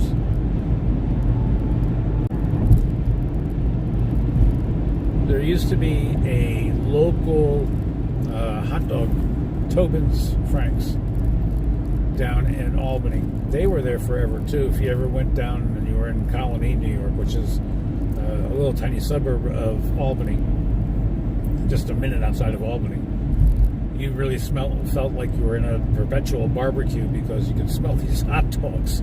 It's just amazing. And then they abruptly closed down. Just literally, they made hot dogs and bologna. Some people probably say gross. The hot dogs, yeah, they were nice all beef Franks. They were great. The bologna had its own kind of. It was one of them bolognas that had the red casing around it that you had to peel off before you put it on your sandwich. Sort of like an old-fashioned Wonder Bar or one of those. I love bologna. Don't judge me. I like bologna. I told my brother I was having bologna and cheese sandwiches, and he's like, bologna and cheese? I'm like, yeah, don't feel bad for me. I like it. It's like, it's been a long time since I had bologna and cheese. I used to like it on the white Wonder Bread, but I've grown up a little bit. Now I like really good hearty whole wheat, something that you can really sink your teeth into, not a whole bunch of air.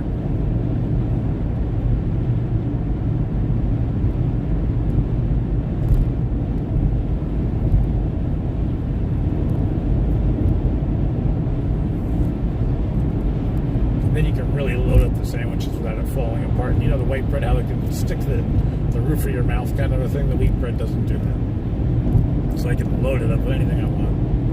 Run it through the garden.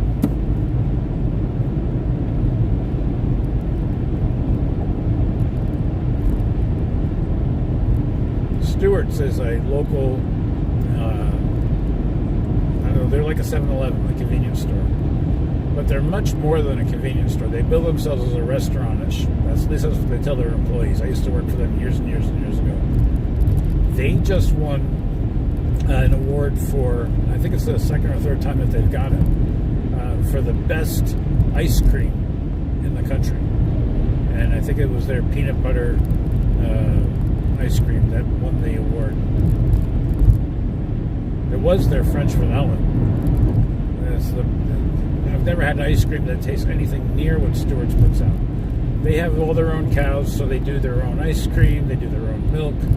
They have a dairy that's right there in Saratoga Springs. In fact, a friend of mine, her parents used to have a milk farm, and that's where I think 90% of their sales went to, was to Stewart's. So if you ever get into this area, you have to go to Stewart's ice cream.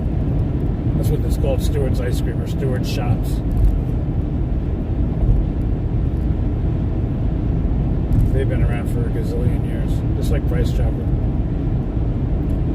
Price Chopper is owned by a local family, the Golubs, and they are some of the nicest people that you ever want to meet.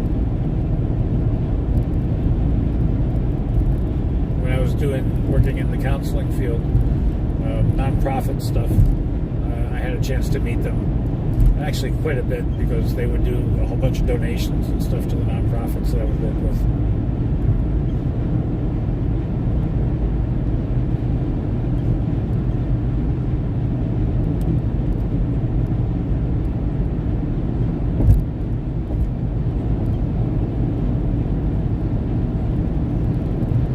And Freihoffer's baked goods. Oh man, everybody's heard of Entenmann's. And I always thought Entenmann's was the bee's knees. But no. Not until I came to the Capital District back in '86. Chocolate chip cookie.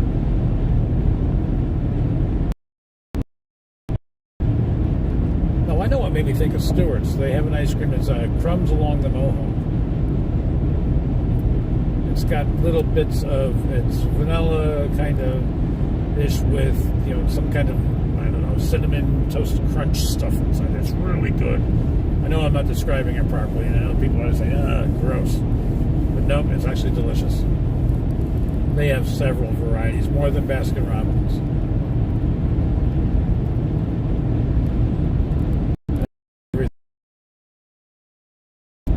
In fact, just before I left, they had the half-gallon ice cream sale, 2 for $7. That's a bargain. So I got 2 of them. And it should still be waiting in my freezer.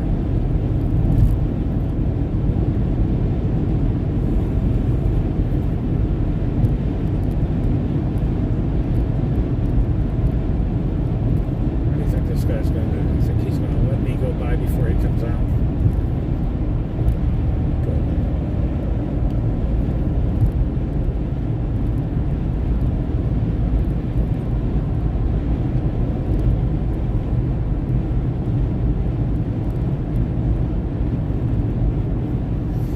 "47 miles from my house."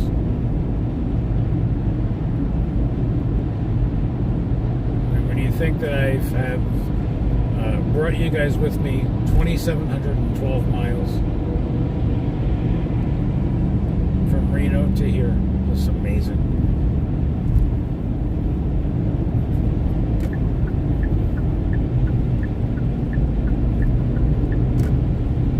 That's another pet peeve of mine, is people who choose to use the left lane to go slower than everybody else. I have no gripe or qualms with anybody who wants to do at least the speed limit, but when you're doing 50 and you're slowing up everybody because you feel so entitled that you can just ride in any lane you want to, that drives me crazy. Hopefully I didn't offend anybody.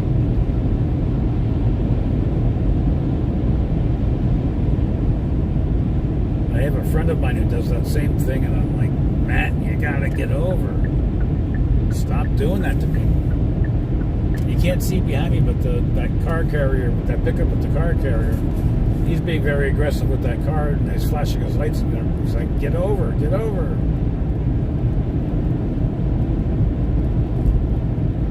And then the person driving will say, why is this guy being so mean to me? There you go. You know why.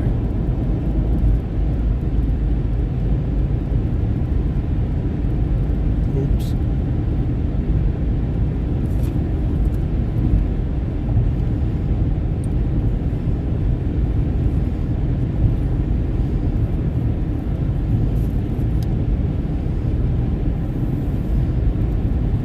Yeah, we're almost home, girly girl. We're almost home.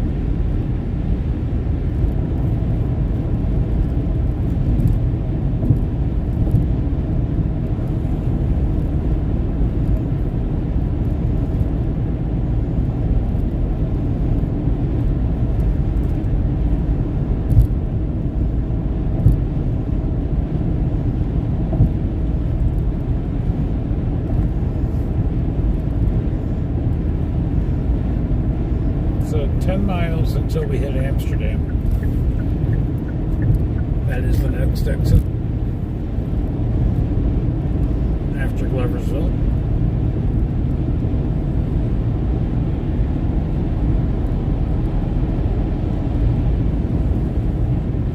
Amsterdam's a really nice little city. I really ought to take you guys up there for that too. Like I said, there's so much to do here.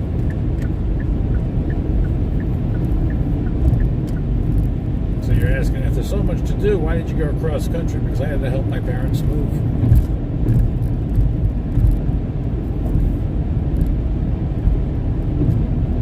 They're 79. He's 79 and she's 86, my stepmom. Look, the gas prices here, diesel's expensive, $5.25, but regular gas is $3.65. Not so bad compared to some of the places we've seen across the country. And that's at the Pilot truck stop, and this Pilot has a Taco Bell.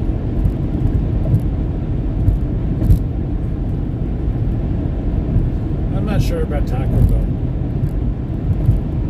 I got mixed things. I like their quesadillas, but friend of mine said it's mystery meat. And that's all someone's got to say to me, and then I'm done. He said it's liquid. And I'm like, liquid? Don't gross me out. I've eaten lots of Taco Bell.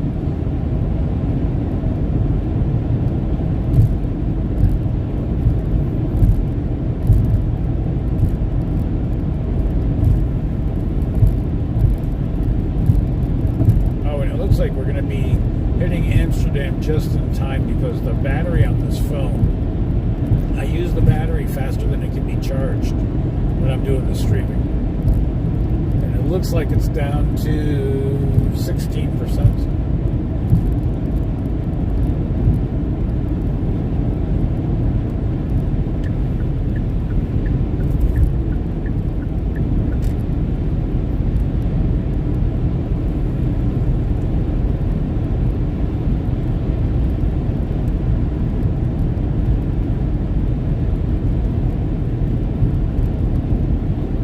Miles to Albany.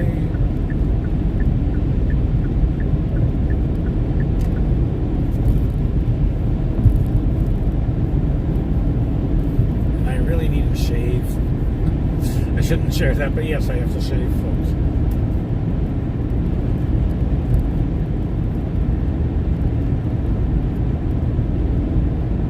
I have showered at the hotels, but I have not shaved.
They start getting out at 3 o'clock in the afternoon, and they let them out like 3 o'clock, 4 o'clock, 5 o'clock.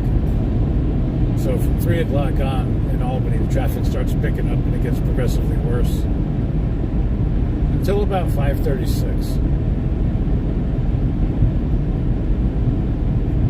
But it's never any more than, it slows you down a couple of minutes, but not by much.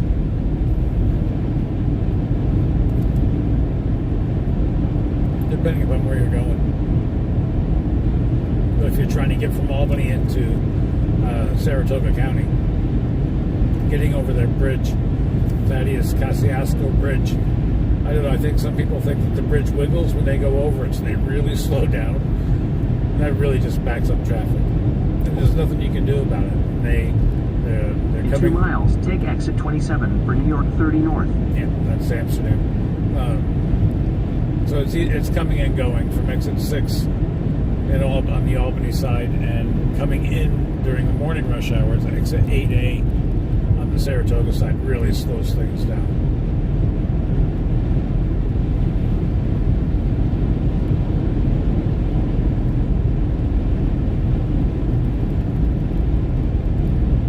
Jeez.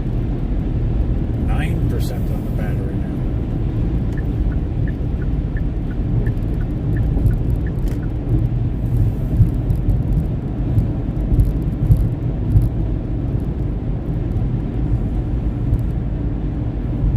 Took off on my trip to Reno, GPS wanted me to head up this way towards, come up from Saratoga to Amsterdam. And I was like, oh, I'm not doing it that way because I just know it's going to be stop and go. Plus, I had to try to find an easy pass. And so I made the decision. I went all the way down to Albany and up. I'm not so sure it's any faster going. It's definitely shorter, but it's not faster getting off. In half a mile, take exit 27 for New York 30 North. actually have more stop and go.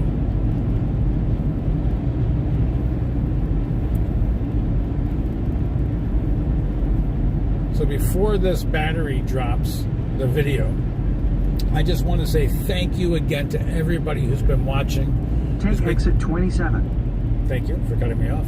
Everybody who's been watching, thank you so much. All our subscribers, new and old, thank you, thank you, thank you. All those thumbs up. Continue for 3/4 of a mile. Everybody's been so great. I've had so much fun. I hope you have too.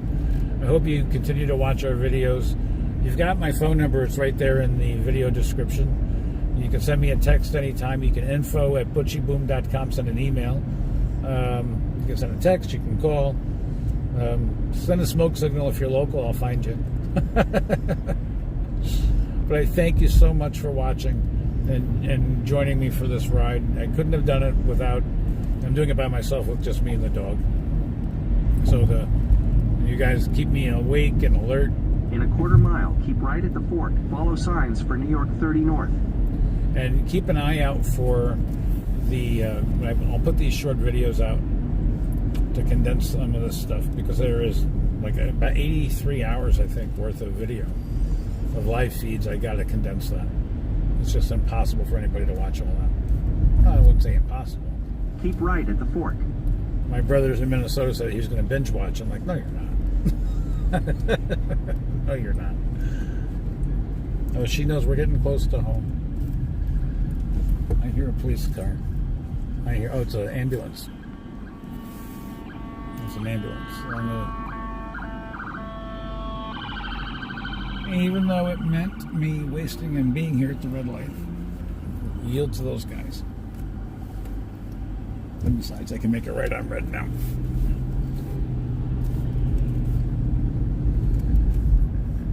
All right. Continue on New York 30 North for 1 mile. And this is Old Town Amsterdam.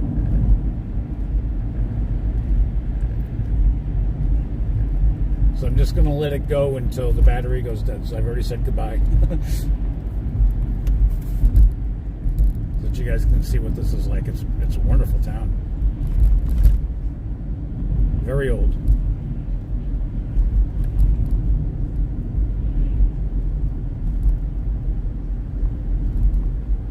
And this is the Mohawk River we're going to be crossing over.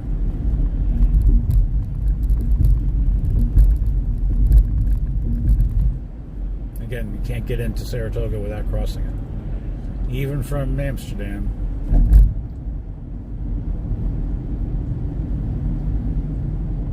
My girl knows we're getting closer to home. She says, I know this area.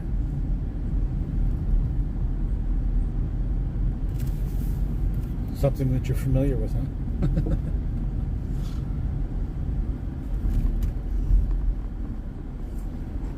I hope the battery holds out until we get through Amsterdam.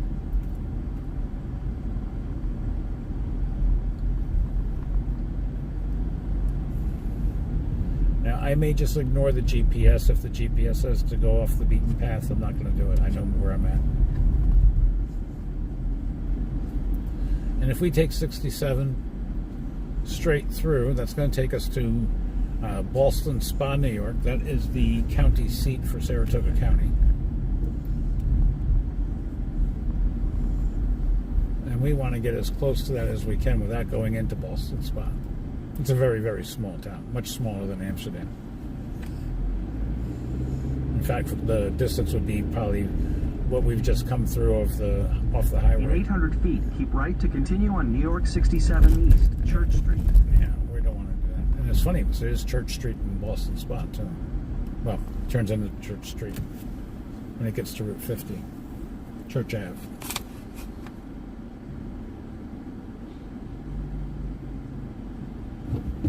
We are home, folks.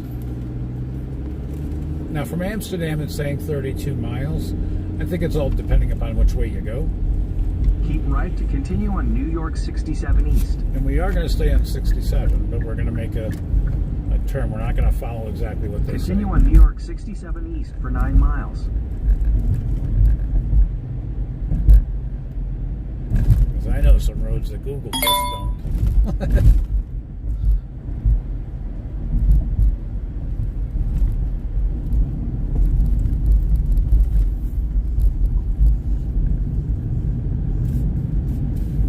And that's Amsterdam.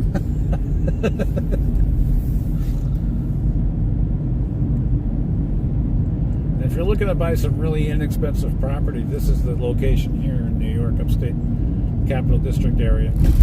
It's coming on up to Fulton County. That's what this is, Fulton County, New York, Amsterdam. Some great, nice old homes. If you ever want to do the restoration thing, or you want to do the complete gut and rehab, this is the town to do it in. You can pick up, start. You see these old houses? I love them.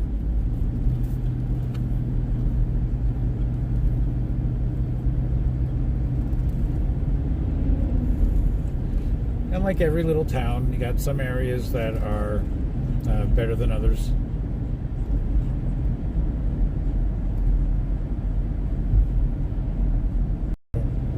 Neighborhood, you're going 5:30. Oh yeah, school zone's still flashing. I gotta slow down.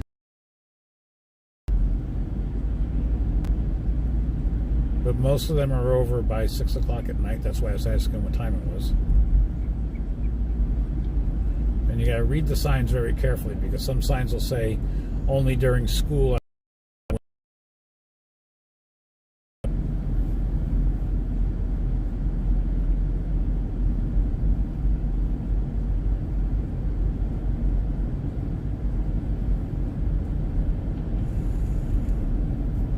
You can see this is not a bad little area.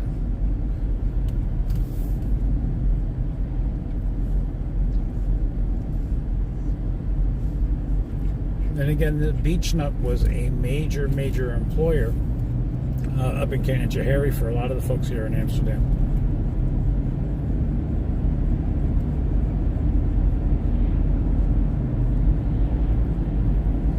Folks, I've got like 2% on the battery, so I'm going to go ahead and end the feed now, and just once again say thank you so much for watching. I hope you continue to watch the videos and stick around. I've met some great people, and to the person who told me yesterday about the muting, I'm so sorry, and I'm so grateful for you. Thank you.